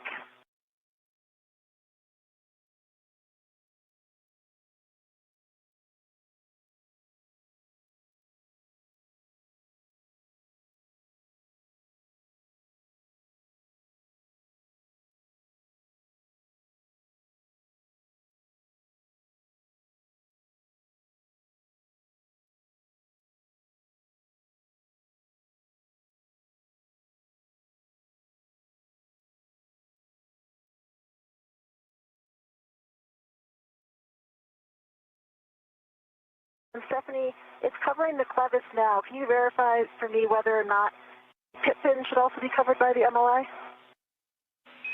Checking. Pit pin should not be covered by the MLI. Okay, copy. I think we're in a good config here. Clevis is covered. I'm giving it a good squish. Copy. It's a good side pad final config checks. I'll take a go of HAP and gauntlet check from you. EV1 HAP is dry. Gloves are still nominal. I have a few black smudges, one on each pinky finger and one on my right thumb. My gauntlets are down. Copy. EV1, nominal gloves, few black smudges, pinky and right thumb, HAP dry, gauntlets down. Today's spacewalk prepares the 3B power channel for future installation of new IROSAs, or International Space Station Rollout Solar Arrays. We are still Once those are installed, the arrays will provide additional power to support station operations. To recap, NASA astronauts Jessica Meir and Anil Menon have completed assembly of the upper triangle, which you see there in front of Anil Menon on the foreground of your screen. They've also completed installation of the right lower strut and are currently finishing install of the right mid strut.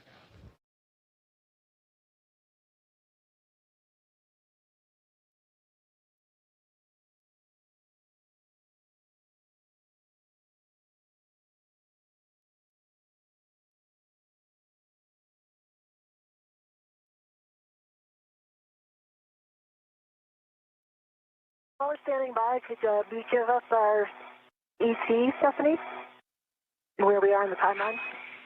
PET 3 hours, 6 minutes, checking timeline. We are about 5 minutes down on the timeline. EV2 MEDOX limiting 7 hours for MEDOX.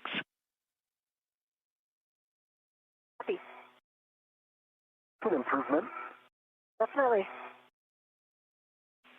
Hope that you're in an ACFR not moving. Yes, concur with all. And after discussion with the bolts, we are calling M9 through M12 good, at least at this time. So we are ready for you to continue to install the left lower strut. Jessica, translate to the strut bag. And Anil, prepare to receive the left mid strut. EV2 copies. EV1.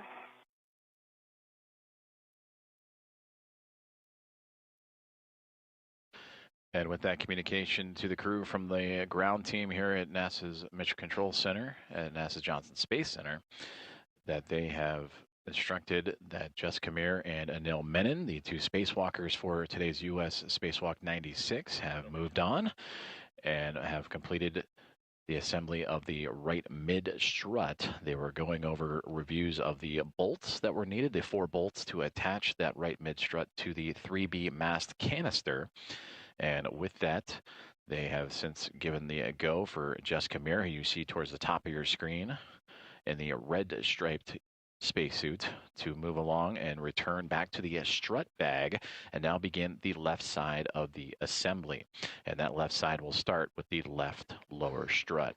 So going over everything that has transpired here over the last 3 hours and 8 minutes, that's how far along we are in today's spacewalk.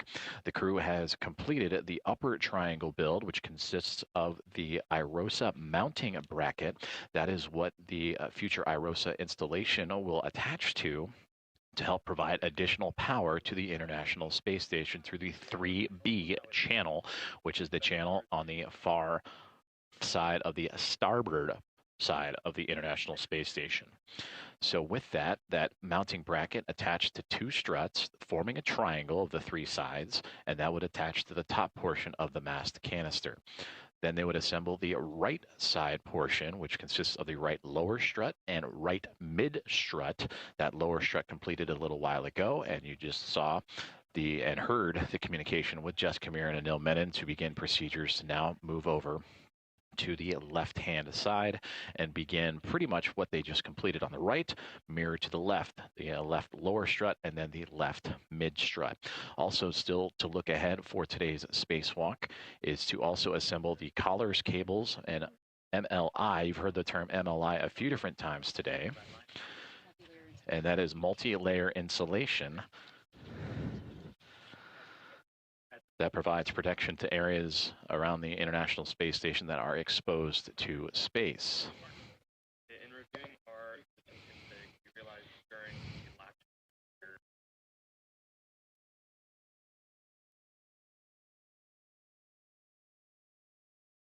Coming your way, Anil? Oh, there we are. And there's a great view of that strut bag as Jessica Meir when that red stripes. I have control. Okay, I'm gonna let go. This will be the moon to the left. I am heading to the side here. It's the side pad, right? Sure, side pad side. Okay, side pad side is ready. That's affirmative. I'm going to take off the bag rack. Yes. I can't see it. Can't see it, but it's, I mean, just let it go. There it is, you got it. I got it.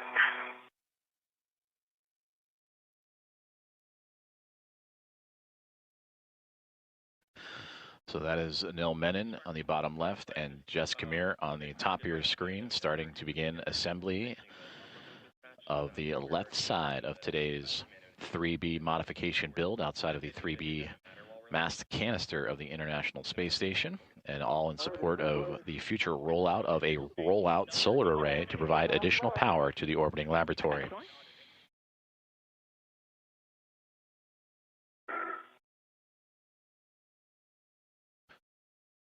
The strut bag that you saw images of, 8 feet in length, weighing over 300 pounds on Earth. Though they do not feel that weight in space, they do carry the mass of that bag as they manipulate it around their work site. So now they'll begin the assembly of what will be the left lower strut. After completing the right-hand side, verifying that all the bolts to attach the struts to the mounting bracket are safe and secure against the mast canister. And they will just mirror that assembly, but now on the left-hand side, the left lower strut and left mid-strut upcoming. Hey now, here it comes. All right. Hands are out. He's coming up. Almost there. That coming. I almost have it. There we go. I have control. Okay, you have control. I'm letting go. I have control. And right to the handrail stanchion nearest the clevis. I think we're going to get on this side of this. Can you repeat? Yes, just a friendly reminder, right to the handrail stanchion nearest the clevis. Okay.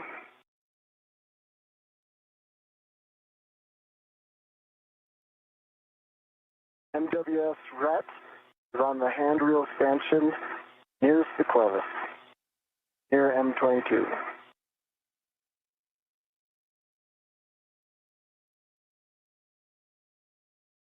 This one's not just staying right to the bag.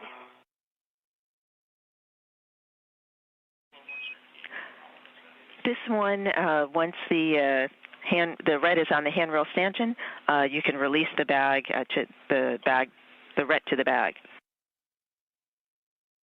Okay, go to release now. Go to release. Okay. That has been released. Right.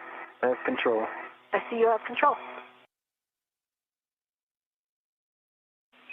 Jessica, verify access to the strut bag PGT and torque wrench for the left sob spherical bearing, and then translate to the left side of the IEA. Okay, copy. It's in a good position right now. Hopefully it stays that way, but I will start translating. Excellent. Thank you.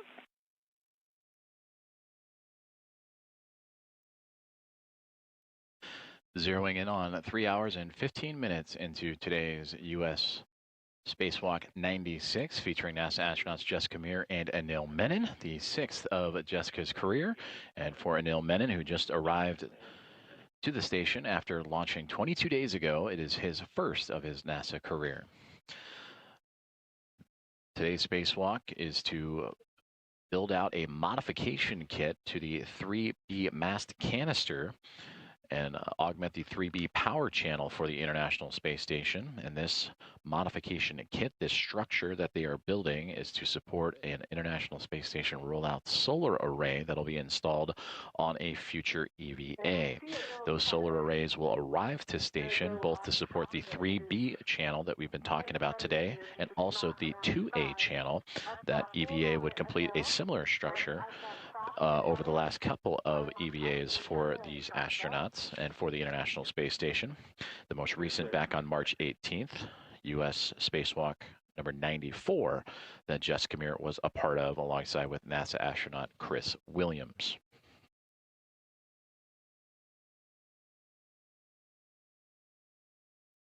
So far, they have completed the upper triangle and the right side of the strut assembly to attach to that 3B mast canister, which is located all the way to the far end of the starboard side of the International Space Station. So they had covered some ground after exiting the Quest airlock. Over here on your left, I'm at the A-frame, so I'm going to get into a position to adjust your APFR.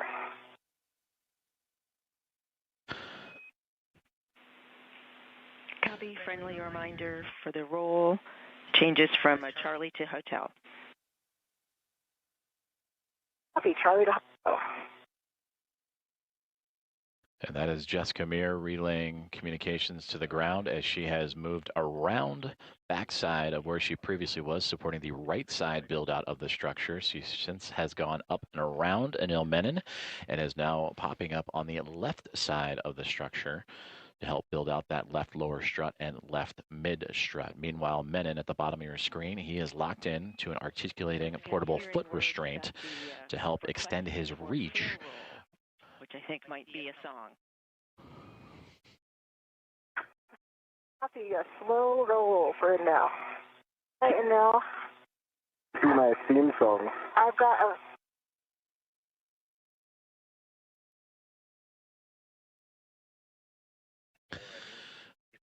Currently experiencing a communications handover for the next handful of seconds as we take a live look inside of where we are located inside the International Space Station Flight Control Room inside of Mission Control Center in Houston, Texas at NASA's Johnson Space Center. The team here on the ground working in lockstep with the two astronauts outside of the International Space Station led by Ronak Dave, the flight director for today. And his call sign, Momentum Flight, as him and his team overseeing everything on the outskirts of the orbiting laboratory. Might be in position golf. Golf, we're going 1 over. Copy golf. Are you ready to verify the access steps? I see you in. Stand by 1 sec. I see you in hotel now. Hotel. Good job. And that is Stephanie Wilson in the middle of your screen that is relaying these communications up to Anil Menon and Jessica Meir.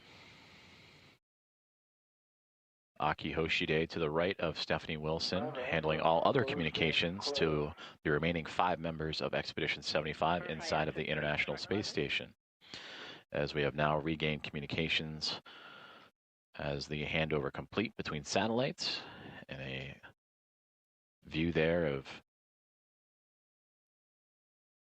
that is Anil Menon on the bottom right-hand side. As I look a little closer there, if you were to flip it upside down, the upper triangle has now become the, quote, lower triangle in this view, with the long lower struts now extending from the base all the way to the basically top of that 3B mass canister. So it now, since we are viewing it from essentially upside down from the original construction, what's now left is right or right is left.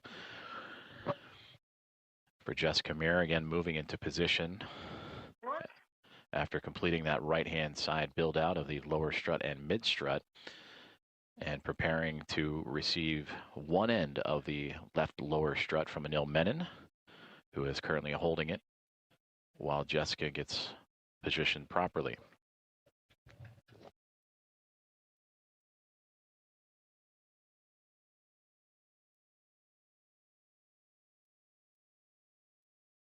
Stephanie, I'm at that location. I am going to get a BRT down on this side. It'll make it a lot easier.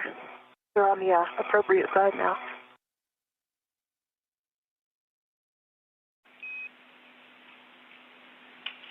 Copy BRT. Oh, you doing that? Do you want me to get that PGT?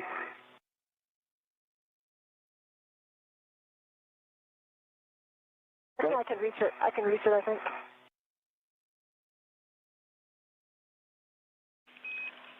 BRT, handrail. I can get that to you. Okay. Go ahead, Stephanie. Just suggested handrail for the BRT 2082. And when you're ready, the PGT settings for the strut bag PGT Alpha 1 clockwise 1. Copy, and I actually used 2081, and I'm getting the PGT. Copy 2081.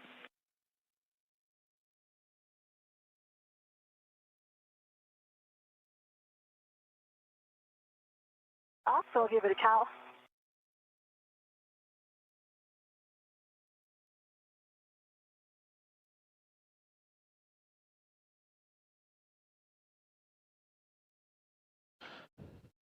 Cal, good LED test battery 40.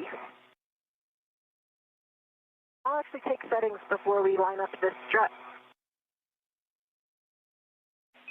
Copy your report on the numbers, PGT settings, Alpha 1, clockwise 1. Alpha 1, clockwise 1. Good readback.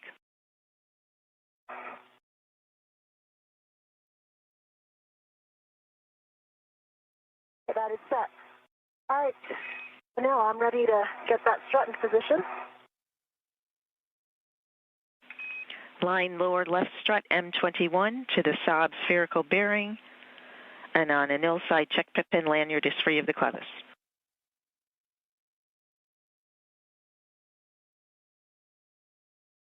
And now? I'm just checking the lanyards. See, I can help you out with... Okay, the bolt is aligned right there. Can you hold steady there? Holding steady. We're ready for 4 turns, Stephanie? Drive M21, 4 turns. You have a go. And with that, Jessica Meir now on the left-hand side of your screen with the PGT, the pistol grip tool, the space drill, turning the bottom portion of the left lower strut to attach to the 3B mast canister as Anil Menon, more towards the now middle of your screen and right side. He is essentially holding in place the top portion of that left lower strut and holding it in place. You hear the word clevis, that groove in which the 2 pieces fit into the left lower strut, moving into the mounting bracket, the IROSA mounting bracket. Lower strut L5 to mounting bracket L5.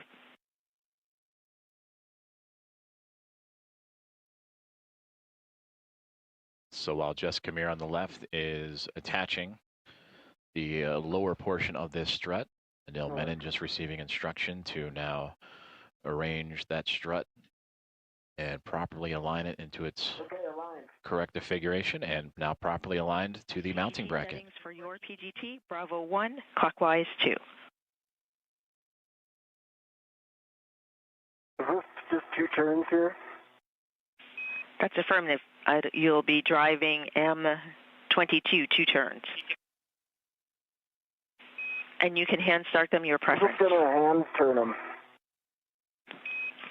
That's a good plan.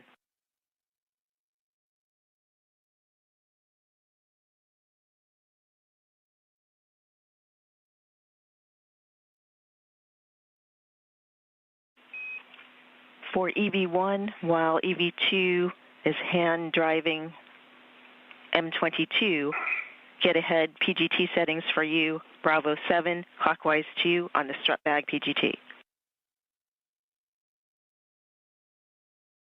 Bravo 7, clockwise 2. Right. Good readback. 2 turns, Stephanie. Copy 2 turns M22. That means we are ready for EV1 to drive M21, 9 turns, driving to torque. Copy, inward. So the initial secured bolt turning for Jessica Meir and Anil Menon taking place. Now they're providing additional torque and security to, again, the bottom left and top left portions of the lower strut in today's build out of the 3B mast canister. Okay, Stephanie, that was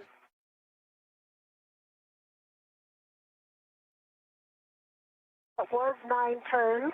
I've got a red light low torque 16.3, so I can hit it again. I do see black line is like pretty much flush, so I think we're very close.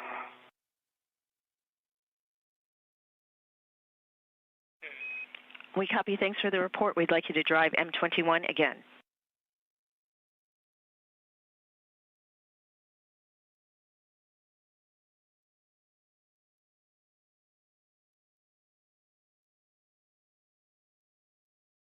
Okay, that was about a quarter turn. I got a good green light. 21.8, it does say it's a good green light, so I'm assuming it needs 1 more hit. Okay. Negative will go to the torque wrench, but M21, 21.8 torque, quarter turn additional to the 9 that you got previously, green light. Go for the torque wrench. Looking for 2 breakovers with a turn count.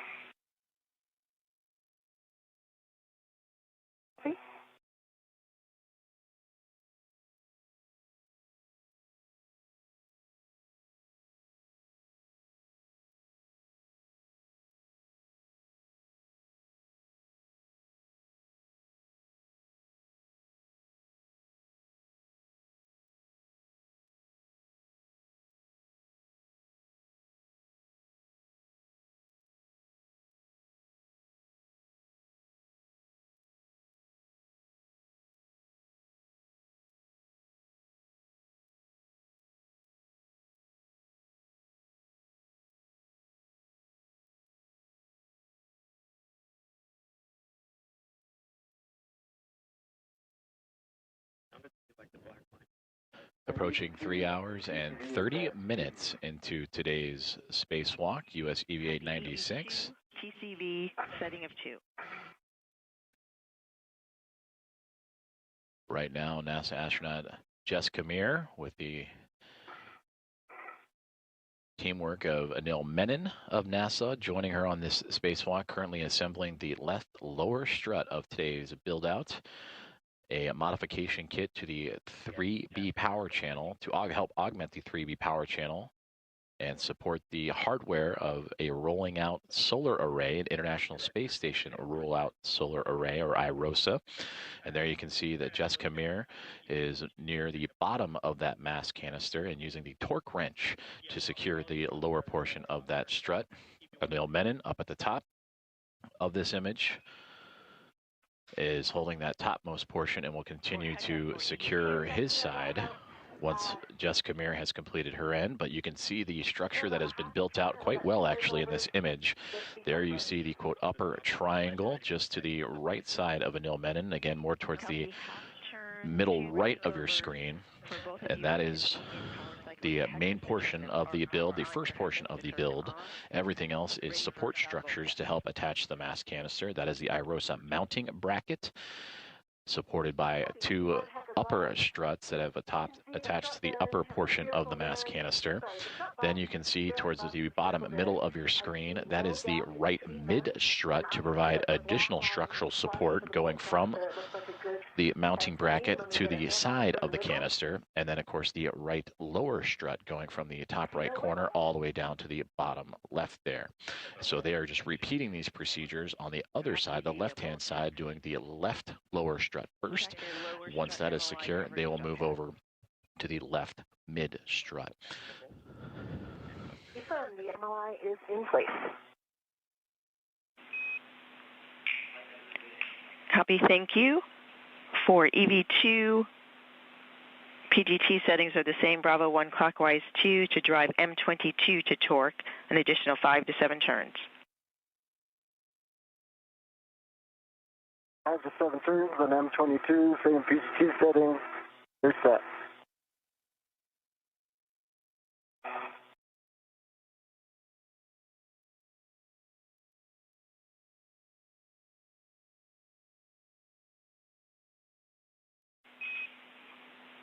Jessica, with the completion of your Saab bolt checks, when you are ready, you can translate to the left side pad installation location. Okay, copy that, Stephanie, and my TCV settings back at 4. Copy EV1, TCV setting of 4.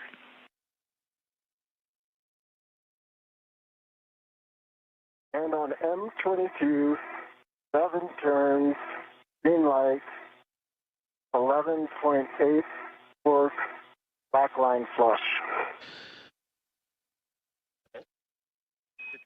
Copy M22, torque 11.8, 7 turns, green light, black line flush. Stow PGT, release the RET from the lower strut. And with that call out and releasing the RET from the lower strut, the RET is the retractable equipment tether. That is to make sure that the equipment that they are working on, in this case the left lower strut, were not to break away from their workstation. The left lower strut has now been assembled after Jessica Meir did the bottom portion and Anil Menon did the upper portion, and you just saw a great helmet cam view from Anil Menon where you saw the upper triangle build. The right side has been completed, and we go back to that camera. So that's a great view of that upper triangle. That is the IROSA mounting bracket on the near side covering the bottom portion of your screen with those 2 top struts, left and right, attaching it to the top portion of the 3B mast canister. So there you can somewhat see off the left-hand side of Menon's glove, the lower left strut going from the mounting bracket all the way down the canister to the bottom left-hand portion. Jessica Meir, who is floating just off to the top of the left-hand portion of your screen in the red stripes. She has now moved her way to the mid-center pad location. What's going to happen now is that they will prepare to install the left mid strut. Jessica will be in charge of fixing the portion that will attach the mast canister, and for Anil Menon, he will attach his side to the upper triangle and the IROSA mounting bracket.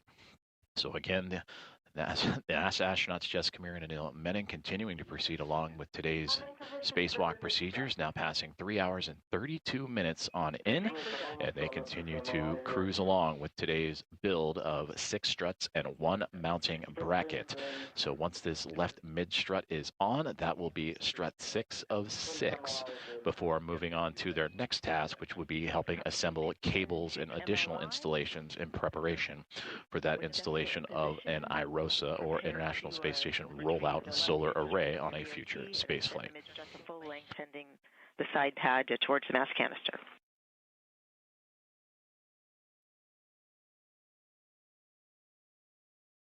Hey, doing that now.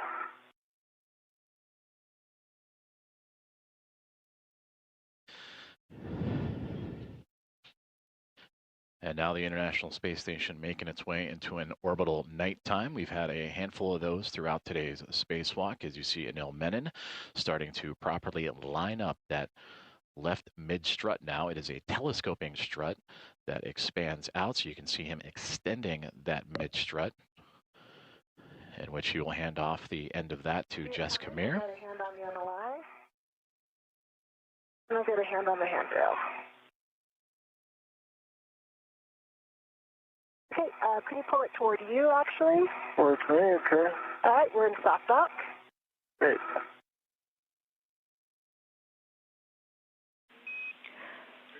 Copy soft dock. PGT settings. Jessica, with your PGT, alpha 2, clockwise 2.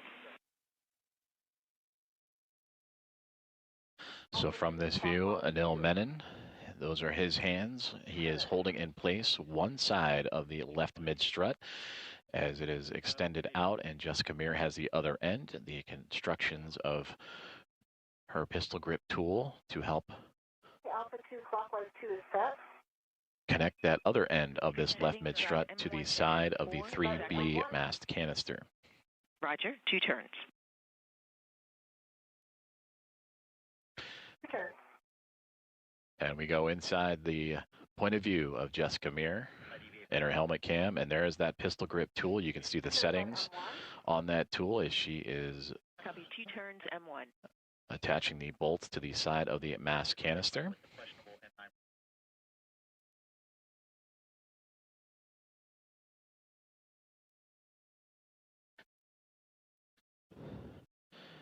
And there you can see those settings in action, the clockwise settings, the torque settings, all radioed to Jessica Meir as she continues to work across the 4 bolts required to secure this section of the mid left strut to that 3B mast canister.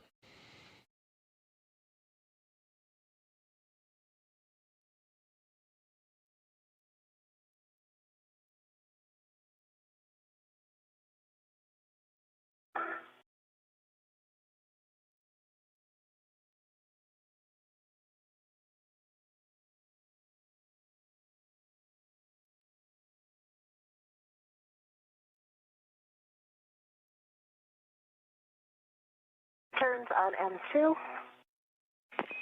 M2, 2 turns.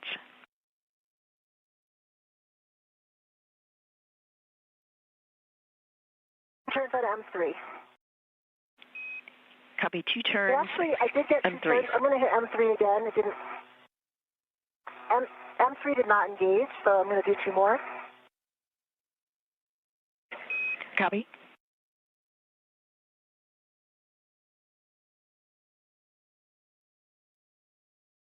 Now we're engaged, 2 turns.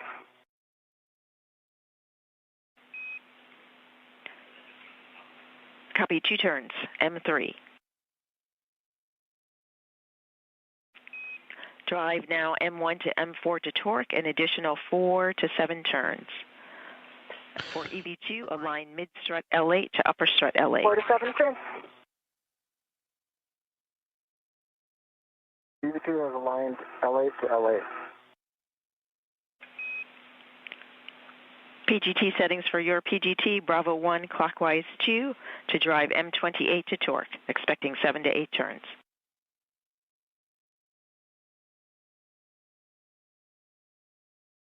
Bravo 1, clockwise 2, copy. Hey, M1, I got 4 turns, good green light, and 3.7 torque. M1, 3.7 torque, 4 turns, green light. Good M1.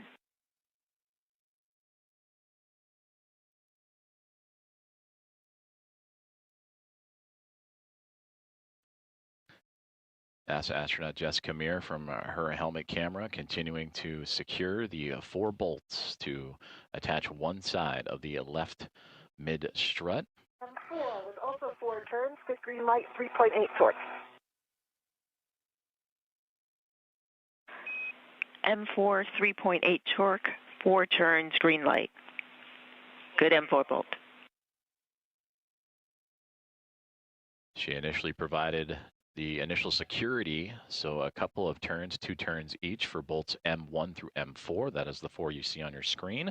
And now she is going back around to create additional security and threading of those bolts into the side of the 3B mass canister. M2, 3.8 torque, 4 turns, green light. M28, 2 turns.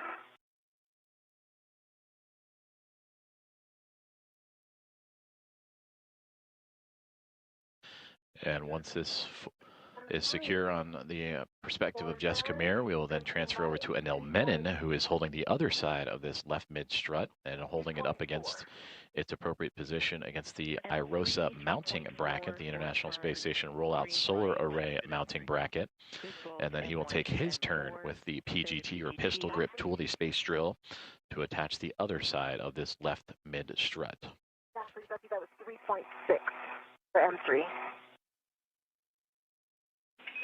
Copy 3.6. Thanks for the update. And for EV2, M28, you can drive it to torque. Going to torque on M28.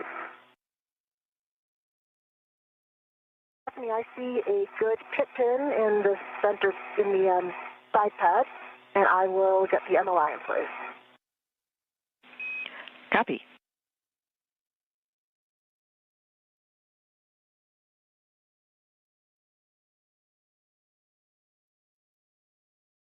Seven additional turns on M28, so a total of 9 turns on M28. Black line flush, green light 11.4 or 11.9 on the torque.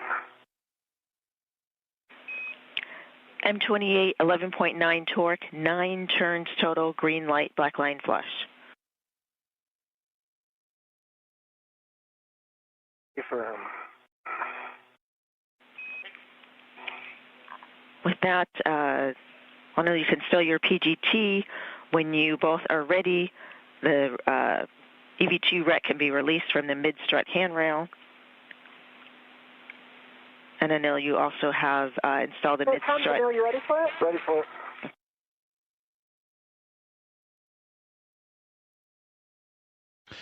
So with those call-outs, you heard the 4 good bolts from the perspective of Jessica Meir, and then Anil Menon on the other side with his bolt also good. That means that the left mid-strut is now attached and constructed as a part of today's spacewalk tasks. 3 hours and 41 minutes into today's task. Now the crew will move into safety checks. They'll go back over their glove inspections, their HAP checks, their helmet absorption pads to absorb any possible risk of water inside the helmets. They'll do gauntlet checks as they have been diligently working through today's spacewalk timeline using that pistol grip tool to secure multiple bolts across 6 different struts and a mounting bracket, all a part of today's modification kit for the 3B mass canister, and attached to that canister, all in support of the future rollout of a solar array, a rollout solar array to help augment the power and provide additional power to the International Space Station.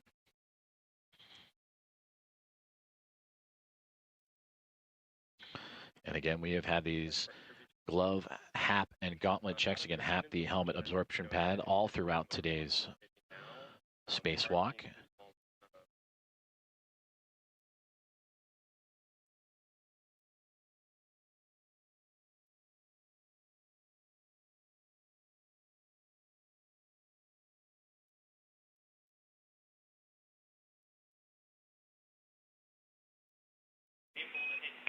When convenient, I'll take a glove, HAP, and gauntlet check from EV1 and EV2. EV1, dry HAP. I see the same nominal gloves, a little bit more of the black smudging now on my right index finger as well, and some really small ones actually really on all fingertips.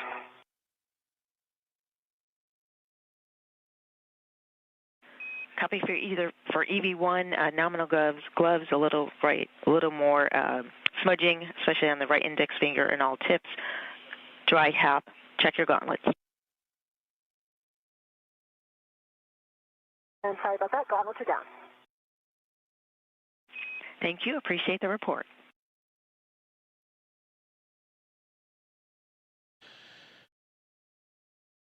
As they move through those safety procedures, temporary loss of communication and loss of signal with the International Space Station, which we will regain here shortly. It is anticipated with the handover of communication satellites.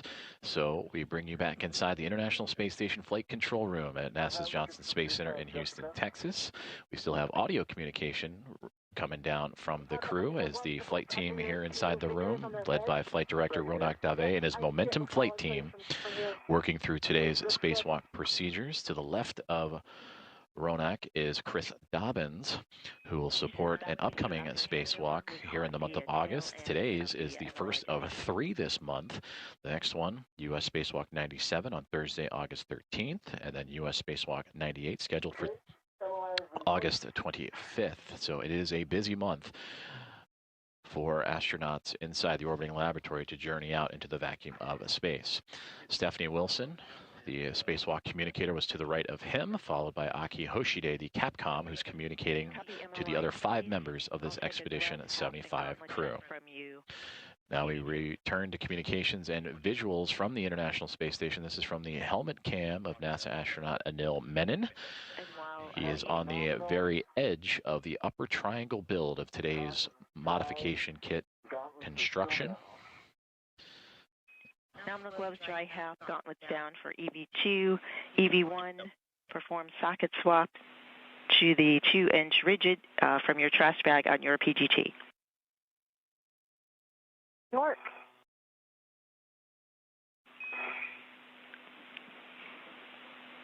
Anil, for the MLI, was that also for the MLI over M15 and M16? M15, M16, affirm.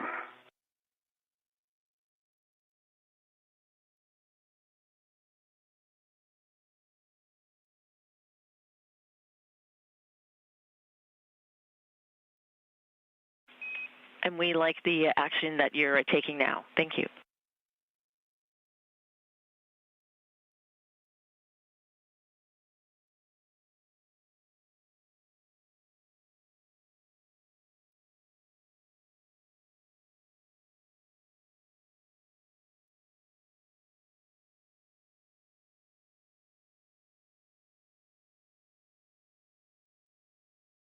Stephanie, I have the 6-inch wobble off of the PG good pull test on my jet, and I'm going to go for the other one. Copy EV1. EV2, we like the MLI, double check mounting bracket upper surface clear, and we're ready for you to egress the APFR.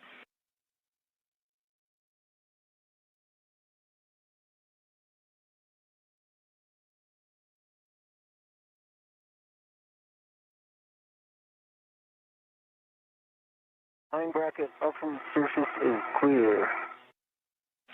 Thank you for the report. Egressing.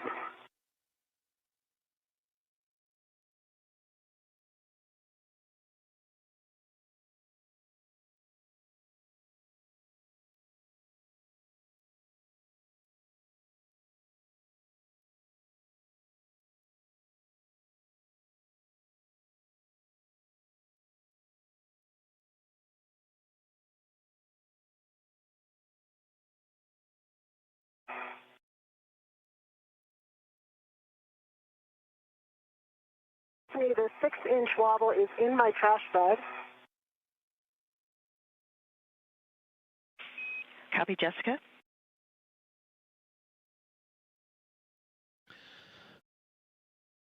So after successful checks of the MLI, the multi-layer insulation protecting the build-out that Jessica Meir and Anil Menon just completed, Anil Menon has been given the clear to exit the articulating a portable foot restraint and begin the next tasks on today's spacewalk journey. Non-axial loads into mid-strut while driving collar bolts. You can adjust your body position to reach the mid-strut collar. And for EV2 and adjusting the APFR, it's a roll to a foxtrot. Only it's a foxtrot.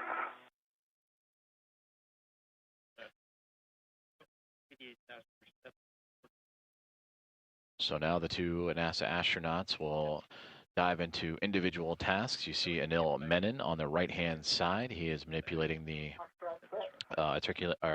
portable APFR, articulating portable foot restraint, as he has just departed his position where he was locked in during the construction of today's modification kit.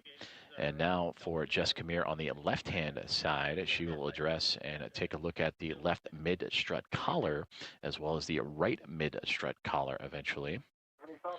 And that will help cover up additional pieces of hardware that were recently built out by the two astronauts. Goes with you to the cable bag in the middle layer. Now 3 hours and 49 minutes into today's spacewalk is Meir and Menon continuing to progress well along today's timeline as they and their Expedition 75 crewmates, 272 miles orbiting above Earth and currently passing right through the midsection of Antarctica and Australia in the southern hemisphere.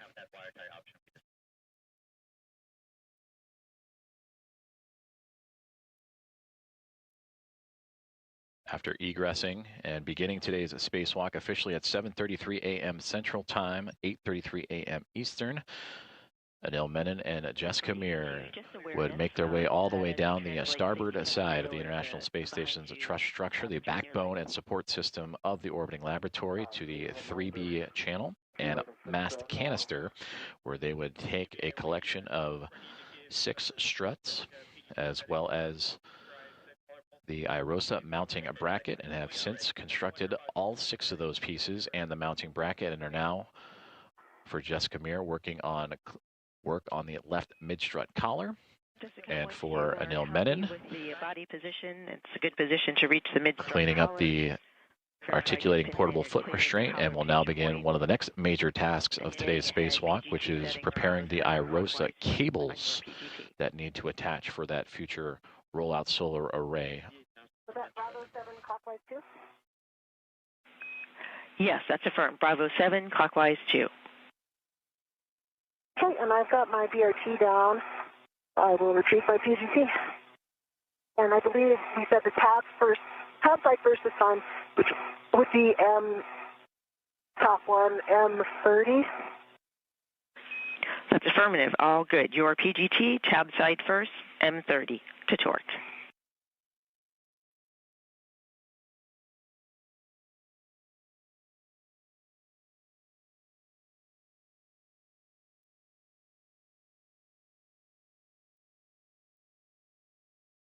All right, I believe I have my tether fixed. I'm headed over to the cable bag. Copy. Nicely done. And just a reminder that my tether is on top of your tether. Copy. That's okay. Just I recommend translating back the same way you come. So.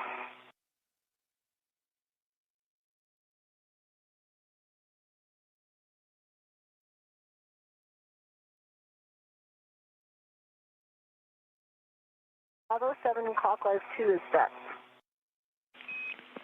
Good settings. Drive M30 tab side to torque, about 4 to 5 turns. 4 to 5 turns.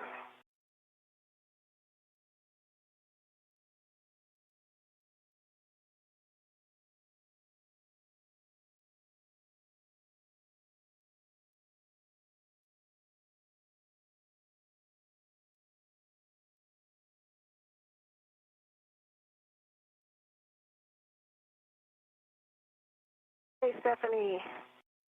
I was actually 6 turns. I got a green light and 25.3. M30, 25.3 torque, 6 turns, green light, verified tab is rigid.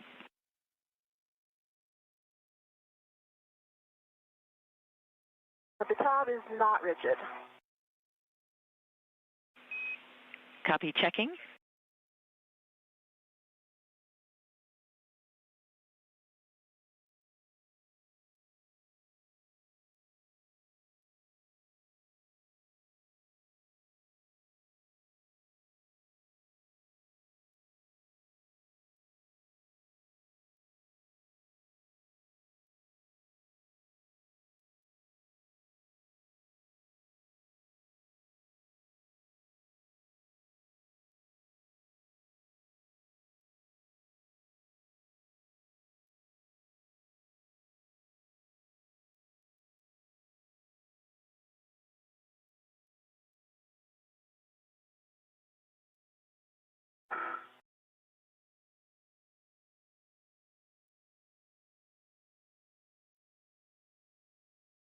Bill, you see the moon here to the, I'm not sure what way you're facing, but. To my right, yeah. I see it. Thanks for the heads up. I can see a future moon base there. See it too.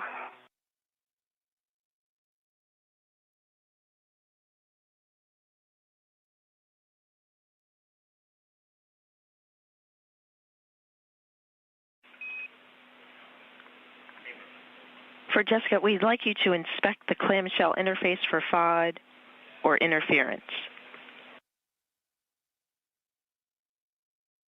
Okay, copy.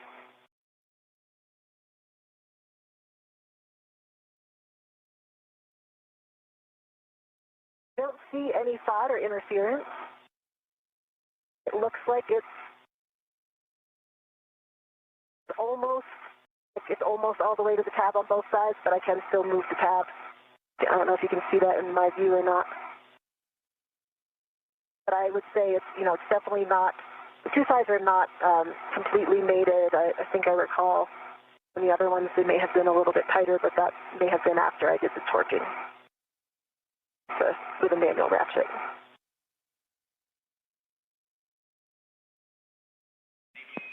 Copy checking.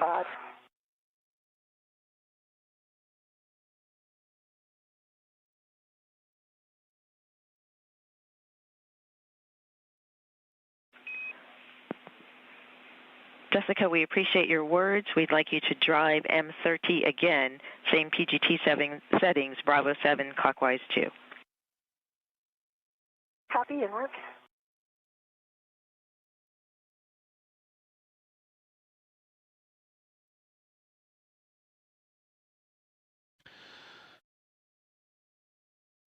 Closing in on 4 hours into today's spacewalk, U.S. Spacewalk 96, as NASA astronauts Jessica Meir and Anil Menon continue to work through their tasks after installing hardware that will modify the International Space Station's 3B power channel, all in preparation for the future installation of a International Space Station rollout solar array.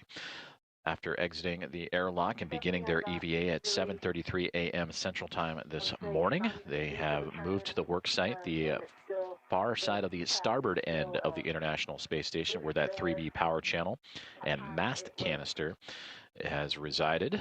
And from there, they took a collection of 6 struts, 3 on each side of left and right, an upper, a mid, and a lower, and have since constructed that hardware to support the International Space Station rollout solar array. And for now, Jessica Meir, you see she is currently affixing collars to the struts. as Anil Menon has since gone to retrieve now the cabling that will be required to connect those IROSAs to the International Space Station. Check a good body position and drive M30 again. I believe that was really well braced. I mean, I felt very secure, and I had two hands on the PCC, so I will repeat that. Copy all.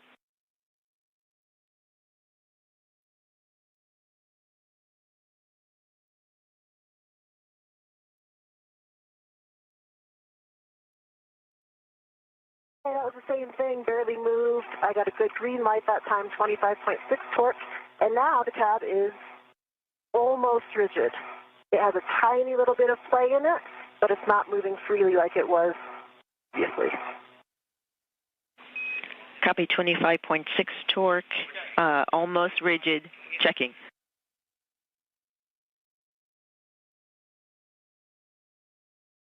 If you have a heck of a view right now, I can move it for you and show you, but I'm not sure if you have a view. Thanks for the report and your work on M30. We are ready to move to M29. Drive M29 to torque, 4 to 5 turns. Torque.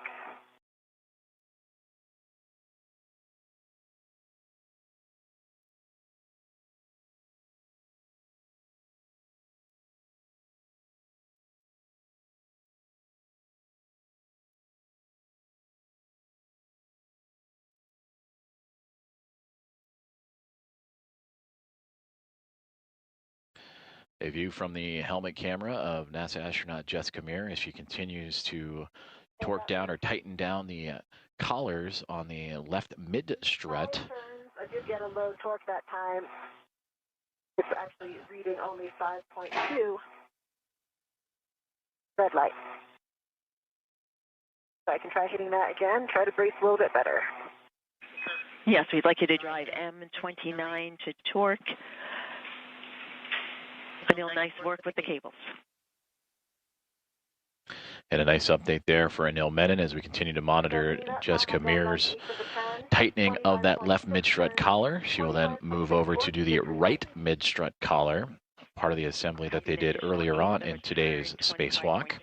And you heard the update on Anil Menon. He has since gone off and grabbed the cabling required to set up the portion of today's spacewalk that'll help the future spacewalkers connect the International Space Station rollout solar array to the space station's power systems and provide additional power to support critical station operations. The tab side to final torque. Okay, copy, and just wanted to give you one note before I do that. Maybe it's expected at this phase, but I do remember, like last time we did this, there was an uneven gap. Right now, it looks like there is still a gap that it's fairly even. It does look like it's a little bit more open on the M29 side. Very slightly. Definitely not the same difference as the previous one I installed. Copy the report and appreciate the words. We are still ready to manual ratchet clockwise M30 to final torque. Copy, I'm in manual ratchet. I'll put that in work.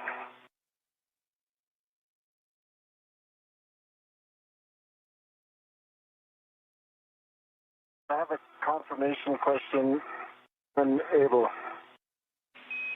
We are ready. Okay, I have the cables and I'm ready to them for my MWF. I do not need to bring the ret from the cable bag along with the AET that's holding the cables, right? I can leave the ret holding the AET and I can leave it with the cable bag. That's a good assessment. We concur. Ret stays in the bag. We use that ret for the... Stephanie, I've got 2 pops on M30. And with this communication, we have officially surpassed the 4-hour mark of today's spacewalk, now going in on 4 hours and 2 minutes, as Jessica Meir continuing to torque down that left mid-strut collar. And now we see the right-hand side, the view from Anil Menon's helmet cam, as he has gone off to retrieve cabling that will be used and routed by these two astronauts to help support the connection of the International Space Station rollout solar array during a future spacewalk. I'm headed your way, Jessica. All right, copy. So to recap, these two have built out the entire structure and are now securing it. Jessica Meir has one more mid-strut collar to go. That'll be the right mid-strut collar. And then the two of them will get together again to start routing that cabling. A collection of 6 struts to attach a mounting bracket to the 3B mast canister have been completed. 3 on the right side, 3 on the left by Meir and Menon. And then for the IROSAs themselves, they will fly up to the International Space Station on a future cargo flight later this year, NASA's SpaceX's 35th Commercial Resupply Services mission. And it'll be a pair of IROSAs that'll help support not only just this 3B mod kit, but also the 2A power channel as well. For M30, we'd like manual ratchet again clockwise, looking for 2 pops. North.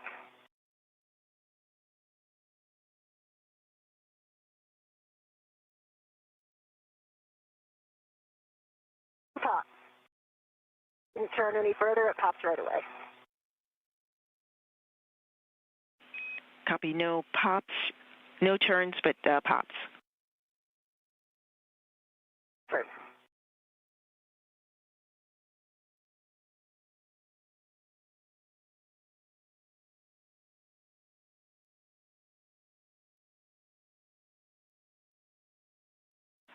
Jessica, check the tab again for M30, but regardless, we will move on to M29.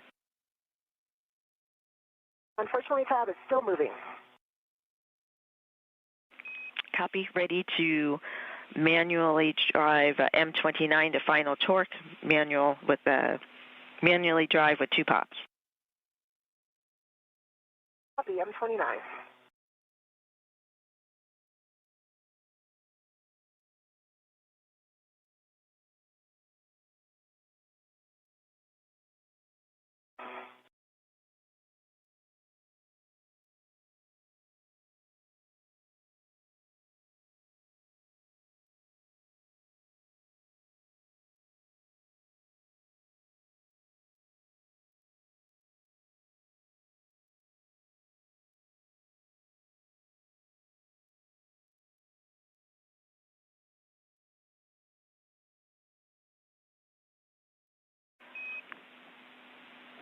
I know for the cables, the IROSA cables, there is an adjustable on the scoop, and the adjustable on the cables can go to the adjustable on the scoop. View from the helmet cam of NASA astronaut Jessica Meir as she continues to torque down that left mid-strut collar. But if you look just over her left-hand side, you can see the orbital sunrise starting to make its way around and up and over the horizon as the International Space Station soon to be coming out of its nighttime pass. And for the space station, currently flying over the island of Tonga across the Pacific Ocean, and will soon be making its way toward the western coast of California.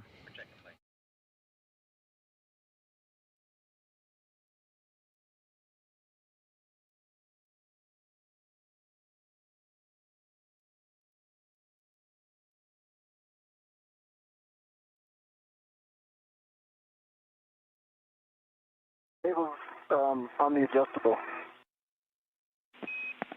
Copy, nice work.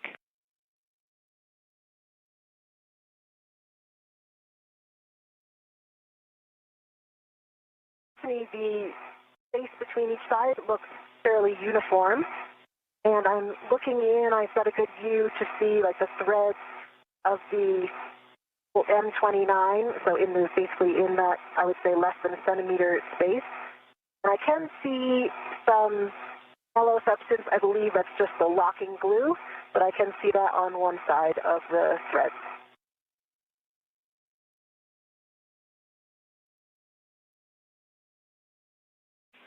Jessica, thanks for the report. We think we're in a good config. We'd like photographs just so we can verify. Jessica, I'm taking photos right now. Okay, I can get some close-up ones. Not sure with this one how in focus they'll be, but I see a cable over my head as well. Sorry. We appreciate photos from both EV1 and EV2. Copy.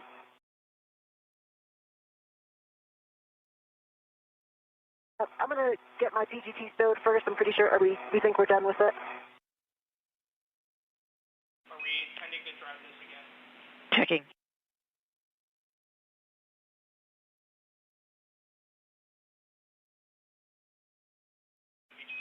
Set PGT to manual ratchet and stow. Sorry, set to MTR and stow. Let me get the motor.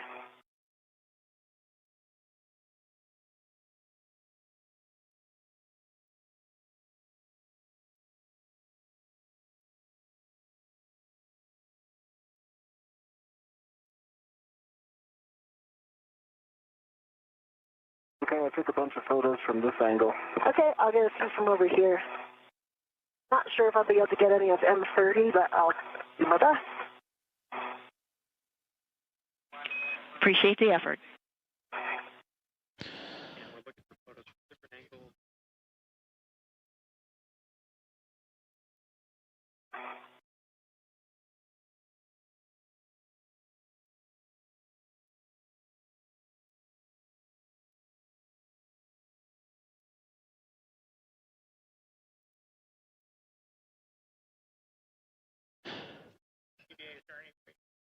A view from the helmet camera of NASA astronaut Anil Menon as we approach 4 hours and 10 minutes into today's U.S. spacewalk, U.S. spacewalk 96.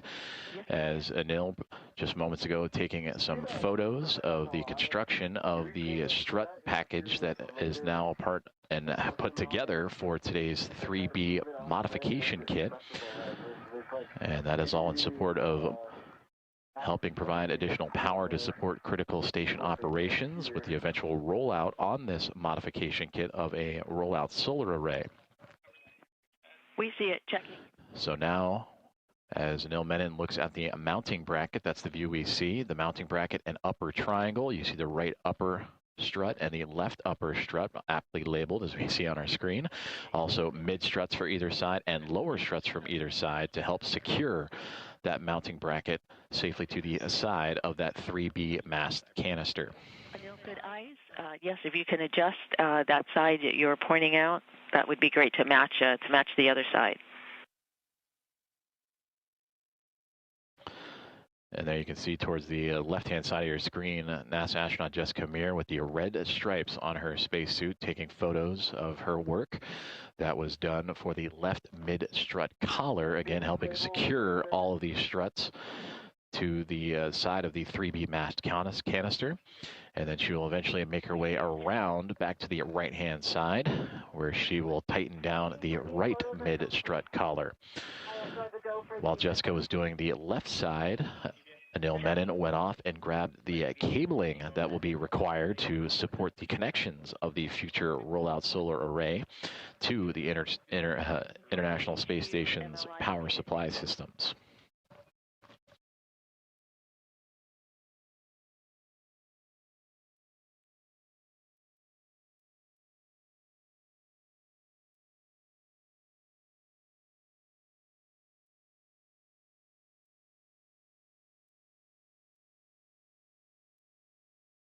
Also, Stephanie, another thing to check, I noticed that the pins for the IROSA, one of them's in the engaged, two of them are like fully deployed. I can set them to engaged if needed.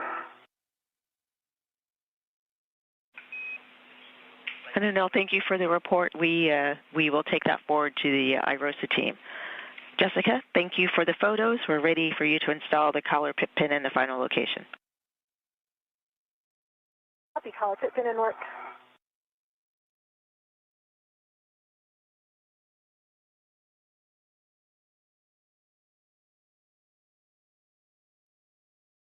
Collar pit pin's installed. Copy. Work now on the right mid-strut collar. Translate to the right mid-strut. In work.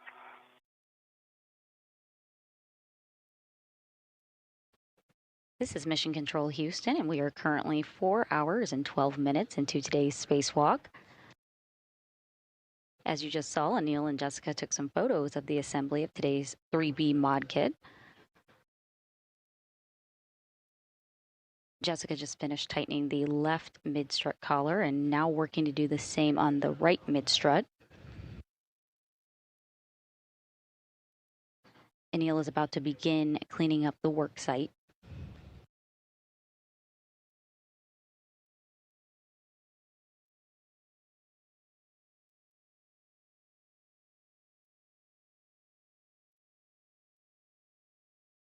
Dual view here of the helmet cameras. On your left is camera on Jessica Mears' helmet, and to the right is Anil's camera.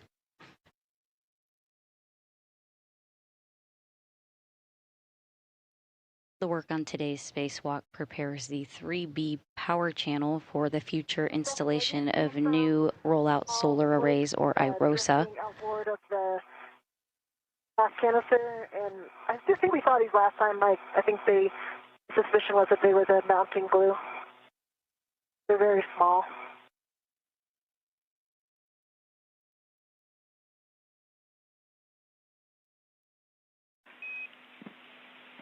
Jessica, thanks for the report. We copy.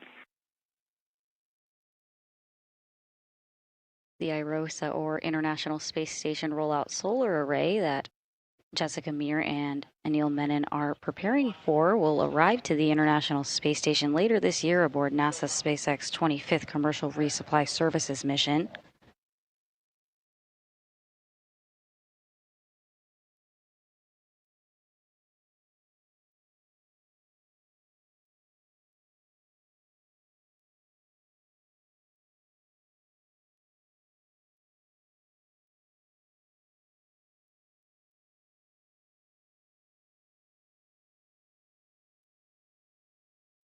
The International Space Station is currently flying 257 statute miles over the Pacific Ocean, heading towards California.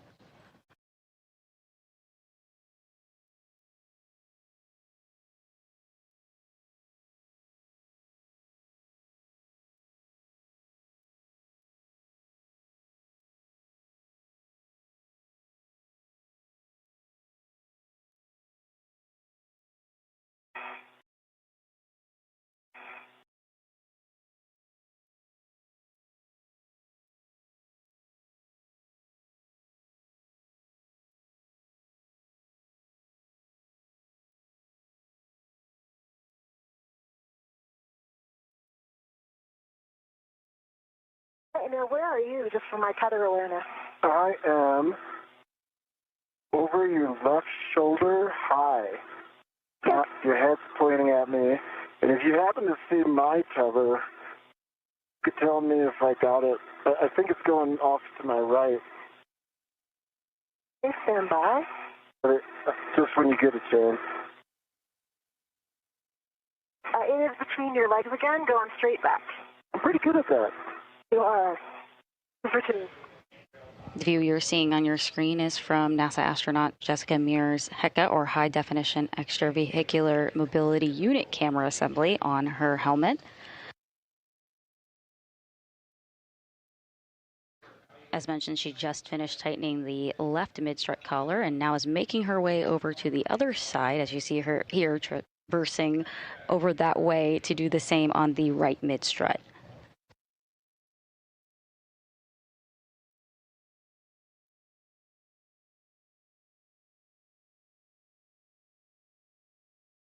And I see your tether. I'm crossing back over it. Nice. Take a peek at the cable bank as you go by and see if it's together.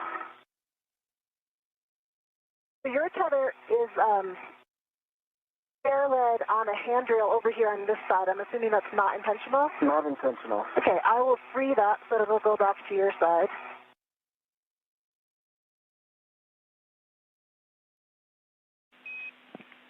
Question for Anil. We are evaluating how you might be able to get ahead. The IROSA mod kit is not yet ready for loads, and we'd like to evaluate how you feel you could reach the upper handrails on the lower strut.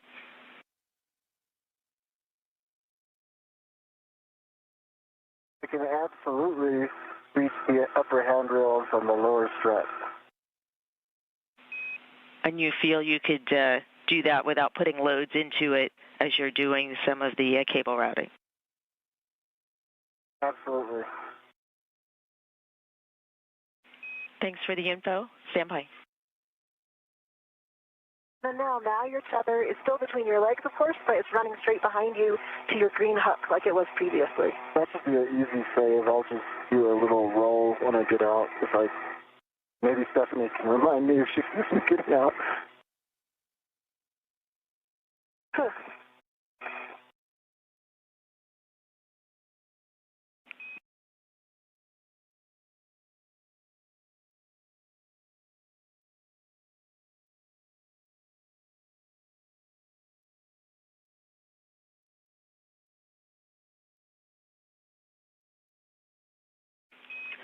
Anil, with your report, we are ready for you to start the left side cable routing. Friendly reminder, as you egress and as you've discussed, your safety tether is behind you. See that. Thank you.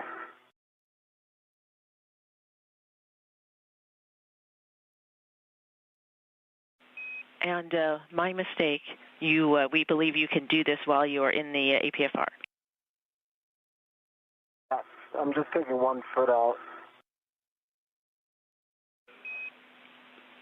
And that works fine.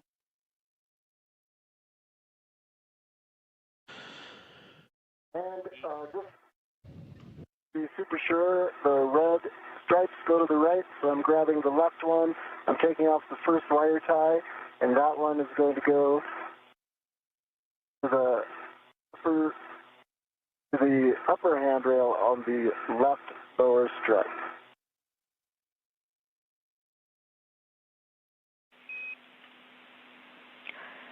Yes, that's a good summary. You'll release 1 twist on the long wire tie labeled left on the cables to release each coil, and then at the alignment mark on the cable, secure in the pre-positioned wire tie on the left strut handrail with 3 twists.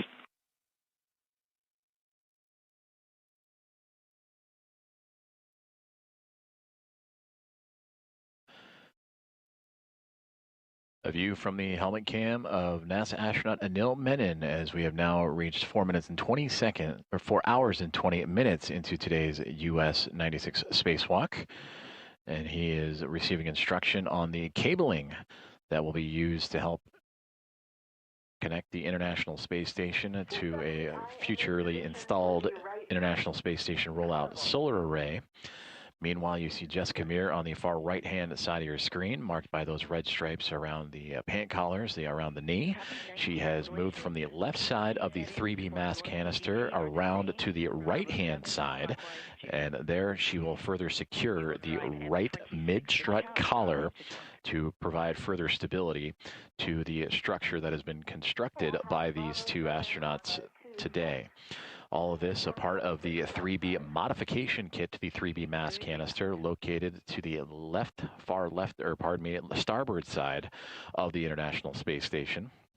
They constructed 6 struts and a mounting bracket, and that mounting bracket you can see in prime view of Anil Menon's helmet cameras, as we see right here. That is where the future International Space Station rollout solar array will reside. The cabling that he is currently looking to attach and begin routing to will connect that solar array to the station's power systems, and it will provide additional power to support critical station operations, including its safe and controlled deorbit. So a key structural component for the IROSA, built out today by Jessica Meir and Anil Menon. This tab is rigid.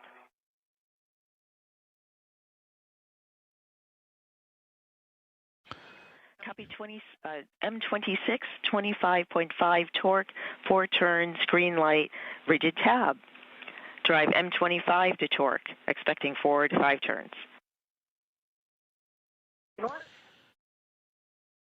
And that communication between Jessica Meir and Stephanie Wilson, the spacewalk communicator, as she is driving, you can see her pistol grip tool, the space drill, at the far top right-hand side of your screen. That is what she is using to tighten down that right mid-strut collar. 5 turns. I got a green light and a torque of 25.5 again. And with that one, it did loosen the tab. So the tab was rigid, it's no longer rigid. Copy M25 was 25.5 turns, well, sorry, 25.5 torque, 5 turns, green light. Did loosen the tab a bit. Thank you for the report. We're ready for manual ratchet for M26, driving it to final torque.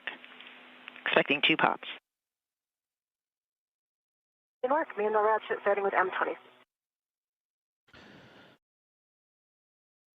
So with the drill setting now switched to a ratchet setting of the pistol grip tool, additional maneuvers for Jessica Meir to again continue to tighten down that right mid-strut collar, and there you can kind of see a zoomed out version of that full build that her and Anil Menon would complete today. In front of Anil on the left-hand side, you see the mounting bracket for the IROSA, the upper triangle that it is attached to with the 2 upper struts, and then just off the right-hand corner, if you will, bottom right corner of that upper triangle is the right lower strut, and where Jessica is currently tightening down that mid-collar is the mid-strut, and that is what they built on the right side and the left side for today. And you can see in the hands of astronaut Anil Menon the cabling that will be routed here shortly, as the two have been working in tandem today for the modification kit of the 3B mass canister for the eventual installation of an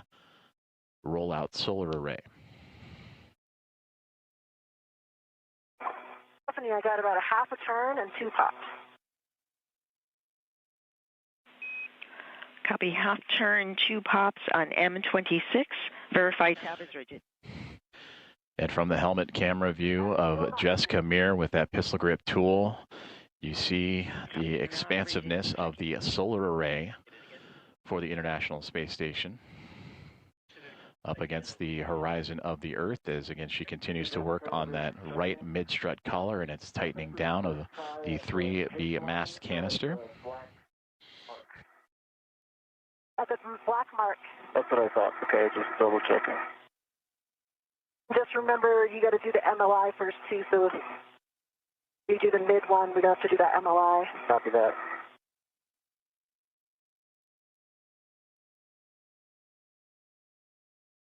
Incredible view down the solar array right now.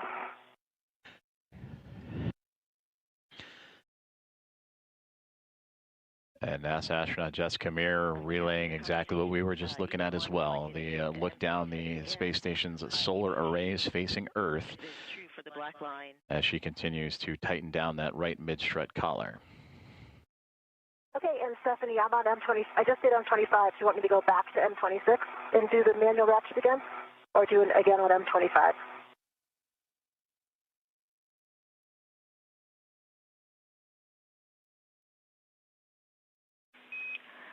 We would like the tab side again.